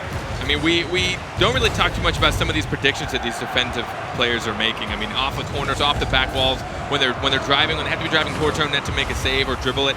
It really, they make it look so easy, but it's so much skill coming all 6 of these players. Sad Jr. just letting that ball sit in the corner as Jacob comes from the side to try and push it out. Now there's the follow-up. Turtle passes it down to the middle. Garrett just pauses, lets the ball pop off his roof. Fireburner pushes it into the corner. Moses does not really know what he needs to do right now. He's going to run some interference while Garrett comes into the side to try and push it back out. Now he's going to fall back to pick up boost as Turtle's able to push it away. Garrett G and Turtle up on the offense. See if they can set something up for Moses here. He's going to bounce around. Can Turtle get the angle? Oh, it's going to just go just wide. So close. Sad Jr. able to get himself a savior medal. A little too weak. He tried to use his front foot momentum to get him there, but sadly his tires would hit the ball first instead of the front of his car, so it was kind of slow. But again, they're keeping the pressure on. Both teams, they're trying to keep these volleys up, maintain possession, but with 2 goals left with only 47 seconds against a team like Kings of Urban, it's not going to be easy. 42 seconds left. They're down by 2. That ball pops out. Here's Turtle with a shot, but it's going to go high. Garrett G with a follow-up, sends it back down, and Moses with the continuation. My goodness, what a shot. What a team play. Moses wins this 50-50 very well in net. He sees the position. Turtle, incredible touch over. Cannot believe Garrett touched that back. Moses gets above the ball high. He knows that Junior's coming from underneath, especially with that flat dominance. The Octane tends to win 50-50. It's a little higher since it has a taller hitbox. Well, it really depends on the orientation of the car, but he put himself above that dominance, making sure he squeezed that into net. And Moses had like a couple hundredths of a second to realize that he had an opportunity and turn around and make the goal. He made it happen. Final 30 seconds, but there's Fireburner just to put the lead right back up. They want to take this game number 4. Fireburner with the response. Jacob putting it so high. Fireburner getting up as early as he can, reading that off the back wall so well. No one on net either had the boost force into the right off kickoff or was really prepared. I don't know if anyone had organized to see who should have gone for that block. 27 seconds. Exodus needs 2 to take this game into overtime. Turtle popping that one up. If they can score right now, it's still a very possible comeback. Turtle to Moses. This is nice aerial passing. Is going to go on the wall. They draw out all the defenders. If they can take a shot right now, there's Garrett G with the shot on the net, but Fireburner recovers so well. Moses with the follow-up, and he's able to get it in. They have 11 seconds to score 1. I cannot believe that ball landed right on the hood of his car. He was just a little bit too tall in the shot, just hit the post, but instead of he hits the perfect part of the post where it drops right in front of net. He happens to land his car there. He took advantage of the situation and made sure that his car put that into the net. Man, great plays there from Moses. He's scored 2 in a row now to keep his team in this. They have 8 seconds to work with. They need to be aggressive. Here comes Garrett, but Jacob's able to win the touch, and he's just going to kill it in the corner. Moses has got it lofted. They can just get the cross-field dribble. Moses sends it down. Can Garrett G get the angle? He pushes it towards the net. Sad Jr. clears it into the corner. It was a close one. It's not going to happen at this point unless they have some last-minute heroics, but there's Fireburner able to push it into the ground. Take game 4 for KOU. Again with the 0-second almost goals. Waits out Fireburner with 33 ball touches. A lot of passing plays coming out of all of these guys from Kings of Urban. Much faster pace play. They seem to have been ramping up game by game. They're picking up their pace. They're predicting the ball a little bit better, but Exodus still standing their ground. Amazing stuff from both these sides. You have 11 touches on both sides of the ball, which is 22 shots total on both sides. Just such back and forth. Amazing stuff that, it only turned into 7 goals total. Some really good defense on both sides as well. They're utilizing the back walls very well. They're passing it to each other. Now they're starting getting a little more aware of where each other is as well. But that makes for a little more mayhem because now they're going to be interrupting each other a little bit more, a lot more bumps. I haven't seen the signature Kings of Urban demos and bumps so much in the series. For those of you that don't watch them a lot, they tend to be known for being obnoxiously physical in games. I know many people that have complained to me about how annoyingly physical they are. They like to bump you in a net. They love the demo. We only saw it once or twice.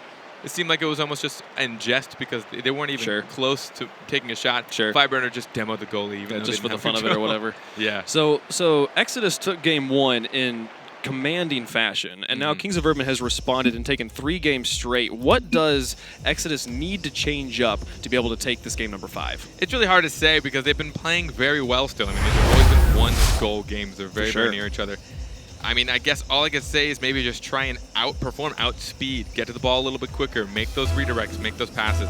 But again, just so everyone knows, this is a series of 5, so we are playing all 5 games. Every single point matters. Every point matters. You got to play a total of 35 games to get your spot in the RLCS group standings. We'll see how they are able to push this one forward. Exodus has got everything to play for right now. This game matters as much as the last 4 did. We'll see if they're able to take it here on Beckwith Night. Very, very aggressive play coming out of both teams already with some very clutch defensive maneuvers from Exodus. Yeah, Garrett made that backwards save there, keeping that one out of his goal. He's been a defensive monster all game, passing down to his teammates. The Turtle's going to put that one onto the back wall. See if Moses can get the overhead shot, the backflip goal. He had it on line, but Sad Jr. makes the save. Right now, we see both teams wanting this first goal. They know it does momentum. Kings of Urban has the comfort of knowing they've won the series, but you still want as many points as possible. And Exodus going against the number 2 team right now and doing this well, it has to feel pretty good. Here's Fireburner trying to push this one out of his own half. Passes up to Sad Jr. He's going to send it onto the back wall. Here comes Garrett to try to interrupt, but he doesn't get the touch he's looking for, and Sad Jr. is able to take the shot. Sad Jr. always good with angles. One of the best redirectors I've seen in this game. He knows exactly what he has to do.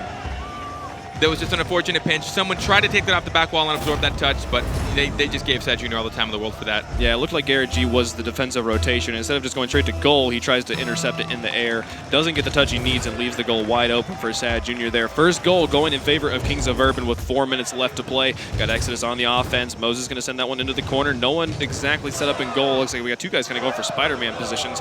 Jacob's able to push that one up to Fireburner, who sends it onto the far wall. Now Sad Jr. going to pick this one up and send it onto the Exodus back wall. Garrett G set up in goal for Exodus. He's going to be able to come out and try and push this one over Fireburner. Up to Moses. Good passing, but see if anyone can respond to this. Now doing a small little Rocket League 101. We keep mentioning... Oh, there's the shot from Moses to tie it up. A great pass from Turtle and a great shot from Moses. You guys don't get to learn anything just yet, except for how to score. Turtle pushes it off that back wall.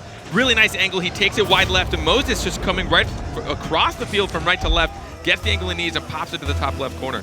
And you know the goalie had ball cam turned on, so he did not have any idea where Moses was. And Moses' shot placement was so perfect, so hard to save. If he had shot anywhere towards the goalie, Fireburner might have been able to get up and into that one. But 3:27 left to go, and it's a tie game. So before I was so rudely interrupted about Moses, we talk about Spider-Man saves. We're seeing it right now. Garrett, essentially when you're on defense, you can position yourself to be on your own back wall. We're seeing it again right here on Seth Jr., but it didn't work so well, just in time. Yeah, so close there. Jacob on the rotation, able to clear that one away because Garrett G had an easy shot lined up. Now Moses going for the Spider-Man clear as well. Going to try and push this one out. Fireburner keeps it in the corner. Garrett G comes out of goal, but Fireburner wins the 1v1 again, keeping it here. Very much up in Exodus territory. Now Turtle trying to respond, but this shut down from Sad Jr. They're keeping the ball in this corner, keeping the offensive pressure up on Exodus. See if Garrett G can clear this one out. He gets it up to midfield and finally gets it over the midfield line. Moses pushes it around. Here goes Garrett G for the shot, but Fireburner in goal, able to make the save. I mean, a lot of times all you want to do is break that defense. If you can break their mentality, if you can take enough shots on them, they'll either mess up on rotation, they'll mess up mechanically, or they'll just get overall frustrated for sure and try to force it out of their net a little too fast. Sad Jr. sets that one down to Jacob, who's going to try and push this one out of the corner. Gets it around Garrett and continues to dribble it. Now Sad Jr. with ball control as the ball moves onto the other half. We'll see if they're able to take a shot. Not able to get it past Turtle, who puts that one back up to midfield. Jacob tries to go for the quick turnaround, but Moses whiffs on the touch, and now Jacob with ball control. Turtle set up in goal. Garrett G able to push it out to the wall. Now Turtle coming out, trying to create the rotation. Not able to convert just yet. Moses needs to get up into this one, but Garrett comes from the side and is able to push it away. Right now, Kings of Urban seems to have the overall offensive pressure, but it does not mean Exodus cannot score. I've seen them score, and on even just a one attempt, offense, just one pass into the goal. Yeah. So either way, both teams need to be on their toes. It's tied right now. Very, very good play coming out from both teams. Just like you said, tied up with 1:45 left to go. Both teams not wanting to lose this game. They know how much it matters in the overall standings. Moses going to send this one onto the back wall. We'll see if anyone can come up from the back. Here comes Turtle to try and create the goal. He's going to pop that one around. Garrett G moves down to get in position, but Sad Jr. interrupts it and sends it into the far corner. Now Moses picking up ball control in midfield. Leaves it there for Garrett G. Maybe Jacob just comes up and picks it up. Not really sure why Moses bailed on that shot, but now Garrett G to Turtle to take the shot and the lead. Well done. Exactly what I was talking about, turning defense into offense so quickly. Turtle passes it up. Garrett passes it up to Turtle. Turtle sees the opportunity. He was already cheating up a bit. I believe Garrett probably saw his teammate, puts it in a position for him to redirect. A lot of those are very intentional. I know it doesn't look like it, but Garrett knew where to put it to where Turtle could reach it before the opponent. 1:15 left to go in this game. And Exodus has the lead by 1 point, but Kings of Urban right now threatening. Garrett G going to carry this one out, just going to get the air carry through the air and put it onto that's usually where air carries happen, in the air, right? You'll see what he can do right now as Turtle pushes this one out. Moses hangs in the back, final minute of gameplay. Turtle tries to push this one past Sad Jr., gets the bumps on him, so they're all kind of loose. We'll see if Garrett can get a shot on the net. He sets that one up, and there's Moses with a follow-up, but Sad Jr. coming from the corner, able to clear it away. Great plays from Kings of Urban in goal. They only need one to tie it up. I mean, that was a great defensive read by both Sad Jr. and I think Jacob was there too, just to make sure. Turtle almost sinking that into the net right now. KOU is abandoning ship a little too much in front of their net. Oh, they're all kind of grouped up right now. Kings of Urban moving around as a unit, not really trusting each other. See if this turns into another goal. It would be unfortunate for it to punish them. Final 30 seconds. They got to score. Here's the ball right on the wall. There's the shot from Fireburner to get the tie game with 22 seconds left. This quick passing play, they're so hard to read. Fireburner puts it off the side wall and then follows it up. Or apologies, Jacob does. Fireburner reading it off that back wall so well, but someone from Exodus needs to be there for that. There's only so many options they have when they're in that corner. You know he's going to try and push it off that back wall. So either get in the way of it, or try and read it as soon as it comes off the back wall, but it gave Fireburner just a little too much time. It's been such a close game. Jacob setting this one onto the back wall. Fireburner's ready for the shot. Moses whiffs on the touch, and there's Fireburner with the response. It's going to just go off the top of the crossbar. They weren't able to get the shot they were looking for. Final countdown. We will have overtime for another game if they are not able to put this one in. There's the shot, not coming out just yet. Garrett lofts it up. He's going to try and see if he can pop it out to mid for his teammates. There's a good setup, but the shutdown from Jacob sends it back into the corner. Hasn't touched the ground just yet. Oh my goodness, Turtle puts it in! What the shot from Moses and Turtle? The buzzer beater to take game 5. And my heart can't handle all these 0-second goals. Stop doing this. I cannot believe Moses wins that 50-50, puts it right in front of net, and Turtle, instead of retreating to get more boost or to keep the offense going, stays there knowing that if it touches the ground, they will lose, and they end up taking a second game in this series of 5. Man. That was so incredible. Like, the ball comes down on the post, and then you see Turtle just kind of get underneath it and just guide it through and guide it around and not let it touch the ground, keeping the clock alive, taking game number 5, 3-2. Kings of Urban takes the series by 1 game. Exodus, not for lack of trying. Man, they were impressive. It seems that this roster change has definitely not hurt them. I can Absolutely definitely tell not. that. They did so well, especially in that first game. They dominated against Kings of Urban. Incredible. Incredible passing plays from them. It seems that Kings of Urban finally gathered their senses as the series went on. But for them to take the last game after losing, is, keeping your wits about you. I'm impressed with both of these teams. Absolutely, yeah. To lose 3 games straight and then be able to maintain your mental resilience and take that game number 5. Well done by Exodus. Great series all the way around. We'll pass it back to Axel Toss and the guys at the desk. Guys, tell us what you saw.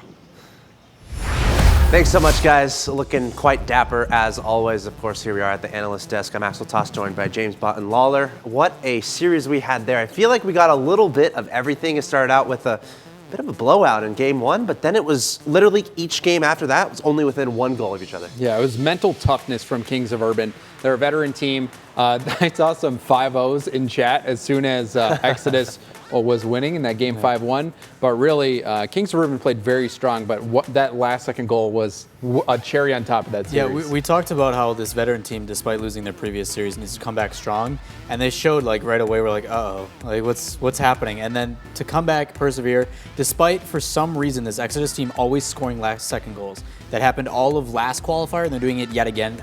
It drives me nuts. Just do that the whole game.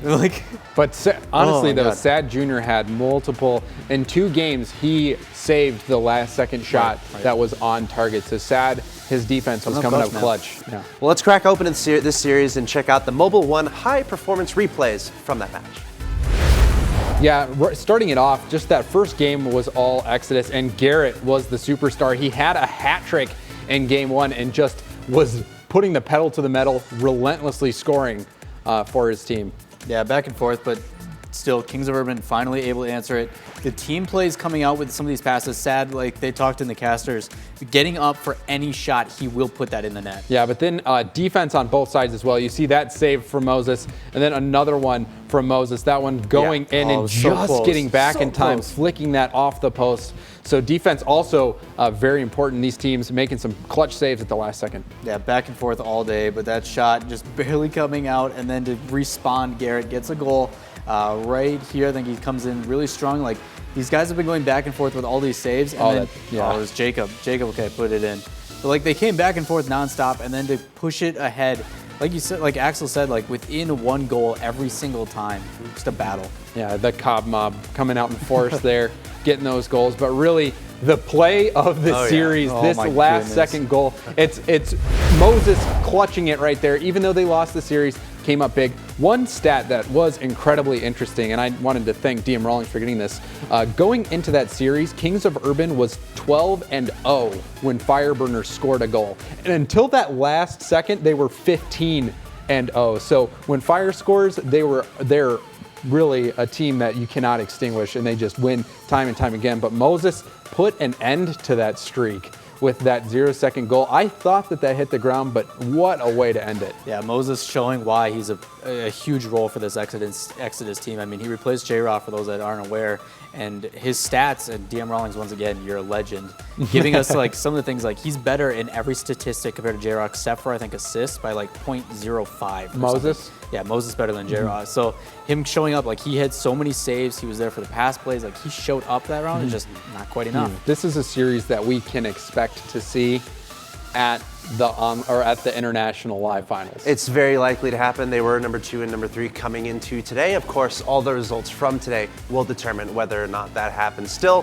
plenty more games coming your way here at the Rocket League Championship Series. Coming up next, we have Mockit versus Selfless, and we've seen both of these teams in action earlier on stream here today, so we get to see them try to compete, of course, for all those points that the winners get at the end of the day. That being said, we're going to take a quick break, and we'll be back with more Rocket League here at the Rocket League Championship Series.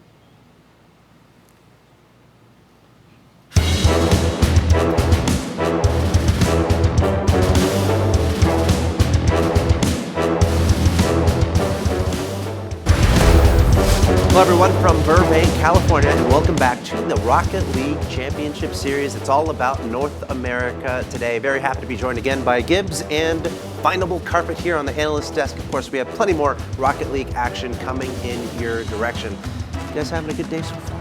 Yeah, that last series was awesome. Crazy series. That was like the first good series of North America. Well done, well done. Oh, no, wait. but they did look good. They did. No, they looked fantastic, and that couldn't have been closer. I mean, so many 0-second goals to determine which side the game went to, which just shows how close they were skill-wise. I hadn't seen Exodus much since the roster change, and I'm really impressed. Yeah. Yeah, and more excitement to come, certainly. Let's take a look at the standings and let's look at results, I should say, from the day so far. Of course, there are some matches happening off stream, so to keep you guys updated, here we see matches 1 through 4. Of course, I think we saw a couple of those. Yeah, we saw these already. The Exodus win 3-2, Kings of Urban losing to Retrospect 3-2, which is pretty surprising. Like, Retro has been looking pretty good. They had a 4-1 and a 3-2 so far. Let's take a look at matches 5 through 8 here. See what else is up there. Any big surprises for you guys? Retrospect, I think they actually lost to Cosmic 3-2, like it's official now in there. So that's really good because they beat Kings of Urban 3-2. So the top 2 teams they went 5-5 against. That's really good. Different presidents. You know, Genesis right now racking up a lot of wins. 4-1 against Selfless in that series as well. They seem to be, if I could do the math, probably pretty high up there, maybe in the 1 or 2 spots so far. They played more games than some of the other teams, but either way, they're putting themselves in a really good place. And Cosmic keeps on winning, of course. Here on the stream, up next, we're going to have Mockit versus Selfless. Let's go ahead and take a look at the rosters for these 2 teams. And Gibbs, I'm going to go to you first on this one as far as who is the player to watch on these 2 teams? Like Selfless, I don't know what's going on with them. They're just not scoring goals. They are now 2-8 because they lost to Genesis 4-1. I want to see A-Money do something. Like, do something more than what he has been doing. Just more offense. They really need it. I know A-Money has the mechanical skills. He can definitely pull it off. But again, on Mockit, you know, since I want to keep an eye on Zane Jackie because he is the newest addition to the roster. And I'm curious to know exactly what it is that they thought he brings that maybe Low 5 didn't, or why they would have preferred to have him. So I'm hoping to see some really unique things come out of him as far as the roster goes. Yeah, he had a quiet first game of the day when they played Genesis. He didn't have to do too much. They seemed like they left Zane Jackie like in the back and brought up instances. But their shot accuracy was off. But Zane had that overtime, or 0-second goal, I should say. So maybe bringing him up on the offensive side might remedy those shot inaccuracy problems that they're having. And both these teams are not in an incredible position in the standings, so they both kind of need a win at this point, considering how far down they are. So that being said, let's start with predictions. Gibbs, you first. Selfless looking a little rough for me. Matt didn't even look good in their first set. I thought none of them were really showing anything. Sizz was having an off day, it seemed like, too. So I'm going to say a 4-1 for Mockit. I have to agree with you as much as I don't like it when you're right. I think Mockit's going to have a pretty dominating game this one, but some teams take a little bit to ramp up. So yeah, that's true. I mean, I want to be proved wrong because it obviously makes it more exciting, but either way, I think Mockit has so far just shown that they're in a little more control, and they're going to take this pretty promisingly. Okay, cool. Well, without any further ado, I think it's about time to jump into the next game here at the Rocket League Championship Series. Take it away, our 2 extremely handsome commentators, Leaf and Lawler. Oh, he makes me blush. You're blushing, weird. Dude. You're so weird. Leaf and Lawler down on the field. We're ready to bring you some more exciting matches. We got 2 teams that actually both lost to, it was Genesis then, I guess, 4-1. Both these teams, correct? That's No. Selfless and Mockit. Yeah, Selfless and Mockit in their first games of the series went 4-1, not in favor of themselves. So Mockit losing 4-1 that's what it was, Genesis, yes. and then Selfless 4-1 to Lucky Bounce. So both teams looking to get some wins here. Yeah, I mean, nice. you need some points here. coming into Gibbs the rest so of well, it. Though. Gibbs said it so well. Like, they're just looking flat. The biggest issue I saw with Mockit because I casted their first game, was they played a very good rotational game. It's just that third man needs to not be afraid to take a risk. He just doesn't trust his first guy to go back and rotate on defense. So apply some pressure, and they could have a really good series. So I think that's why the desk said that they were going to go in favor of them. You just apply that rotation to its fullest effect. Well, we got Selfless. That's Scary Lion versus Mockit. See who can take this in a series of 5. All 5 games will be played. This is game number 1, as both teams try to start off, as they always do, with an early goal. We have Selfless trying to take away this onslaught from Mockit. The desk said it's going to be a pretty dominating force for Mockit. We'll see if they can prove that. But a shot already by A-Money, a little bit wide, a little bit soft on that. It's going to prevent it from being a goal. Now, moving out of their own zone is Mockit. We'll see if they can get a play started up themselves. Yeah, A-Money had an easy shot. You got to make those this early in the game, especially. Zane Jackie now with a shot himself. We'll see if he can get pushed past. He can't, but there, Insolences with the pressure out in front of the net. Matt just tries to get that one away. Back to midfield. Up in the air, we'll see if this ball can get to Zane. It does, off the backboard, scoring opportunities. Only Matt is back. He's going to get out in time for that. Insolences leaves that one. Throws it right back into Siz's hands. Now Siz putting the pressure on. Matt was ready for that. But there's a block coming up from Mockit as they are putting some really good touches on the ball, but there's a shot off the crossbar. And no one to finish it, but there's Matt off the crossbar again. 2 crossbars in a row for Selfless. Man, shots that they need to make already. Mockit trying to formulate some pass plays of their own, but they're getting contested very well. Insolences, the double touch. Let's go. Oh my goodness, look at Insolences go up on this one. So gets rotated back out and played back in by Zane. Takes a shot, follows it up, and puts it into the back of the net, taking that all on his own. What a good play for this team. A little bit of extra boost on that one to make sure that he gets the touch he wanted, setting up the first goal of the game, sorry. And Insolence is trying to get another one there. Why didn't Zane go up for that is my question. He had such easy hit up there and be the first one in the air while Rizzo's just waiting for it to come down and drop on his head. That's easily going to get contested by one of these teams. So I'm not quite sure what the communication was going on for that.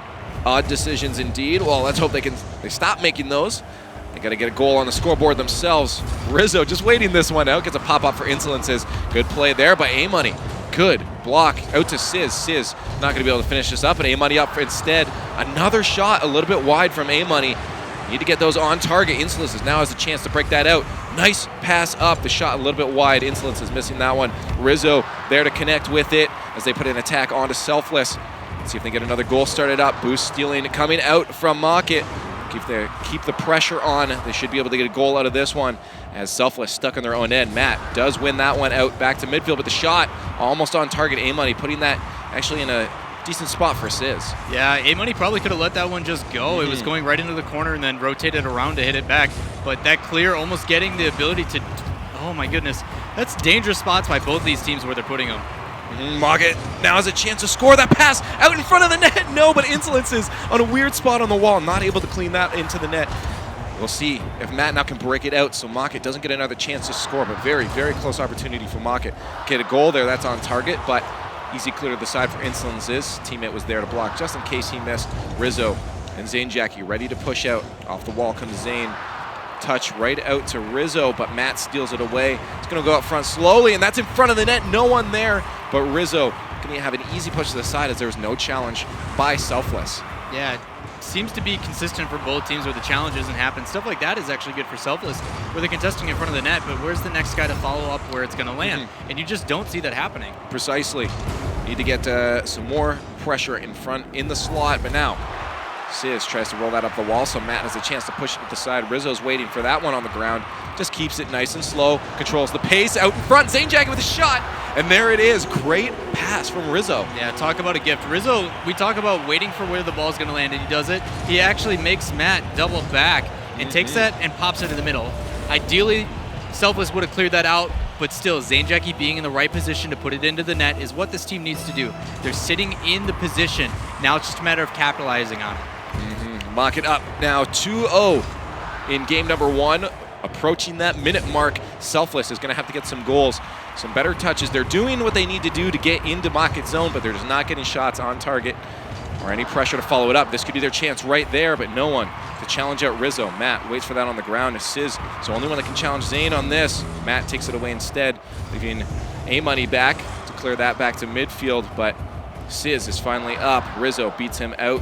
The attack from Mockit could come out. They're going to wait for that ball to go back into their end. And now they started up. Rizzo with the pass out front, a little softer than he probably wanted. And that's going to be an easy clear back for Selfless as they start an attack. Sizz off the wall. No one to contest. Zane Jackie up.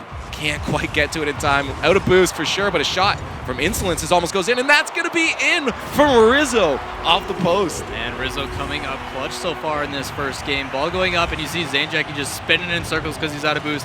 Rizzo comes through in the rotation. For some reason, Selfless sent 2 after that. Should have left 1 in goal, had someone contest it, and then someone be there for the the pushback in. But when you send 2, that's kind of leaving you a wide open net and an easy goal for Mockit.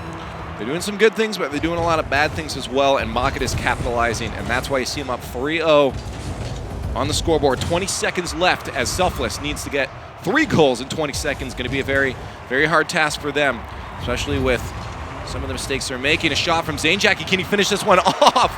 Oh no, and he saves his own shot. Zane Jackie. They didn't really need the shot anyways, but still unfortunate. Yeah, you see some definite mishaps, and you can tell he feels Batman as he just turtles on the other side while this play is still developing. But, oh my goodness, they're going to put another one in. I'm not sure what's exactly happening for these teams, but whatever it is, fix it. Yeah. I might have called Durkin on this one. Fix it, Dirk, please. Fix it. But yeah, there we go. Game number 1 going to Mockit 3-0 in this series of 5. They get the first point. Selfless is going to have to adjust some things, a little bit of miscommunication, some really soft shots on net, and it's just not working for them. They're going to have to fix those. I think they could still keep it a very close series if they do those fixes, make those fixes, I guess. And we could see a very close series, but if they don't, it's going to be a pretty dominating lead. It's small things, like Mockit's not playing all that well, to be completely honest, either. They're very hesitant. They're not taking the shots that they easily could. They're not playing at that strength that we know they have been. So Selfless has an opportunity to really get some points that they'll desperately need. They can come in and just, stop sending 2. That's an easy fix. Contest the ball a little bit earlier, like they're just looking flat. So if they, communication-wise, just say, okay, you know what, I'm going to go for this, fine.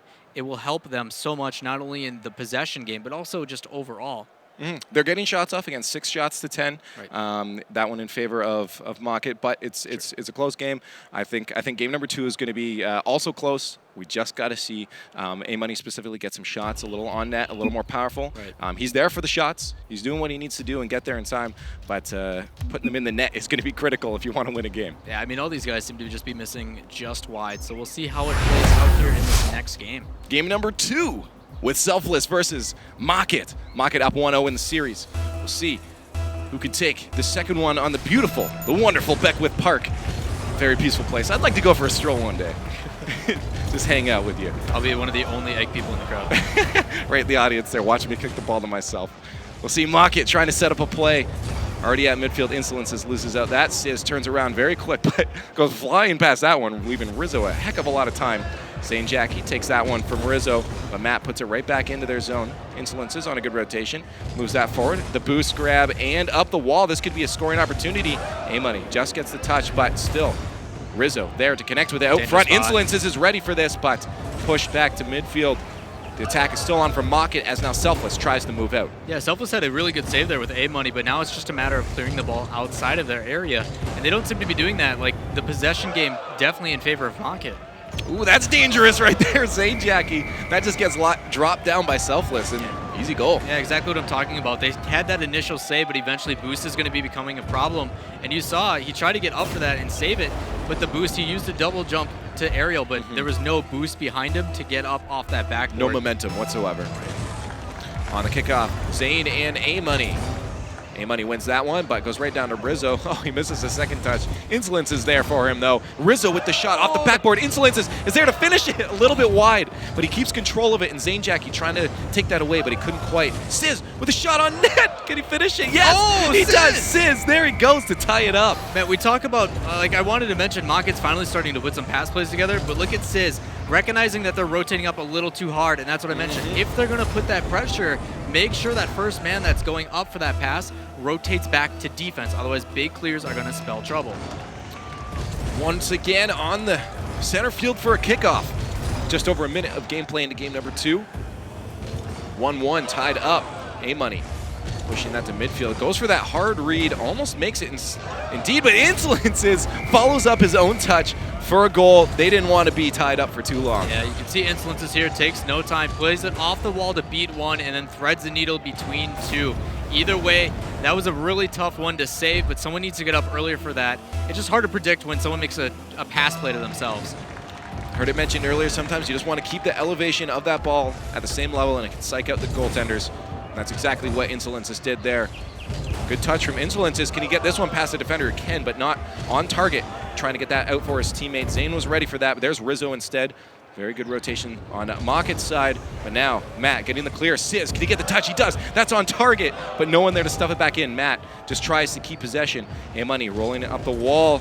Sizz trying to get a touch on it, but A-Money actually pushes it past, and Rizzo's going to take that back down into Selfless's end. Matt has to get this cleared past his net, or that could drop in a dangerous spot. And there's a shot from Insolences on target, and A-Money couldn't quite connect. Speaking of Rizzo bringing it upfield here, like this aerial up top there's literally no reason to be there. And unfortunate for Matt, he tried to go for a big clear. He just played it at all of Mockit. If he would have played that a little bit to the left, they would have had a huge breakaway, an opportunity for a goal to tie this up. But now it goes the other way. 3-1, Mockit up. With still 3 minutes left in this match. Lots of time for Selfless to come back. We'll see if they can do it. Demo there on Selfless. That's going to allow Zane to get a shot. That was a rocket. A-Money just stopping that one. Sizz follow this one up. Looks like didn't want to waste his boost on that. Going to steal some instead. As Rizzo tries to get a play out for his teammates. A-Money getting demoed by Rizzo there. Matt passing that to nobody but Zane. Zane's easily going to win that one back into Selfless's end. Some back and forth ping pong going on as both teams contest that in the air. But no one winning it but Zane putting the pressure on and no one on Selfless. Mockit finally starting to play it towards some of their players. This cross-field pass, Zane actually goes up for initial jump, but he's like, wait, way too far away. Jumps again and then places it perfectly in that upper 9, that top right corner. Such a good placement on that shot, and recognizing the initial shot wasn't going to make it. But the fact that he has time to do that means that someone on this Selfless team could probably go up and save it too. Precisely. Matt was there ready for that, but no contest, and that's, once again, ball in front of the net. Could have been scary. Sizz does get enough time to clear that out, though. Matt, good touch, but can't follow it up. It's going to leave Sizz having to rotate back. There's A-Money to support him. I think push that forward. No one really doing anything with it, just giving away possession to Zane. Zane to Rizzo. Rizzo just missing that, but Zane with a second touch. That's going to be out front of the net. A-Money. Good clear on his part, but stolen back away by Mockit. Zane back to the center. Can a shot come out? Rizzo's going to take his time on this, but gets beaten out. Back into the blue end. We'll see if Selfless get a goal as they're down 3 with 2 minutes left in this set. They still have time to get back into this, like you said. I mean, down by 3, I mean, I know that's a big difference with how they've been playing, but they have a couple opportunities. Like, Sizz has been playing it pretty well inside. It's just a matter of nobody's there to really follow it up. Either he takes it himself or they don't get anything at all. Looked like Mockit was trying to go for a little bit of a pinch there, but it just goes forward instead. That's okay. They're still in possession. Shot off the backboard. Zane is ready for this. Can he get the shot? No, there's Insolences instead. Just gets blocked out by Sizz. It's going to be still a 4-1 lead, 3-goal differential from Mockit. They're trying to extend this lead. Good back pass, but Zane wasn't ready for that. Matt got that moving forward a little bit, but doesn't follow it up there. Sizz off the backboard. A-Money with a shot. Rizzo, good push to the side. Final minute of gameplay with 3 goals left to go for Selfless. They're going to have to get one now if they want to feel confident coming into this final minute hustle. Oh my goodness. Mockit almost with a pass play coming out, and that's a good job by them, getting up early and trying to recognize some of these pass plays. It's just a matter of they need to be careful of rotations, and so far they've been doing a good job of that. Anything that Selfless is thrown at, they've either matched well or saved. For no one in the crowd, this is the loudest I've ever heard them be, as both these teams getting a lot of aerial hits and a lot of shots in front of the net, but no one on target. Rizzo almost putting that one in, but Sizz has a chance to get that out. His teammates nowhere near there to support him, though, as he's left up alone. Finally, Matt makes it up, grabs some boost. The pass across, A-Money a little bit late to that one.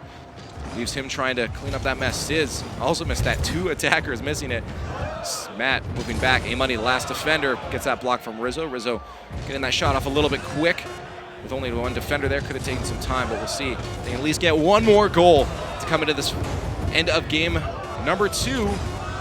And there's end of goal game for Mockit. A goal for Mockit. Yeah, you see this back and forth really bad. And it was actually, I think it was Sizz. Yeah, it was Sizz who was sitting up, and he was in the midfield waiting for it. but he didn't have any boost because he was too busy like trying to push and bump somebody out of the way. So he had to collect a couple of the smaller pads to get up that are only worth 12.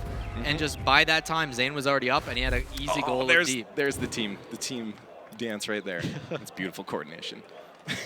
But yeah, we have game number 2 going to Mockit. Game number 2 going to Mockit, and we're looking at that dominating Mockit win that the desk was talking about. Yeah, back and forth. You see the difference in shots compared, and you look at how much pressure Mockit's finally putting. They're starting to pass as a team, and I'm curious to see if they keep transitioning that as the series grows. I mean, you saw that one that went across the complete field, and Zane was just waiting for it. But the fact that he has time to take 2 shots, he jumps up, he's like, nah, that ain't me. Stops, takes another shot, and then scores it. Like, someone on Selfless really needs to step up and help out Sizz, and usually that's been Matt. Maybe it's A-Money's time to be that second player. I think once again just some touches that are a little weird from Selfless is stopping them from breaking out of their own end, and it's just the pressure is becoming too much for them. Only 5 shots this time coming out on Selfless, and then just an onslaught from Mockit. So coming into the next game, they're going to have to be able to break out of their zone, and I think they're getting stuck way too much from bad touches. Some backboard passes, clears are trying to get just falling right into their own slot, and that's becoming an issue for them. Right. I'm going to try to pay attention as much as I can to if it's Mockit's fault as to why. Like, are they boost denying really hard? Are they? And so far, I mean, there's a couple of bumps coming out from actually the Selfless team. In reality, it's putting themselves out of position. Well, we'll see if they can do it in game number 3. Mockit NA up 2-0 in the game series of 5. Zane Jackie with a nice, powerful shot, but Rizzo just puts it aside. It may have actually worked out for them, as now Insolence still has ball control, and they're keeping the pressure on. Zane Jackie off the wall, can't get that touch he wanted. It's going to leave Team Selfless a chance to get out, but they're still stuck in their own end. Once again, that touch going out in front of their net, that's not very advantageous for them. Still with shot on net to the far side, almost just off the crossbar. Man, the fact that those are allowed to go in is scary. Catching a break here, now's their opportunity to swing it into the offensive side. And you see, there you go, A-Money's trying to get some demos, and there's not really a purpose for it. A little bit wide, but that's going to be an easy goal for Zane, as there's no one there. Once again, those bad touches I'm talking about. You look at A-Money, he's in the corner, like, yeah, he gets the demo, it's great, but who's back on defense? Both of your teammates are struggling trying to save this. Rotate back and help him out rather than take somebody who's not even near the play out. Like, there's no point in it. Well, we'll see if they can start breaking out, but again, bad touches. Bad touches led to that one. Put right in front of their net. We'll see if they can get out. No one there to pressure that. A-Money trying his best to get up in time. Sizz needs to break out from this one, but quite get a good enough clear. Zane Jackie keeps that one in. Eating salsa moves that down to midfield, but Sizz loses out on that, and that's a pass out to midfield, but no Mockit player there to push it in. Zane finally connects with that, as now that's going in front of the net. Weird spot, but Sizz does get a second touch to justify putting it in that spot. Yeah, back and forth in here as well. But Mockit seems to just be winning in the pace game like that again. One quick touch over the top into the back of the net. I mean, the rotations are really breaking down from this team. Like, A-Money's going in circles, ball chasing like no other. And I get he's trying to contest it, but with nobody back on defense, rather than contesting something that's going to be a 50-50 and probably not work in your favor anywhere, like, you don't want to contest from the side of a player because it's just you're going to lose the angle. Go back to defense and put yourself in that. Give yourself a chance to save an easy shot. Yeah, it's definitely not looking too good for Selfless. Absolutely zero pressure from them right now. Giving Insolences a heck of a lot of time, but that's going to be an open net, actually, as A-Money connects with that chip up in the air. Yeah, you actually saw a demo from Sizz, so maybe Sizz should be the one demoing instead of A-Money. I don't know. Maybe it's working out now. But completely took the goalie out of the area, had to respawn, and had a free shot on net. So I guess it paid off for him, finally. There we go. Good touch from A-Money on net. Gives them only a 1-goal deficit now in game number 3. Just over a minute and a half of gameplay has gone by in this game, and 3 goals have happened, 2 in favor of Mockit. We'll see if they can get any more. I actually liked how right there Matt slowed down the game. Like, they've been forcing it so much or just giving up possession, and he tried to dribble, and he got past 2. And that's all you want in a dribble, is to get past at least 1 player, and they held possession for a little bit, but then they immediately lose it. So if they can keep that patience up and then apply it back, you might have a chance for them to get back into this. There's still a lot of time. Oh, good passing play, but no third there to finish that off. Matt is going to get that one right on. I'm actually impressed. If he's actually eating salsa and playing, it's pretty impressive. pretty impressive. But out front, Sizz was ready for that one. Insolences trying to touch that. A-Money beats him to the ball. Rizzo off the wall, gets that past A-Money, see if he can follow that up, just missing that one. Good attempt from him to get that play out. Zane needs to clear this properly. He does follow that one out. And that's going to be back to midfield as Matt tries to get some boost to get a block. Insolences doesn't challenge that one. A-Money, good touch, trying to get to the front. Rizzo blocks that with his Octane. And now Mockit trying to get out. Yeah, you see Selfless finally starting to control some possession, which is great. It's just a matter of that Mockit isn't letting what they do pressure with to go in. And now they're starting to retaliate, and that's what you're going to be scared of, is this is how that leads have been growing, is as soon as they start to apply the pressure, there's nothing contested, and the shots have just been way better on placement. A-Money going for a lot of balls. Oh, that's so scary. He's not trusting his teammates to push him out, and could be a dangerous situation if one actually goes on target. He's out of spot. But Sizz just keeping this to the side. Insolences wins that one. It's going to drop into the slot if A-Money doesn't get it, but he does. Good touch from him. His teammates need to support. Get that ball deep into Mockit's end. Good freestyle save from Insolences there. Yeah, kind of curious on why they're doing stuff like that, but 2 players up for Mockit, need to be careful, but I guess you can get away with that if you're not quite confident in it. And with the lack of pressure that's coming from Selfless, you might as well throw 2 at it. Well, it looks like Mockit's slowing their game down a little bit. Maybe just trying to end this game, just maintain the lead and not push it too far. They're not worried about stats. They just want to get the wins. That's all that matters to them. Block from A-Money over to the side. Zane Jackie taking it way back into his end. Back pass. Good back pass. Insolences doesn't put it in a very good spot, though. It's going to give possession over to Matt. Matt couldn't quite get that pass out. Would have been a good play for them to get a tying goal. Final minute of gameplay. Game number 3, Selfless needs to get one more goal if they want to bring this to an overtime or potentially win this game and get a point off of Mockit. That's what I want to see out of Mockit. Like, with only being a 1-goal differential, wouldn't you expect to at least put another one in? Because even a small mistake, like some of these back passes have been pretty scary. If this team from Selfless decides to put some pressure on, they could easily have a goal and tie this up. Like, this game is far from over with it being 25 seconds left. 25 seconds is time. They just need to get the touches off of those bounces, and there is almost one. A-Money just gets blocked out from that shot a little bit wide, maybe a little higher. Could be on target, and there it is. Matt off the wall. Man, I called it. Like, Caster Curse, I don't think counts for that one because it worked out the way I said it. But, like, he just beat somebody in the air, and that's all the Selfless team has really needed to do over this series, is just get up sooner and get a hit on it. Even if your shots aren't on net, eventually one of them is going to go because of defensive breakdown. And there you saw it. Like, he finally got a shot and finally put it on net. Ooh, but almost a shot from Zane on target. Well, it was on target, almost in the net. Matt's going to have to try to just keep this away from them. Rizzo steals it back. 2 seconds left. Can they get a play started out of this? That's going to be in front of that. That's dangerous for Mockit. Rizzo trying to get a stop. Oh, almost. A-Money gets the pass out to his teammate, but we hit overtime.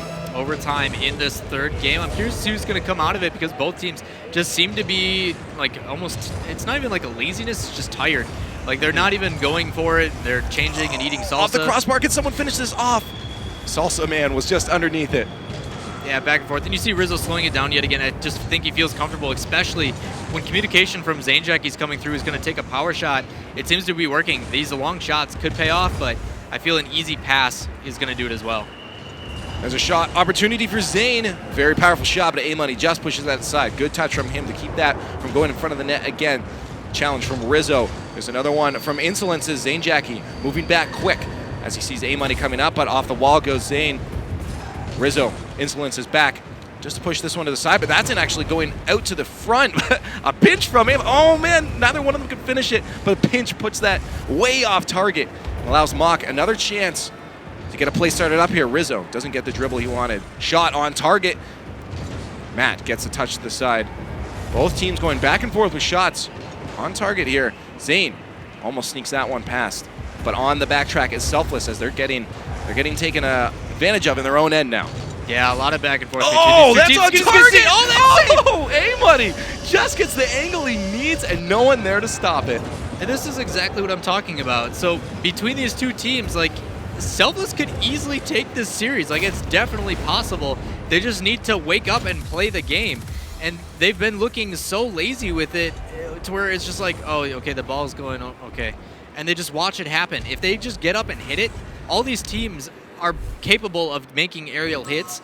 So now they just need to do it. Like, Yeah, no, it was odd. It felt like Mockit did slow their game down a little bit. Like they did pace it back quite significantly. So take advantage of it. Oh, and they did. Look, they just won. They just beat Mockit. Selfless just took a game, so it's now 2-1 in the series.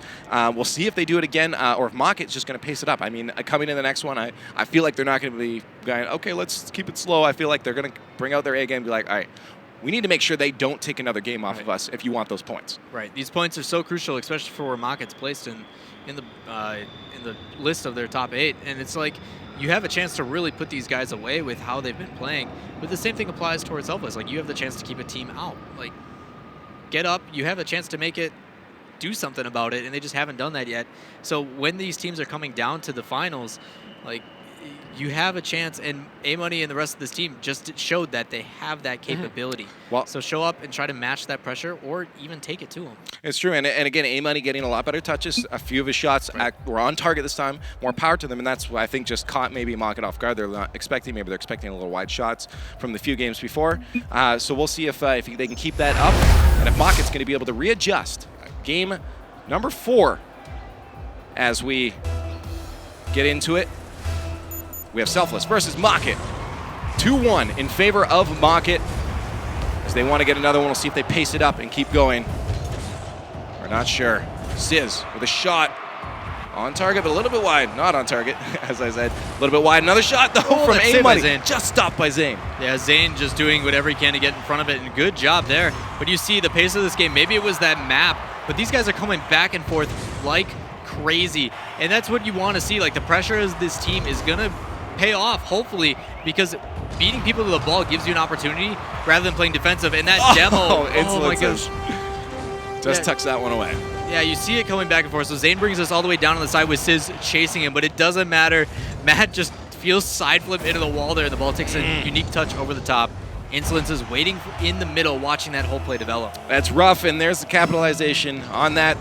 And Insolence scores in the first one at 30 seconds for Mockit. A little miss there from both teams.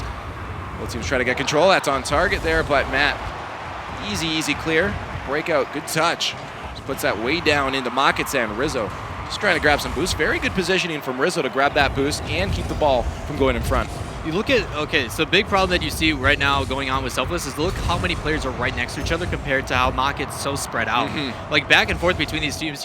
Insolence is able to take a hit, and Zane Jackie's right there. Oh my gosh, we got a shot on net! There we go. A-Money once again on target, and that's what we were talking about in the break there. Yeah, getting the first one to the ball, A-Money able to beat somebody to it, and that's what you want to see is these guys are finally contesting the shot and placing it on net. That's the biggest thing. Even if it doesn't go in the goal, put it somewhere around the net rather than like way above, because with the pressure that they have been applying, the shots have just been a little bit off. 1-1, we're tied up. Just over a minute of gameplay transpired in this match so far. Mockit's still up in the series. They're looking to take this convincingly, but Selfless ain't giving up yet. Sizz tries to challenge that one. Insolences. The ball goes to neutral. No one really knowing what to do here. Rizzo finally just keeps it to the side. Insolence has crept up a little bit too far, but Zane there to save him. So that doesn't go back to their own end, but Sizz. Nice little touch to himself. Can he follow it up? Misreads that bounce, it looked like, and now he is out of the play. His teammates are going to have to sort that one out. Matt backtracking as it goes into their own end. A little bit of a weird spot, and that's going to be a shot for Zane. Can't quite get it on target, but Insolence is there. Can he get the touch he needs? No, that's going to go the other way. Sizz knocks it off of him. Now A-Money and Sizz have a chance to break out. The pass from A-Money to Sizz. Can they get a play set up here? There's the pass, but Rizzo waiting for that one. Gets that sent right back down to midfield. Rizzo has a chance to get a pass to everyone. Tries to pass it to Insolences. Insolences a little bit off target there. Reading that maybe a little wrong. It was actually really good, though. Rizzo able to notice that. Rizzo with the block.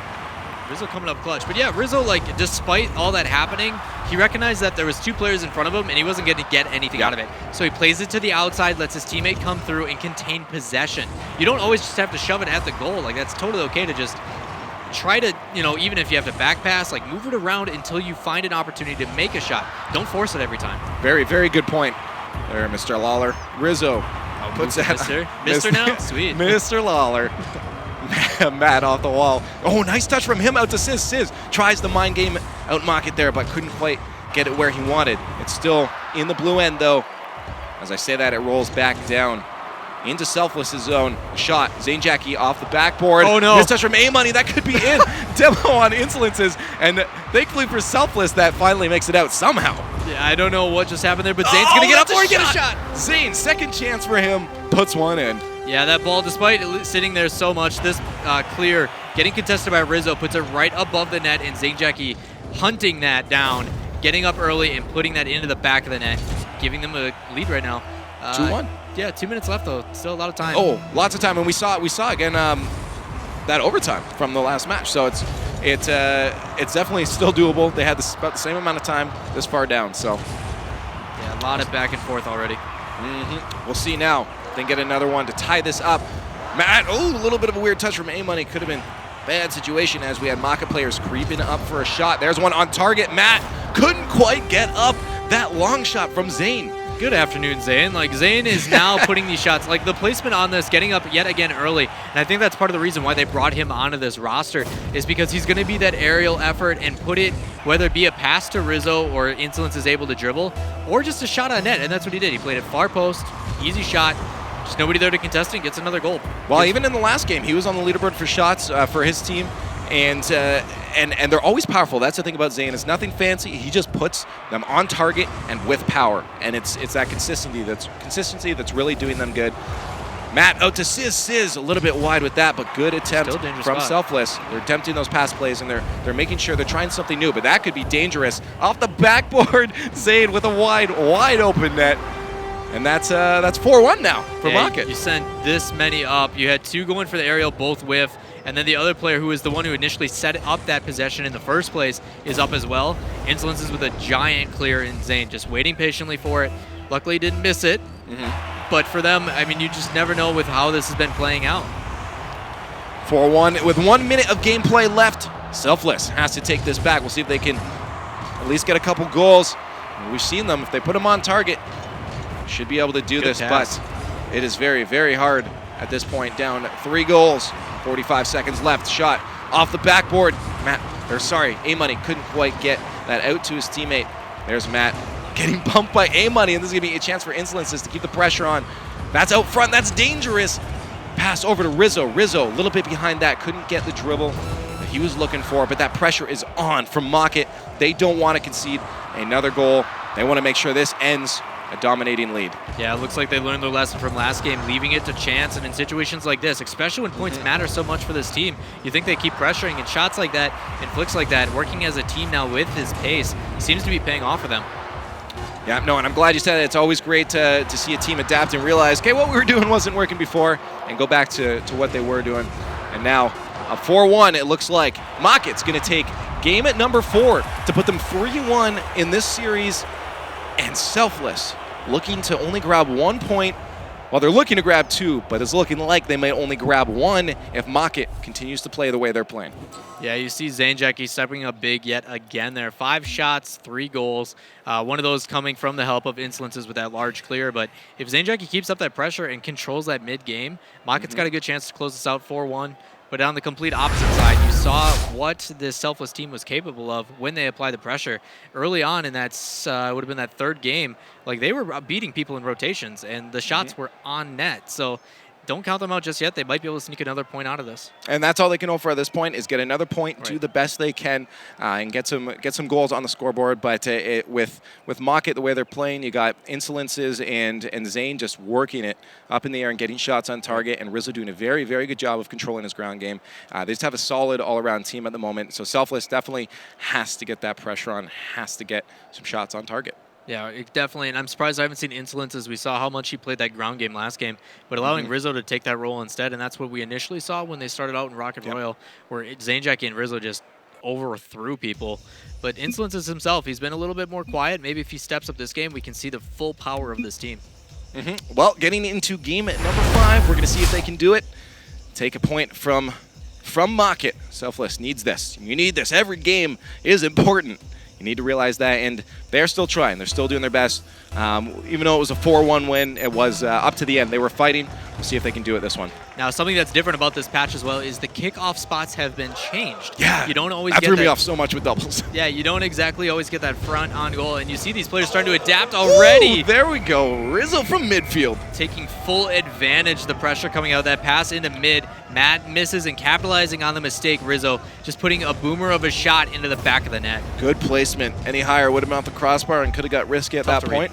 But he put it where it needed to be. First goal already in within 10 seconds of game number 5. Mockit up 3-1 in the series against Selfless. See if they can get another win. Good goal off the beginning. Starts them off on the right track. And now they're trying to get another one. Insolences with the demo. Could be a scoring opportunity for Rizzo, but he just goes a little bit wide, a little bit to the short side. Would have been a better shot maybe to stop that defender from getting that block. They're going for the pass off the crossbar. Rizzo trying to read that one. Goes just a little bit past him though. And Rizzo could be up quite a bit in this match already, but those 2 missed touches, this is the opportunity that Selfless is looking for. Can they capitalize on this? And with soft touches like that, I'm surprised they haven't just yet. Oh my God. Oh, sending 2 people up for that was actually very bad and stopped them from getting that third attack on. But Matt keeping the pressure on, tries to get another shot off back to midfield. They're going to have to backtrack. Sizz, the last one back. Insolences setting up for Rizzo. Rizzo coming from across the field, trying to get a shot on, but couldn't quite hit the net. Yeah, I'm surprised Rizzo was able to get his This is a bad spot. Yeah, I was surprised Rizzo was actually able to get the angle that he took that arrow at was just completely off, but showing the mechanics of his play, getting his car to rotate completely around and actually put it somewhat relevant on that net, showing his dominance here. Well, they're good players, and they're of course showing it. We'll see if they can get another goal for the team, though. Insolences, not the backboard he was looking for. So that goes back to midfield, but the pressure on. Still from Mockit. They're challenging everything in the air. Insolences trying to get a touch, but that bounces off for Rizzo instead. Zane missing the backflip on that. Just leaves that for Insolences. Probably communicating. You get it. No, you get it. No, you get it. But at least someone got it and went to midfield. But the attack is still on from Selfless. So they're taking advantage of this. No one there finally for that, and Rizzo has a chance to drop this down for himself. Can't quite get it out. Does, though. Almost. Insolences there, but the 50-50 is won by Sizz. Now, Selfless trying to make an attack. Rolling that one out front. Sizz doesn't get the second touch. And now Matt up for a touch. Almost puts that on target, a little bit wide. Pressure from A-Money. Very good job keeping that ball in the zone. Sizz throws that one way wide. Someone's going to need to be there for that one, but Zane just rolls away with that easy. There's Matt with the challenge. Finally, as Selfless tries to get a goal. Yeah, possession definitely coming out in favor of Selfless now, and you see the pressure that's coming out. And it all kind of started as soon as Sizz recognized that ball sitting in goal a little bit too long. It was in the corner, and he just boosted straight at it, trying to just put any pressure whatsoever. And ever since then, the possession has been in their favor. So maybe they are starting to wake up. Maybe there's something he said that we can't necessarily hear due to communications. And it seems to be working out. Like, you look at the pressure and the shots that they're having now, and it's a lot better than what we've seen. Ooh, this is dangerous, though. Someone's going to have to backtrack for Selfless as Rizzo tries to pull out a bit of a mind game there, but it's still one out by Selfless. Zane Jackie having to rush to get back to that one.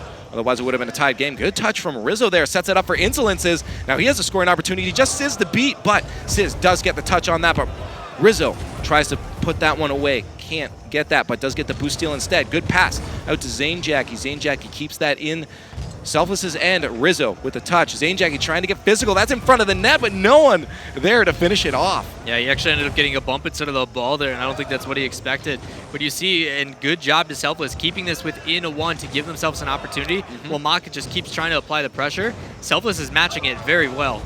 Game number 5, a minute and a half of gameplay left. Only a 1-goal deficit for Selfless. Can they do this and pull away with another win? We'll see if they can do it, but no, this is the bad spot for Mockit, almost going in, but kept out by Rizzo. A-Money, good bounce off, but gets a bad second touch on that. Matt trying to clean it up. Now we have 2 players in the same spot, all 3 players in the same spot.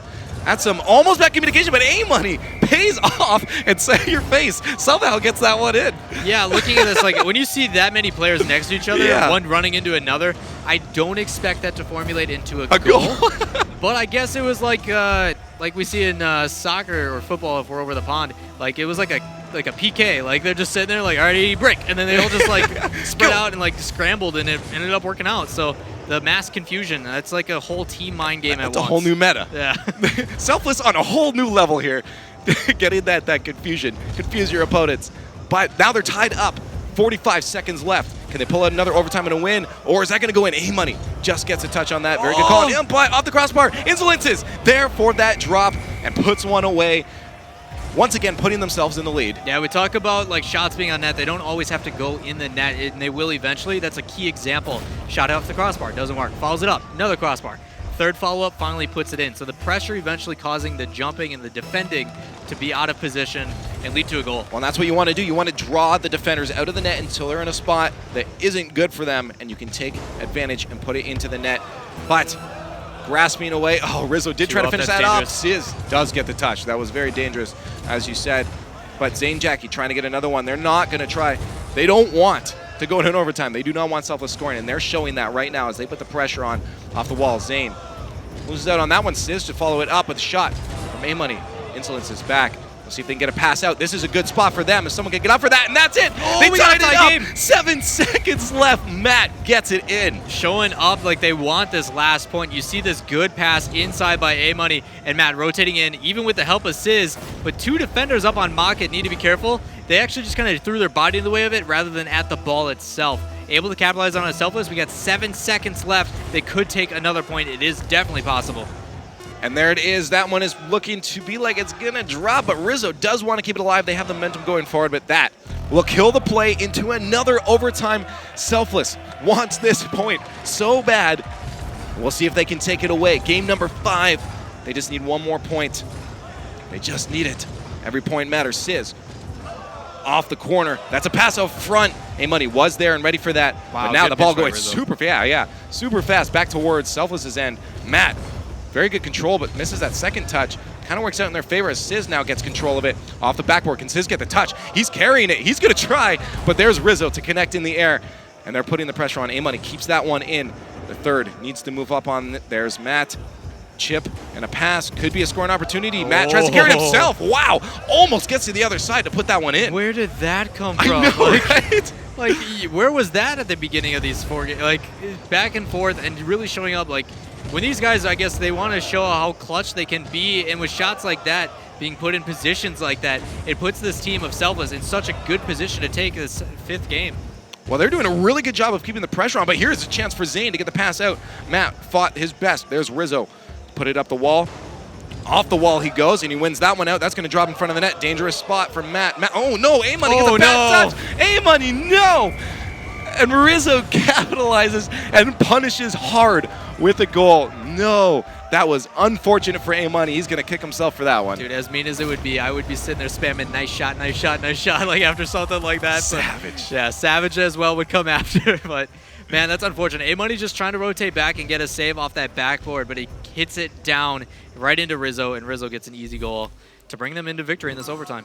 What an unfortunate way for that to end for Selfless. I'm sure they're not too happy with that one.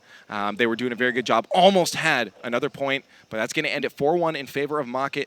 Mockit takes that one, and Selfless, they showed they had it. Right. They just, some weird touches here and there early on. Yeah, they had really good glimpses of offensive pressure and things that they were going to do very well. Like, even with that air dribble that we saw at the end, it's like, okay, that's the stuff, like, that's the solo plays that we expect out of you, and then have your teammate follow up, and it just didn't happen. But Desk is right, man. They called it 4-1. Yep, there they are. And so, yeah, that's 4-1 for Mockit against Selfless. We're going to go back to the desk and see what they thought about that and thought about these two teams playing against each other. Axel, Toss, please take it away. Thanks, guys. Yeah, you guys were spot on with the 4-1 call. Pretty much the Mockit NA show with a couple weird overtimes mixed in. Yeah. It was a little weird. Like, Mockit looked really strong at first, but then that game 3 where Selfless was down 2-0, they came back to take that game in overtime was huge for them. Yeah, I mean, even those close overtimes, I mean, they were, like, that last one we just saw, sadly, it was a mistake. Yeah. You know, A-Money was just kind of trying to retreat, trying to fall into it, hopefully from an aerial, and the ball just went right into his wheels. Yeah. You got to be careful about how you retreat, though. I mean, that is a big part of it. You got to know what aisles to retreat on. You don't want to interrupt a play on the way back. Let's take a look at the Mobile One high performance replay from that match. Lots of highlights to go through here. Yeah, Rizzo showed up big this series compared to last series. This was a beautiful dribble pass to Zane, basically forcing a bad save out from Selfless, and then Zane's there to clean it up. I was really happy to see Zane Jackie morph well with the team that I know he's pretty new on. But again, like, Insolence is also showing face just as much. He did a lot more solo plays, but he showed well. Yeah, and then this was just kind of a bad clear by Matt. And Insolences was in the perfect position for that shot and made it count. He's got very good positioning for sure. Eating salsa. Matt, that was a really good wall shot by Matt to keep him alive in this. And then A-Money with a ridiculous angle to give him that win. And I thought maybe that might bring them back into the series, but Mockit comes out strong here. Zane Jackie getting that snipe from midfield really just shows the awareness he has. This is just a wide open net, a defensive mishap. I must have hit the top of it hit the ceiling, came right back down. Yeah, this play here by Insolences, he went a little too pretty. He could have just drove that ball in. It gave Sizz enough time to get back for the defense, and this is just unfortunate. Like, it happens, but it's unfortunate. Of course, that match was, you know, at first it seemed pretty one-sided. You kind of said it in the beginning. In the middle there, we saw that overtime and the win from Selfless. Like, wait a second, are they going to make a series out of this?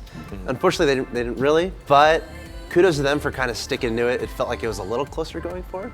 Yeah, like Mock did have the most shots in 4 out of the 5 games. The last game they tied in shots. But Selfless looked alive. Like, A-Money looked pretty good until that last play of the game, but he was alive. Like, I feel like Sizz was still a little too quiet for me. A little quiet, but A-Money did step up a little bit. It took until around game 3. It was 3-0 in the first game, then 5-1. And then we had a 1-point game. It was 3-2 in favor of Selfless. That seemed to be where we saw A-Money make some more plays. He just kind of interrupted. But yeah, Sizz didn't do as much as I would have maybe thought. But it's hard. I mean, you can't expect all 3 players to always do something. Yeah, sometimes if you don't notice somebody, that's honestly good. Yeah, but at the same time, like, Selfless just needs to just get better touches on like the defensive side. They've been having some bad clears, and then Mock was able to clean them up. And Mock was finally able to get the shot accuracy that we were talking about. And they got a lot of goals, and not on like as many shots as they had last time, where they would have 10 shots with 1 goal. They were actually making them count more in the series. And it's very important. Every single game is very important towards considering points. And Mockit getting 4 points there that was huge. It's really big for them, considering they came in today, I think, number 6.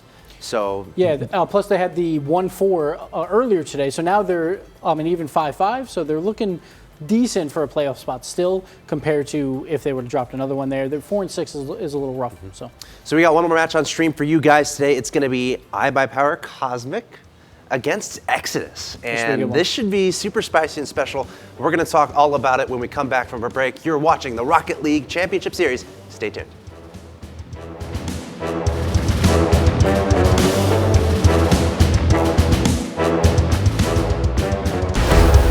Greetings everyone from Burbank, California, and welcome to the Rocket League Championship Series. Today is all about North America. It's the qualifier number 2, the group stages. Of course, we're trying to find out who's going to emerge victorious, advance to the international final in Hollywood. My name is Axel Tosh, joined on the analyst desk here with Gibbs and, of course, James Bond. How you guys doing? Good day, right? Yeah, so far. So well, I've seen some good matches, close games too. A lot of 3-2s or 0-second goals, which is nice. The race really is heating up for that 3rd and 4th place spot, though. And this game has huge implications for that. Of course, this game is going to be Cosmic versus Exodus. We've seen both of these teams play before. We saw Cosmic versus Lucky Bounce and Exodus versus Kings of Urban. 2 very top-tier teams, I think we would agree. And there are certainly large implications for the top 4. Yeah, Cosmic looked great in game 1 when they played Lucky Bounce, and then it was like a little iffy. Some weird plays. They started off really, really good, and then I was like, they might be the #1 team in the world with how good they're playing. Of course, and then it started to just cliff dive. That's like it's the cash to curse, right? You got to be careful in the beginning there. Let's take a look at the rosters for these 2 teams. Of course, we've seen both of these rosters before today. On Cosmic, I think. We actually were able to talk to Kronovi on the face-off a little bit earlier. And then I think just all these guys bring something very unique to the table. Like, is there a particular person we're looking out for in this specific match, Gibbs? Like, all 6 of these guys would probably be in top 10 in North America right now. They're all looking really solid. Garrett has been looking insanely good. He was the first grand champion when the new ranked season started, but then also Kronovi on the other side. Yeah, Gambit still, I think he is the best player on iBuyPower Cosmic. Kronovi, the most well-known, but Gambit, definitely the most talented. But really, you have to keep your eye on Exodus. Those guys, really dangerous, especially like what you're saying. Garrett, with the hat trick in that first goal against Kings of Urban, but then they started to lose it, but bringing it back 3-2. But this game, has really, really huge implications for the third, fourth place spot, because we thought it was going to be between Mockit, Genesis, and not Retrospect, but Exodus. Yes. So now Genesis is really hoping that Exodus takes a nosedive in this series. Well, at the end of the day, as you said, 6 of the top 10 Rocket League players in North America essentially are going to be on the same field playing against each other. So it's going to be a ton of fun. And before we throw it over to our commentators for the last series you guys are going to see on stream today, we got to get the prediction. Guys, Gibbs, we'll start with you. So Cosmic sometimes will look shaky, but they always find a way to win. They still have not lost to any of these teams in groups yet. I don't think they're going to lose here either. I'm going to give a 3-2 to Cosmic. I think Cosmic is going to come out and 4-1 them. I think Exodus starting to slip a little bit. Kings of Urban, they did lose 3-2. So I think IBP a little bit better than Kings, so they'll get that extra game and 4-1 in favor of iBuyPower Cosmic. Oh, okay. Well, you have our predictions. There's nothing left to do but to throw it to our 2 gentlemen on the commentary desk. It's going to be our bearded champion and our favorite Texan.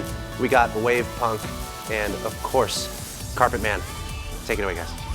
Thanks so much, Axel Toss. I'm joined here by Findable Carpet, and for the last match of the day, we got Exodus, who we've already seen play very strongly today, and iBuyPower, who is always a powerhouse in the U.S., so this is going to be quite the matchup. Well, Exodus taking 2 games off of KOU, who was performing pretty well, and iBuyPower giving up 2 games to Lucky Bounce earlier. Was it 2? Yeah. It was just, giving up 2 games to Lucky Bounce.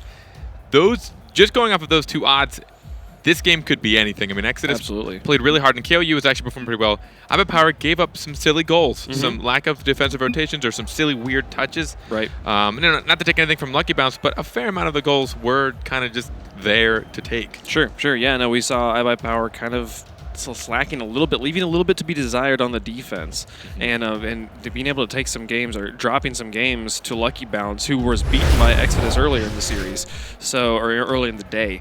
And so we do have Exodus. They were right there toe to toe with Kings of Urban. They blew out Kings of Urban the first game, and then had a couple games where they were just right there, just 1 goal differential. So we'll see how this will go. It can go any way. Last match of the day here on DFH Stadium. Game number 1 is going to get underway. We're going to have iBuyPower Cosmic in the blue with Exodus in the orange. iBuyPower early on the offense. There's a shot from Moses, going to be cleared out well and onto the wall. We'll see who's able to do anything with this. Both teams want to come out early to make this goal, but they need to be safe. It's really easy to set a pace. There's 5 games they have to play through, so they need to keep their heads in it. Turtle setting this one up on the wall. I'm going to try and pass this one down to Moses. He sets it up there, but Gambit gets to it first and clears it all the way onto the backboard. Here comes Konovi, going to wrap that one around the wall. It's going to cross in front of the goal, but Garrett able to get the Spider-Man. It's clear, send it all the way out to midfield. Both these teams, keep an eye on them. As far as when they turn into offensive positioning, they're going to be cheating up. You're going to see a player waiting up for a pass, and they're going to be very accurately passed too. But both these teams excel at it. Oh my goodness, Lachinio setting that one up. Gambit gets bumped and is not able to get there. We've seen some really strong defensive plays already from Exodus. Had a great pass from Gambit to Konovi, but Konovi got demoed by Moses. And then right there, another pass from Lachinio to Gambit, but Gambit getting bumped out of the way. Them standing up very strong, very physical on defense right now. Exodus is playing well. We'll see if they're able to press this out and create some offense. They have yet to really get the ball into IBP territory, but we'll see what they're able to do. iBuyPower has had some decent shots, but nothing too difficult for Exodus. They really haven't had to try too hard. They just have to make sure they're positioned correctly. But if they keep taking these shots and Exodus messes up once, there's a chance it'll still go in. Moses leaving that one down. Now Gambit trying to set that one up. Garrett sends it over into the corner. 3:34 left to go in this game. Still scoreless. Lachinio wraps it around the corner. Gambit's waiting for it, but it gets bumped by Garrett. He's not going to be able to set up. We saw Garrett play so strong in goal during the previous matchup, but he's not able to get in the position yet. He's set up there. Can anyone do anything with this? Not going to be set on the net. Lachinio kind of sends that one towards his own net. Turtle's not able to put it in, but there's Moses to finish it off, get the first point on the board. I was going to make a comment on how Turtle really should have made this first shot. He had the time for it. Yeah. He might have had to go a little early, but he really should have put that in. Gambit was a little bit scared, thought the shot was going to go on, and thankfully when it bounced right back out, Moses was able to follow through, bringing it a 1-0 lead so far against iBuyPower. Yeah, very well done by Moses, following up with his teammate, not assuming Turtle was going to be able to put it in. So part of the strategy in Rocket League is generally kind of, trust your teammates to make the plays they need to, but position yourself in the case they don't.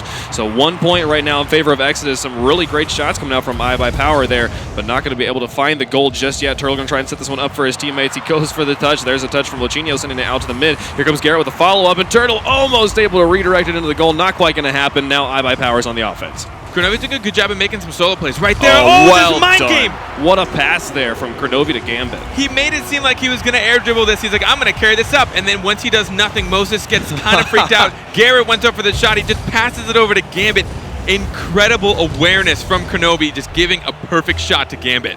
Tie game in game number 1, approaching halftime here with 2:47 left to go. Gambit and Moses going on a kickoff. Moses gets most of that one, sending it into high-by-power territory. It's a shot from Garrett, but Kronovi able to clear it away, and he's going to get another touch off the wall. Now Turtle, last line of defense, he gets the stop to keep it away from Gambit. Now Garrett able to push it onto the far wall. Moses going to pick up this one, cross it in front of the goal. There was Turtle for the shot, but he's going to whiff.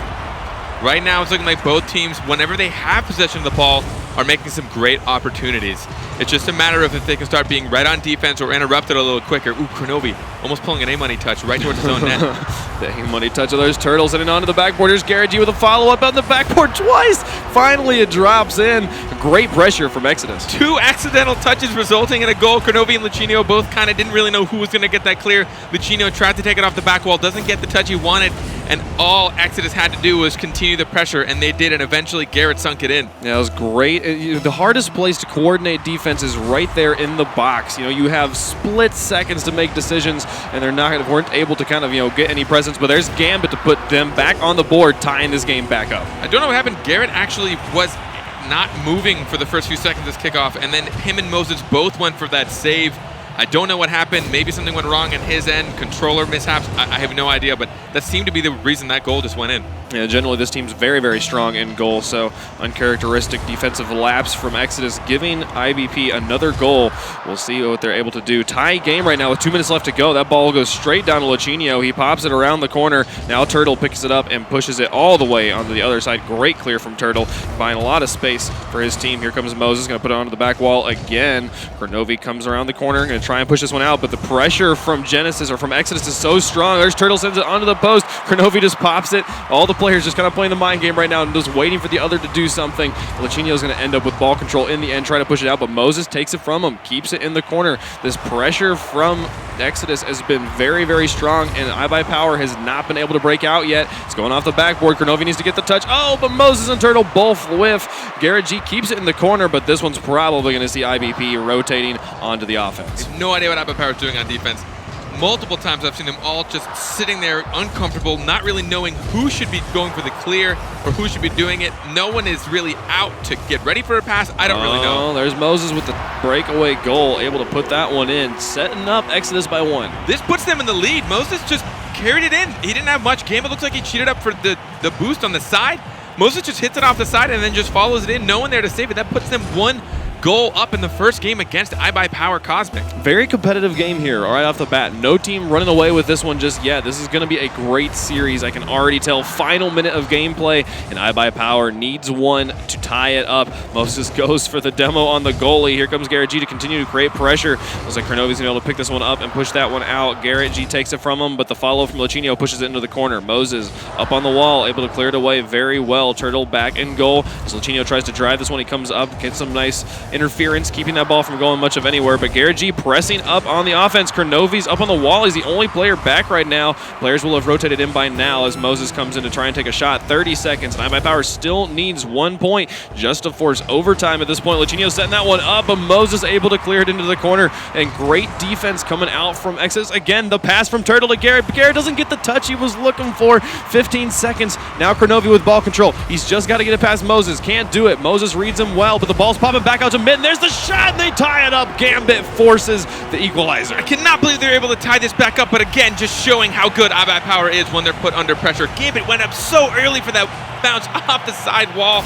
Places in the net. I am kind of surprised that no one from Exodus was waiting. It's one of the opportunities. You know iBuyPower can take a shot from there. And I think they were a little overconfident with the ability of their player being able to get that off the wall. Tie game, 5 seconds left. This most likely will go to overtime, but at this point today, we've seen so many buzzer beaters. They're trying. Moses gets that one away from the goal. He's going to see if they can carry it. They're going to go for it at this point. They're carrying it well, just passing between the team plays. Turtle's going up for this. Oh my goodness, it touched the ground, but so close, so close. He went for the mind game. He just hesitated as long as he could and tried to put it in, and he actually beat all of the defenders. I cannot believe just too late. Man, if there had been any time left on the clock, that would be the lead in favor of Exodus. But right now, we have overtime in game number 1. These teams could not be closer. Moses setting that one down in front of the goal. Garrett's waiting for it, and he gets the shot. There's the first game going to Exodus. Cannot believe this ended on a defensive mistake. Kronovi went to take this off of the wall, and he just flipped a little too quickly.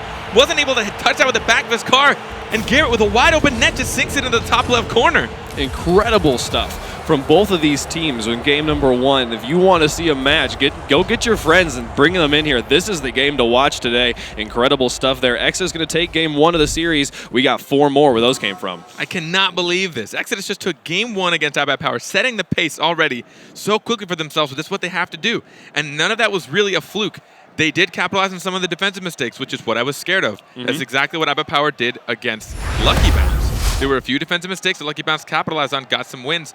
But Exodus so far has shown to be a much more difficult team to play against than Lucky Bounce. Absolutely. They made plenty of goals on just their own, and that their second shot from Turtle, I cannot believe that he wasn't able to put that in. That was incredible. That was an incredible read by him. Incredible play. It would have been a great play even if it wasn't at the last second. And such, we've keep seeing during this second qualifier teams stepping up on the defense. We had 10 shots from Exodus, 13 shots from iBuyPower. Just great offense on both sides, really getting up into the other team's territory, but 6 saves. 2 savior medals, 1 for Garrett and 1 for Moses on the side of Exodus, really standing up strong in goal and giving themselves the win here. I'm glad people are able to have strong defense, but that's a scary thing to do. That is. We've mentioned very it scary. many times here on the RLCS. Me and Gibbs have spoken on it, and any other people have. You want to prevent the shots from ever happening because having to save a shot is a much riskier position.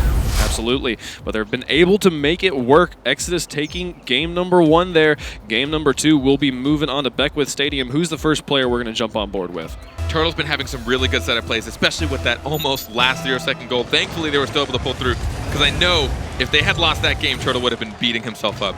Moses trying to set this one up, but he's going to field backflip and leave it for Kronovi, early for Lichinio there. And we'll see, it looks like Gambit going to set that one out. It's going to be moving up, and I was confused there by the colors. Kronovi is a very pink car for being on the blue team. Gambit able to put that one in there. iBuyPower going up first in the game. These bounce shots are so hard to read. Kronovi gets it off that corner. Gambit goes up and just pops it right down. Turtle was actually there in time, but there's no way. He didn't have the upward acceleration, probably not even the boost to get that high that quickly.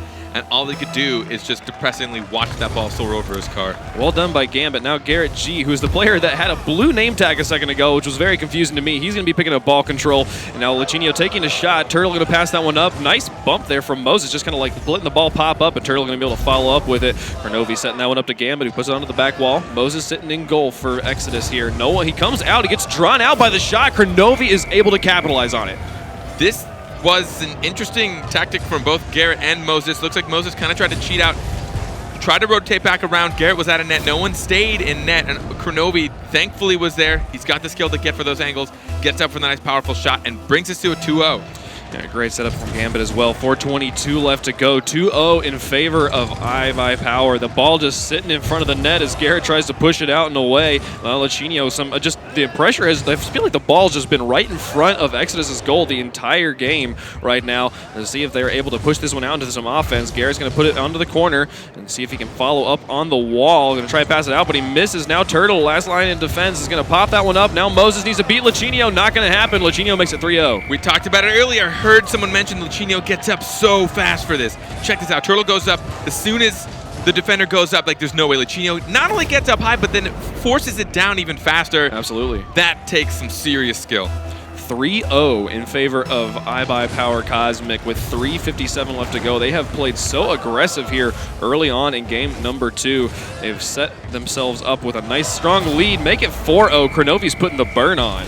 This is not the kind of situation that Exodus should be doing after taking the first game off of iBuyPower, but it could be a bit of a vengeful play right now. iBuyPower they're very pressure heavy right now. They're taking shots from the wildest of angles. They're not giving Exodus any room to breathe. Yeah, trying to really solidify why they are considered such a strong team. Not want to leave any doubt in anyone's mind at who is still the best in the U.S. Gambit going to set that one up into the corner. Lichinio's waiting for it as Kronovi keeps the pressure up. Moses is turned all around in goal. This is not very good for Exodus right now. They're very much on their back heels. Turtle is backwards right now as the last line of defense. Garrett finally rotates in. They're going to be able to push this one up, put it all the way onto the far side. Let's see if they can create some offense. Turtle misses on the balls. Kronovi's able to push it all the way back into the orange all by himself. Moses passes it back, but Lachinio's there, keeping that pressure on. Now Kronovi rotating, actually gets a back passes to Gambit, who's going to be able to push this one up. Lachinio's waiting for it, but Turtle gets the dunk on him, gets it over the top, but Gambit's waiting. Such back and forth from these two teams, but so far all of it's happening in Exodus's territory. We'll see if they're able to get it out, but Kronovi keeps on taking it from people. Turtle going to try and get it through, but they keep crawling just a little bit closer to iBuyPower's goal, but so far they have yet to even get a shot on the board. Exodus had such good formation we saw last game, but we just saw a little while ago, once a few shots get taken on them, especially from the weird angles that iBuyPower can succeed in taking shots on, they start to lose that formation. They're getting a little clunkier. You said it yourself, there was someone who was facing the wrong direction, somebody wasn't able to get there quick enough, they were in an awkward place. If iBuyPower can keep taking these shots from these angles, that was close one there. Kronovi with a great setup, but Lachinio does not quite get the touch he was looking for right here at halftime. We still have yet to see Exodus even get on the board. Exodus is struggling a bit right now with 4-0. It is definitely a scary situation. There's a lot of ground to cover in only 2 minutes and 20 seconds. That was the best opportunity they've had yet right there. Gambit with another shot going onto the crossbar. Kronovi with a follow-up. It goes just wide. Now Moses is going to put it onto the far wall. Let's see if they can set this up for Turtle, who moves upfield. They're not going to be able to get it past. Gambit's there. Turtle had to rotate back. He's going to be able to pop that one out. Now we'll see if Garrett can. Nope, Garrett could not get it from Lachinio. These guys are playing so fast and so well. Garrett's very far upfield, just trying to wait for the opportunity, waiting for the pass for his teammates, but it rolled up very slowly. Now Gambit is backwards. He's the last line of defense. Lachinio rotates very quickly, able to clear that one away. We're starting to see Exodus get up and on the offense, have some opportunities, some possibilities at scoring. We'll see if they're able to continue to turn this pressure on. Now that they've been able to stop the scoring for a while, they're starting to be able to turn this into some offense.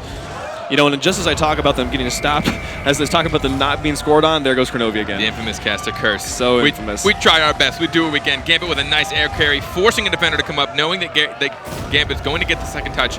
You know, a lot of times people waste a lot of boosts going for air carries that aren't necessary. But in a situation like that, what Gambit did was force them into a situation where, like, oh, I have to go for this now because Gambit might get another touch in the net. Pulled the defender out, and then Kronovi was able to take a shot on net. This ball is lofted in front of the blue goal with some space. Moses puts it into the corner. Now Turtle rotating around, going to try and get a shot here, but Kronovi gets to it first and sends that one downfield. Gambit just has to redirect this one into the goal, make it 6-0 with 1:26 left to go. Spreading this lead after taking a game to overtime, then losing a game 6-0 has to be kind of defeating right now as Exodus, but they have to understand this is a series of times they're going to be playing every single game. Absolutely. At the end of this, if it maintains this, obviously it's going to end in a 1-1 for the series, but that's still a good place to be against the powerhouse of iBuyPower. Absolutely. And I would really, if I was on Exodus' squad, I would want them to start thinking about next game already. Start thinking about what can we do differently. There's 1:18 left in this game, scoring 6 goals. That's about a goal every 10 seconds. Would be just a bizarre comeback if they were able to pull it off. Start thinking about what did you do last game? What was different there? What did you change? And what can we move forward and do differently in game number 3 to hopefully make this a competitive series and not have it just be a series of blowouts from the U.S. powerhouse. Turtle passing that one over to Garrett, who's going to try and pop it back towards the middle, but Kronovi reads it like a book, keeps it in the corner. Now Gambit with ball control. Final minute of gameplay, and we'll see if they are able to extend their lead or if maybe Exodus is able to get some consolatory goals, get some morale boosters on the board. Hopefully they don't let the infamous Brazil happen in the game. But either way, never know. Right now they feel a little defeated. I can tell they're being a little bit sluggish, but they're still trying to make some plays here and there. I think they just need to keep the Exodus mentality. Whatever they've been pulling off so far today, they've been doing pretty well. They did great against Kings of Urban. They just need to try and do this again against iBuyPower. And if iBuyPower brings the pressure, adapt to it. What do you have to do? How do you have a strong defense and then convert it to offense? Garrett G puts that one on the wall. Turtle keeps it up. They've got it into nice pressure. This is the closest they've had it towards the goal all day, but still not able to get it through. This iBuyPower defense has been very, very strong. Kronovi pushing that one around the corner. Final 10 seconds. At this point, the game is over. At this point, any goals that are scored are just kind of, you know, feel goods or whatever on either side. Nails in the coffin, depends on how you look at it. Clock has hit the final second and is going to touch the ground as soon as Lachinio lets it go. There it goes. GG. Game number 2 going to iBuyPower. Ending 1-1 for the series now. Remember, we are playing all 5. This is not a best of 5, so every single game counts. But the fact that iBuyPower loses in overtime, almost right before overtime, to a Turtle ridiculous mind game, and then comes back and wins 6-0, not only did iBuyPower turn it on, but something happened with Exodus. Some sort of hiccup happened in there. I think they were just not ready for iBuyPower to come back so hard. that could have been a little bit of a vengeance game. You know, being kind of upset that they won that first game. Like, you know what? We can't lose anymore. They need these points. Absolutely. You talked about at the very end of the last game how you don't want to let shots on net happen and how that can be just a really bad situation to be in defense. We have pretty much the exact same score margin of 6 saves from Exodus, 15 shots, which they had 13 the last game, iBuyPower did. And so there's only got 2 more, but the score differential could not be more different. I mean, that's exactly, now that iBuyPower kind of has their groove, their shots aren't going to be just easy shots towards the defender. They're going to be tough. 15 shots on net. It was 5 apiece. That's just such great teamwork coming out from iBuyPower. And that's exactly what's going to punish Exodus when you see this nice rotation where all 3 players are taking the shots they need. Those 15 shots, I mean, you got to try and find a way to get in the way of those. I get it's tough. I mean, iBuyPower, it's iBuyPower. But letting 15 shots happen, I mean, you can only block so many, especially because once they get their groove on, they're going to start putting it into places you are not going to be able to save. Game number 3 will be moving on to Manfield Stadium. We'll still have iBuyPower in the blue, Exodus in the orange. Who are we going to jump on board with? I think we're going to start with Gambit. Gambit right now is in contest to be what people think one of the best players in North America. He does some mechanical, insanity coming out of this man, and his positioning is quite incredible. And this offensive pressure already from iBuyPower. They've already had 2 shots on the net from Cronovi and Gambit. Moses going to try and push this one out, see if they can convert. Now they're back on Manfield. There's another opportunity there. Turtle getting some interference, keeping Gambit from having a free shot onto the net. Now Cronovi trying to push this one around. A nice response from Garrett, keeping that ball in the corner. The ball's spending a lot of time in the corner. Moses needs to get the touch to keep this away from Gambit. He does, but there is still set up in front. Here comes Lachinio with a follow ball, but Lachinio misses. Now Gambit setting that one up. Lachinio goes up for it again, and Cronovi finally with a shot. What a crazy goal. This ball has been in the Exodus half this entire time, and Gambit, I'm glad we jumped up over them because we just saw him make so many plays that forced the defender out of it, and he still kept it in. The ball was floating above the net, and he could have tried to go for the shot, but he saw a defender beat him, so what did he do? He body blocked the clear. He got in the way of the clear, went back out to Cronovi, then Lachinio, then Cronovi again, and they ended up getting the goal. Yeah, you always look at like, oh, well, I want to be able to take a shot on net, but if you can't take a shot on net, just sit there and think, what can I do with where I am right now? Removing defenders is such a great play. Garrett G going to be able to pass that one back to Moses, who takes a shot on net, but it's slow enough that Cronovi's able to clear it into the corner. Finally seeing Exodus up on the offense, see if they're able to do anything, but iBuyPower responds immediately, able to push this one back, getting the body onto Turtle, but Turtle has a run onto the goal. There's Gambit going to be able to come out, clear that one straight towards the net. Great save from Moses, keeping that one away, but that's not the sort of save you want to have to make. That's a good opportunity, or a good example of where Gambit knows the goal probably might have been safe, but he forced someone to go in the net and take the touch. So if they were able to keep the pressure on, it would have put Garrett in a tough place after he's already wasted a good amount of boost in time to try and get a save. Yeah, there was Lachinio, kind of a breakaway opportunity with Gambit and Lachinio coming off of this back wall. You can see 2 players up there on the offense, able to get it over Turtle, who goes for the block, and then it's just kind of free sailing there. 2-0 in favor of iBuyPower. That first miss actually juked Turtle out. Gambit, I think he thought Gambit was going to get the touch. Gambit did not. Turtle was kind of waiting. All of a sudden, he had to come to a screeching halt, not noticing Lachinio was going to come and slam it right over him. 2-0, 3:40 to go in this game. Turtle trying to set it up for his teammates there, but I think it looks like the Exodus team is kind of playing a little bit more passive. They're scared of that breakaway. Oh, there's an opportunity. Garrett able to get the angle. Lachinio did not think it was going to be on target and was going for boost. Keeping this game to a 1-point game is exactly what Exodus needs to do. Garrett just takes it. It ends up pinching off of an iBuyPower player, which is why that was so fast. You notice the trail was blue. For those of you who don't know, the trail changes colors depending on which player touched it last. So that trail was blue, which means it pinched off of an iBuyPower player. What a crazy game we've had so far. Just some very interesting goals on some very interesting touches right now. 3:20 to go. Still only 1-point lead for iBuyPower. Turtle trying to take that one away, but Cronovi gets it past him. Garrett needs to get in position, but Game puts it into the corner instead of taking the shot. Now the ball is still in the corner as Moses comes out of goal. He's actually going to let that one go and let Turtle take this one. Pushes it up. Now Moses in a very forward position, able to try and get that one around and pop it out to the mid, but Cronovi is going to be the first one there. Sends a shot towards the net. Garrett clears it onto the side. Already we're seeing... Oh, what a shot from Gambit. Great save from Moses. Even when Exodus was caught in a tight position, Moses still put himself in a cheating position, still put himself in a place to get past to, which is great. That's how all these high-end teams can turn any defensive play right into a crazy shot on net, usually a pass or a redirect just like this. What a shot there. Gambit right where he needed to be to get that block, but it's not for lack of trying on Exodus. They have been shooting very hard at the net right now in game number 3. We'll see if they're able to do anything. We have approaching halftime, still only down by 1. Gambit picking up ball control. Turtle passes it up to Kronovi, who's going to try and take a shot. Garrett in net has been such a strong defensive player, keeping his goal clean. Now Turtle trying to push this one back out, but the presence from iBuyPower has been very strong. Kronovi goes for the angle and misses. Moses going to wait for this ball touch. Now as Gambit passes it up to Kronovi again. They're letting iBuyPower take the shots that they want, which is just a scary sentence to say in any circumstance. Turtle's going to be able to push this one off of his own wall. They need to be able to convert this onto offense. See if they're able to do it. Right now, iBuyPower is shutting down any rotations they have. Luckily, iBuyPower shots haven't been too powerful, but the longer they spend in Exodus at half, the less boost Exodus will have, and the less time they're going to have to rotate. A lot of times we'll just see, and right now we just saw Lichinio take the boost from Exodus, and they're now in a position where they're not going to be able to get there in time. My goodness. Garrett with the save there. You saw Moses completely out of boost with no way to position himself. Garrett playing so clutch for his team right now. They really have to be able to get this out of their own half if they want to be able to do anything. There's Moses with a carry, getting it past two players. Kronovi's able to stop it in the corner. There's the pass from Moses to Garrett. He's got it on target. It's going to hit the post. Going to get the second touch. What a play by Garrett to tie the game. Garrett with the solo play. This pass across the field from Moses. He knows Garrett's there. Garrett coming from the other side of the field, touching it perfectly, passing it to himself, then getting his back wheels up so high. Garrett, always the striker that I love watching. He's such a good striker. Amazing player right now, keeping this Exodus squad alive and well in this game. The ball is lofted in midfield right now. No one really up to take the shot at the moment. There comes Garrett G over the top to send it into the corner. 1:20 left to go. Anyone's game. Garrett takes a shot towards the net, but Gambit's able to keep it out and away. Now Moses putting that one around the edge. Lichinio's in goal. Moses has the drop on him and takes the lead. Moses was in a great offensive position here. He stayed back in the half. Once it got pushed over, Garrett, didn't go for it, thankfully. Moses just put it up to the corner. I think Lichinio maybe expected someone to have that off the wall. I don't know what took him so long to jump up for that. He knew he was the last line of defense. And then he ended up side flipping anyways, which just made his opportunity even harder to get the block. And now they're up by 1.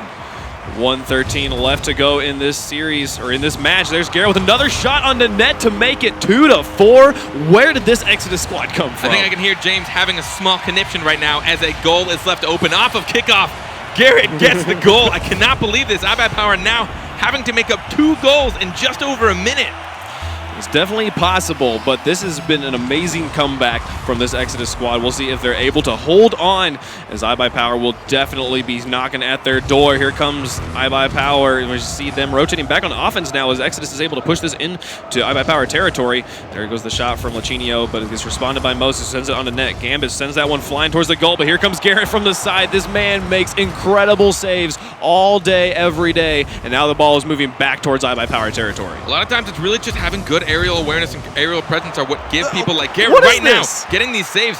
I mean, you just can't think of it as a defensive move. Just think of it as a shot or think of it as whatever. Just think of your placement, go for the touch. And Garrett is so strong in the air and so accurate. He's getting there for all the saves as well as the shots. Absolutely incredible stuff. Gambit's going to set that one up off the backboard. Here comes the follow-up, but Garrett again clearing it into the side. This man is not letting anything happen on his net. Turtle is going to be able to push this one out. They have 17 seconds. They just have to hold on. Every second that ticks by makes it less and less likely that iBuyPower can come back into this game. Game number 3 looking like it's probably going to go in Exodus's favor. Kronovi going for the mind game, but it's just going to pop out to midfield. Oh, look at Turtle. Just stop him behind the ball. He knows he just needs to kill it. They just needs to hit the second. There we go. Game 3 goes to Exodus. That was an oh my Garrett game. Oh my Garrett. Oh my Garrett. He was there for so many saves, so many shots. He got 3 shots, or 3 goals. 3 goals all by himself. Of the 4. If memory serves me correctly, was it not 0-2 for a while? Did iBuyPower had the first 2 goals? They had the first 2 goals, yeah. Which means they scored 4 goals without letting a single goal go in. Yep. Exodus scored 4 goals on iBuyPower and didn't let a single go in. That is an impressive feat against a team that is usually so strong on offense. I mean, that's the example people use, like, play like iBuyPower, pass like iBuyPower. Right. So to see them score 4 goals against them without letting a single goal in is very impressive. So we've had 12-shot game, we've had a 15-shot game, and now a 14-shot game from iBuyPower. Their offense has been the same all game. They've always been able to get the ball and shoot at the net about the same margin of times each game, but we've had very, very different games here. It's been all up to Exodus and what they've been able to do on defense. Well, it's also a prime example of why sometimes taking a shot isn't always the best option. Sure. While they might have had that many shots, there clearly weren't that many shots that were quality shots. Sure. While they might be on target, if someone can save it and put it in a good place, which Exodus excels at, especially right now, there were a lot of saves that they pulled off just in the nick of time. But again, iBuyPower is the kind of team that has the skill to take just that half more second and put it in a place where Exodus can't reach it. Absolutely, and just Garrett in goal, and not just in goal, coming from the corner. We saw him rotate in and get crazy saves over and over and over again. That man keeping his team alive in this game. What a player. This kid's out of control right now. Game number 4 will be moving back onto Beckwith. It is now raining as Luchino goes for the shot. It says that one over onto the wall. We'll see what they are able to do right now with Exodus. Got up by 1 game in the series. Exodus now, I mean, I can't believe it, especially after losing, what, 6-0 in game 2. Right. They are able to win by 2 goals, a 2-goal deficit, scoring 4 goals in a row. Right now, Exodus is looking extremely well. Moses passing up to Turtle. Now Luchino picking up ball and lofts it into the air. We'll see if Turtle's able to come from the back. There he goes onto the backboard. It's going to be lofted up. Can Garrett G get up and into this? Not going to happen as Luchino is able to keep it away. Here's Moses with a follow-up, though. Luchino again on Spider-Man saves. Really strong stuff coming out from iBuyPower on the defense. We'll see if they're able to turn it into offense or if they will be shutting back down. Luchino passes that one straight towards the middle as Moses takes a shot. The breakaway. There's Exodus on the board early. iBuyPower, this is, I know we always kind of joke that sometimes iBuyPower doesn't have strong defense, but I can't believe this. Both Luchino and Gambit went up for the second touch that neither even really had. Right. Neither really knew was going to win that. They should have really seen that they weren't going to be able to win that. It was a good pass from Kronovi, but no one was in the good place, and neither rotated back. And a free goal. Yeah, no, these guys definitely rely on their mechanical strength, which can be a problem. But at this point, man, there's another great shot from Luchino. Talk about mechanics. These guys have been incredible. Moses in goal, able to get that one out. Cannot believe Moses just got that save. He read the shot so well. But as I'm talking about, these shots from iBuyPower are good and coming from great angles. What? How did he save that? That was such an easy shot for Kronovi, and Garrett is able to get his car right in front of Kronovi and send it off to the side. I don't understand how these guys do what they do, but that's why they're the pros, and I'm not. This ball going to fall right in front of the goal. Can Moses get out of the way? He gets the goal, actually. Wow. Moses with the greatest goal steal of all time. I thought he was going to get it. He takes the shot. He wants to go for the second touch, but I think he runs it at boost, and Garrett just pops it right over. iBuyPower's defense is just a little slow, and Moses, with probably one of the better goal steals I've seen, he was scared. We were actually on board with him, and he was like, oh, I might block this. And as soon as he realized he wasn't going to block it, he's like, all right, now I'm going to steal it. I'm going to steal it. 3:40 left to go. Exodus up by 2, set to possibly take the series off of iBuyPower. Not many people can name that they have ever done that, so it'd be quite the impressive games if we could see that happen right now. Exodus is poised to do it. Garrett sets it up. He's going to see if he can create another opportunity. Luchino's going to pick up ball control after Garrett just kind of hands it to him. He's still got the ball in the midfield. Moses hanging back, prowling on the defense. Going to be able to send that one onto the wall. As Garrett comes out to respond, but Kronovi beats him to it. Turtle going to put that around the wall, sends it up and high, up and almost into the corner. That was a really actually impressive clear. My goodness, it almost set it up there for Turtle. Gambit, realizing what was going to happen, was able to clear it away. That was a fantastic setup. We're seeing a lot of one-off shots from iBuyPower to a defender. Even if you see an open net, but someone's near the net, right. Exodus is clearly showing the skill to be able to do it. And then iBuyPower, sometimes when they're in the situation, we see 2 people going up for the same defensive touch, and that's what's resulting in some of these mistakes. Garrett putting that one over all the players' heads. He's got the ball in the corner. He's going to try and play the mind games. Gets it past Luchino, gets it past Kronovi, and there's the setup at all. Moses went a little bit low, read it just a little bit low at that point. It's going to be all right, though. They're still up by 2 right here at halftime. So, I mean, both teams making great opportunities, but 2-0 in favor of Exodus. This is incredible. I mean, this would be a 3rd game in a row. It's not quite in a row, but 3 games in the series, yes, 3 games in the series. They are showing up so well, and iBuyPower is just a little weak right now in their defense. There's a shot from Kronovi to Luchino. Oh, it goes off the post. Kind of just an unlucky bounce. You felt like the placement from Luchino was pretty good. Gambit able to get the shot away. 2 minutes left to go. iBuyPower still yet to get on the board. Luchino sending that one onto the backboard. Moses going to send it over into the corner to see if they can respond. All 3 players from Exodus currently in the corner. Not the best to set up. They realize their mistake, though. Now Turtle is set up back in goal. Moses on the rotation. Garrett on the challenge. This is a good defensive setup. Luchino pops that one out. Turtle goes for it, but leaves it for Moses, actually. It doesn't get all the touch he was looking for. Game's gonna let that one cross, but Garrett G again just blowing everything. Always in the place he needs to be, even when it's just crazy, ridiculous angles on defense. Their reaction times are just quick. Garrett is reading the plays faster than almost anyone on the field. As soon as he notices they might be losing possession, he starts rotating back to get that defensive touch, which is why he's gotten so many clutch saves. Turtle with the second touch. almost able to get it in. Tried to get in there, but it's not going to happen at this point. We're seeing iBuyPower have to make a lot of uncharacteristic saves because they have been on their back heels on the defense for most of this game. 119 left to go. Turtle sets that one around the corner. Lachinio set up in goal. Kronovi clears it to the far side. This Gambit is going to respond and see if they can create something. He and Lachinio are going to be moving out right now, but here comes them from the side, from the Exodus coming out from the corner. Try to clear it out. Garrett G going to play this one backwards. Oh, but he blocks Turtle. That was not a good decision. Garrett G may be getting a little bit cheeky there as they have the 2-0 lead. But this is still a very possible comeback with 1 minute left. iBuyPower has scored many goals in even less time, but not against this Exodus squad, and not today. They have shown so well that they can shut down the iBuyPower offense. Still with a 2-0 lead, they're just showing overall dominance. They're keeping control, they're getting good counter hits, and they're staying poised and calm on defense against this team. Look at Garrett, just maintaining ball control, just dribbling it around. He realizes he doesn't need to take shots, he just needs to shut it down. Kronovi loses the 1v1 with Turtle, the ball's still in the corner. Moses gonna pop this one out. Garrett goes for the goalie zone. Turtle's able to get the shot. Lachinio with the block, great block there, but you know it's not the sort of stuff he wants to have to make. They need to be up on the offense right now. 20 seconds left and they still need to. Moses just being a brick wall, keeping anything from even approaching his goal. Turtle gonna keep that one up into the corner. Garrett G's ready for this one. If he can get there, Moses actually lets Moses take the shot. Final countdown though. If they can just keep this ball up and away from their goal, they will easily take game number 4 at this point. Ball lofted right in front of the goal. There's Gambit. He puts the point on the board. They have 2 seconds. It is possible to make this game tie. If it was any other team, I'd be like, no, it's probably game over. But against iBuyPower, yeah, never count them out, dude. I'm not going to count them out. Not even just that, but today we've seen so many 0-second goals. So many. So I'm gonna keep an eye on this. We'll watch. We'll see what happens here. It's all gonna come down to how this kickoff goes. Gambit does not get the kickoff he needs. There it goes. But they can say this was so close. I was so pumped to say that Exodus shut out iBuyPower, but it didn't happen. They did get a point on the board there. Well done by Gambit. But 3 games go to Exodus. Exodus just took the series. They just took the series. This is a series of 5, so we're going to play all 5 games. Just so everyone knows, we are every single game counts. Every single game goes towards the points, towards the final. But Exodus, the first team, I believe, to take a series off of iBuyPower. You know who the other team was that has taken a series off iBuyPower? Was Vex, who was Exodus. This is the second time Vex has done this. Now, they did have a roster change in there, and that was in Rocket Royale, not in the RLCS.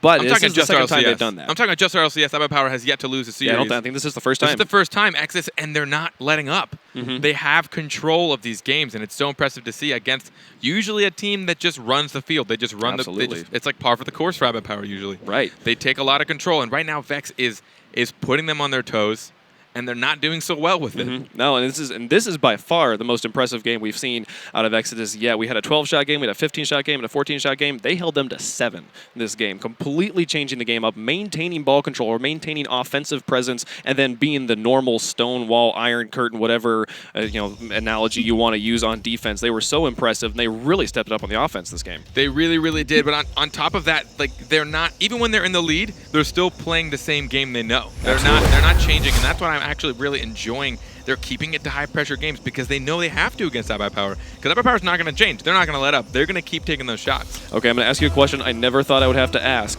What does iBuyPower need to change to take this game number 5? They need to communicate. There are some times it looks like they're not even in comms. We see 2 or 3 players just clumping up together. There have been, in the first few games, multiple times where they just all are sitting clumped up in their own defense, not knowing when to go for the ball. They're all just kind of waiting for one of the, it's like, just talk it out.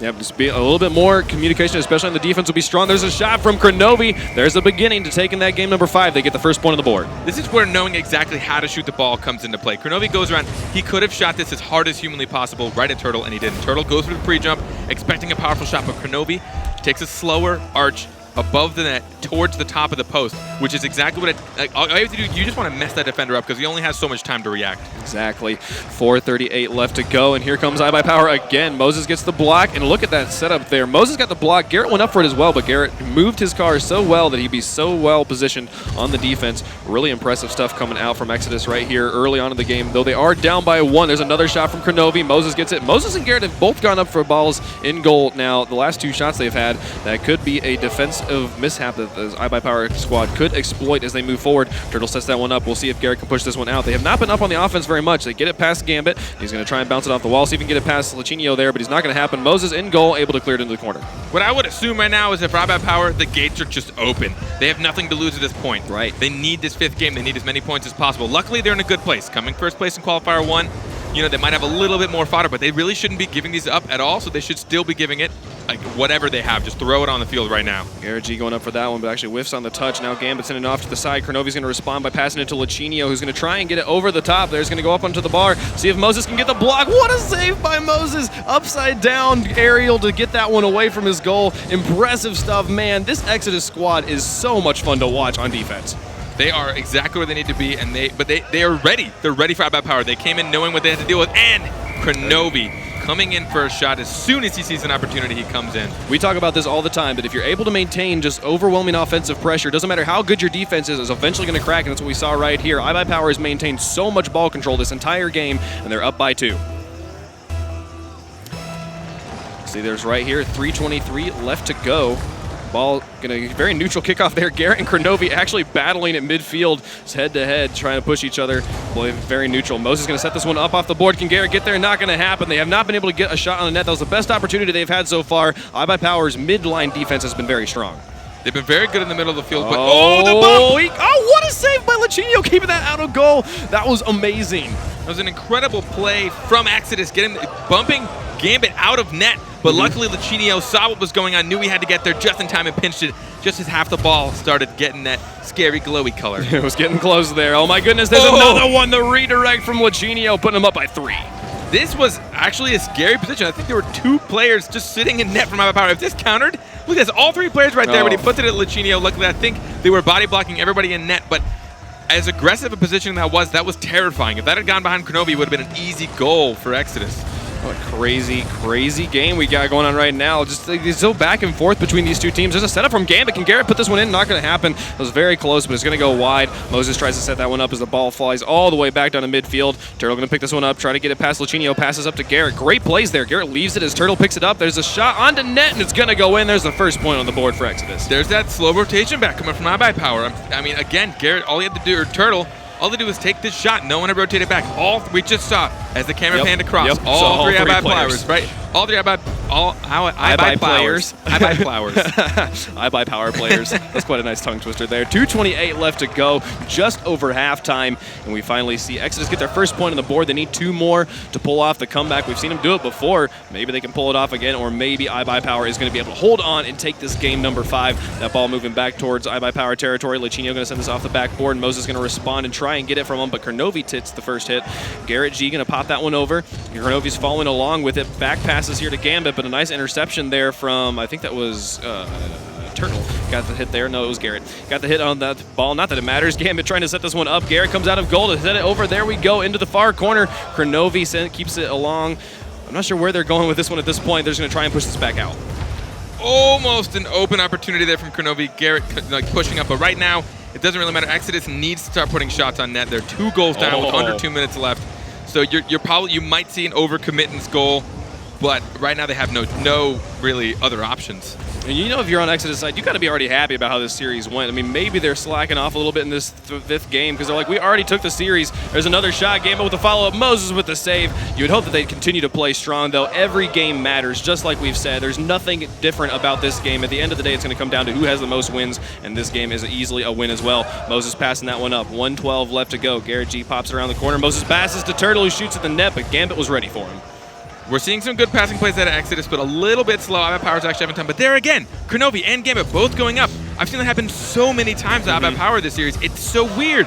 It's like they're not on comms. I don't know why no one's calling the ball or why they're not prepared to even they should know where each other are. It's very odd. Man, great patience there from Exodus in goal. Moses not wanting to challenge that one, knowing Kronovi didn't have much of a shot and waiting for it. Now they're back on the offense. That ball crossing right in front of the goal. No one there to take the shot just yet. Kronovi able to push it up to midfield. 40 seconds left. They need 2. It's a possible comeback, but it's going to be hard. That ball sitting right in front of the goal. Where's Turtle? He comes up, but he's not going to be able to get the touch. Gambit clears it into the corner. But there's some players that Kronovi overcommits there. I'm not really sure where he was going. It's not like they need the points at this point. Turtle going to pop that one around. 30 seconds. Moses passes over to Garrett, but the interception from Kronovi sends it towards the goal. Moses got caught on the post, but he's going to be able to clear it out. 18 seconds left. He's going to push it into the corner. Garrett G goes for the shot, going to put it off the backboard. Can Turtles to make the shot? No, he doesn't get the angle he was looking for. Garrett G tried to get there. Not going to happen. The ball's still sitting in this corner. It's going to be, at this point, I think the game's probably about over. There's only 5 seconds left. They would really need some crazy comebacks to be able to pull this one off. But my goodness, 2 games going to iBuy Power and 3 going to Exodus. Exodus showed up more than anyone ever expected. I know that both James and Gibbs were proven wrong today by Exodus, but we actually love when this happens. I just love seeing Gibbs be wrong. But overall, in general, I mean, this is incredible showing at Exodus. Some weird defensive choices from Ibai Power. I was really surprised in seeing some of the situations they put themselves in. Just a little slow on defense, but overall, Exodus, they gave it their all. They left their hearts on the field. They did so well. 10 saves this game. These guys, there's so much defensive showing. And like you said, a lot of those, especially in this game, I think those were saves they didn't want to be making. They did want to be up on the offense. And we saw Ibai Power back in their full form with another 15-shot game. Holy cow, these guys do so much on offense. But it has been an incredible stuff. I have so enjoyed watching the games of today. We'll be passing it back over to the decks. Axeltas? That's your name, yeah. I said Askeltas. That's right. Axeltas, guys, tell us what you saw in this one. Thank you, Wave and Carpet. What an excellent series. A really weird series, actually. The first game was literally back and forth on the goals. No one got 2 in a row. And then there was a spree there where Ibai Power decided to go a little crazy, and I think they scored 8 in a row from game 2 to game 3. Yeah. And then, hello Exodus. Exodus comes back and scores 6 in a row through game 3 and game 4, and they're able to take the next 2 games and take the series.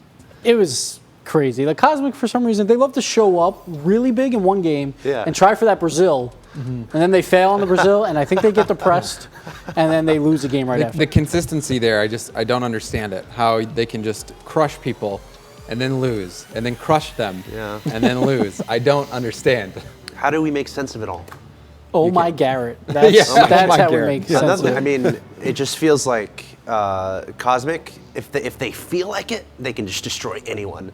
But if they're kind of lackluster, then they're like, all right. There's some kind of secret sauce we're not getting, but I totally agree. Garrett is making a case for himself. He is starting to impress me greatly. Yeah. Trying to fight for his spot maybe in top 5 of NA players. He really was something special in the series. Let's take a look at the Mobile One high performance replay from that match. Certainly plenty of highlights, a lot from Garrett too.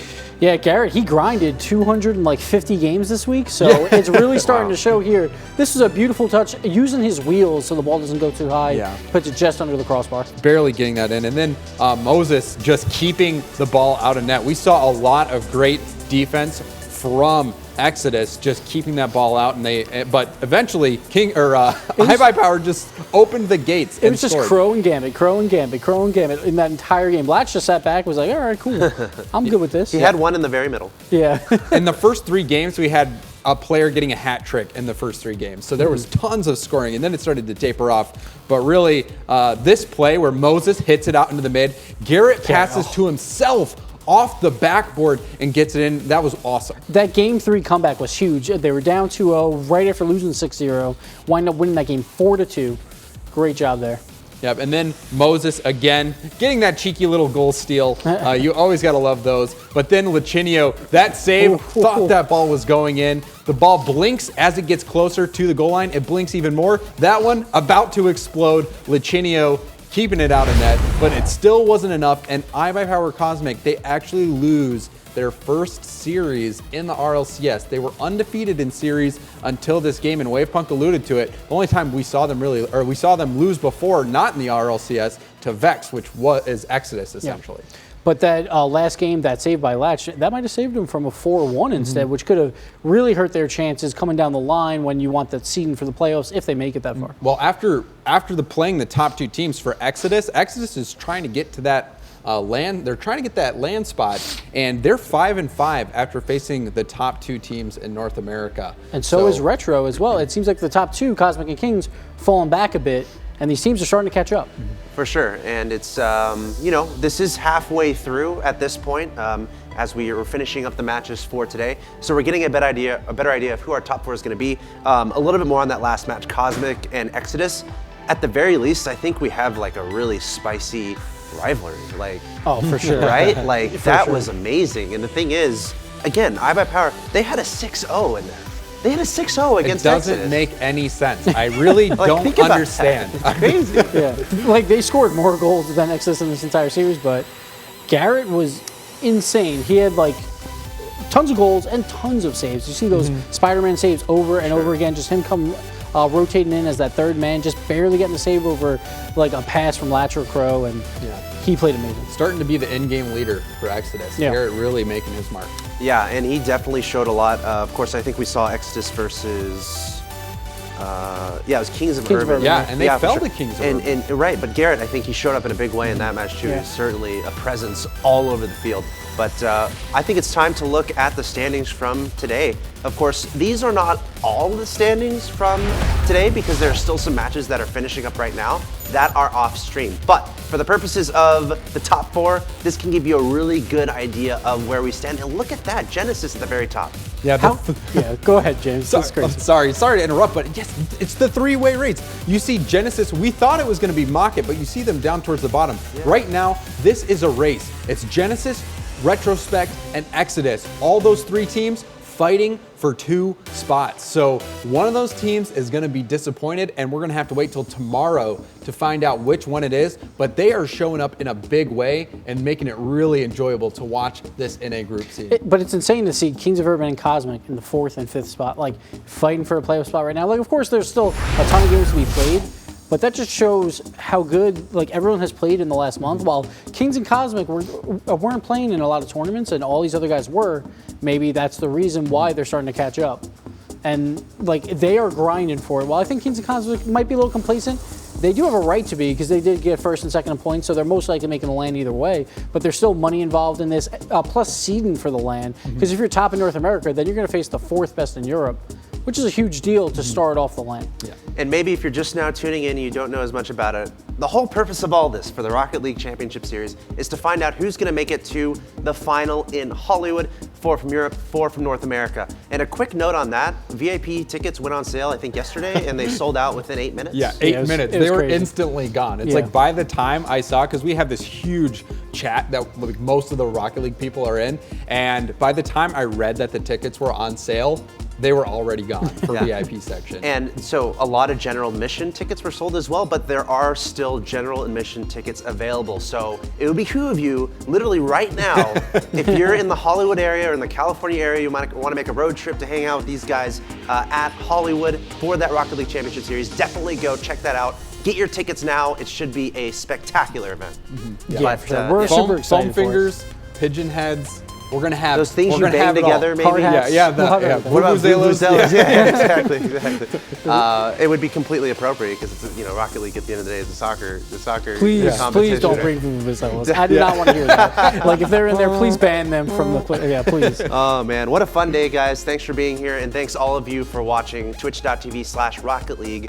And we've only really just begun in a sense because that was just the first half of North America. Tomorrow, starting at 9 a.m.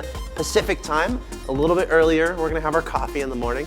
That's tomorrow. So honestly, how many hours is that from now? Like, it's 20 hours from now, maybe? Pretty soon. Not even. 14 16, hours I think, from now? something like that. Anyway, Math just on keep this stream on, right? You don't Yeah, have to just leave it on. just like minimize it. Maybe you can mute it, just minimize it, and then pop it back up. We'll be here tomorrow to commentate EU.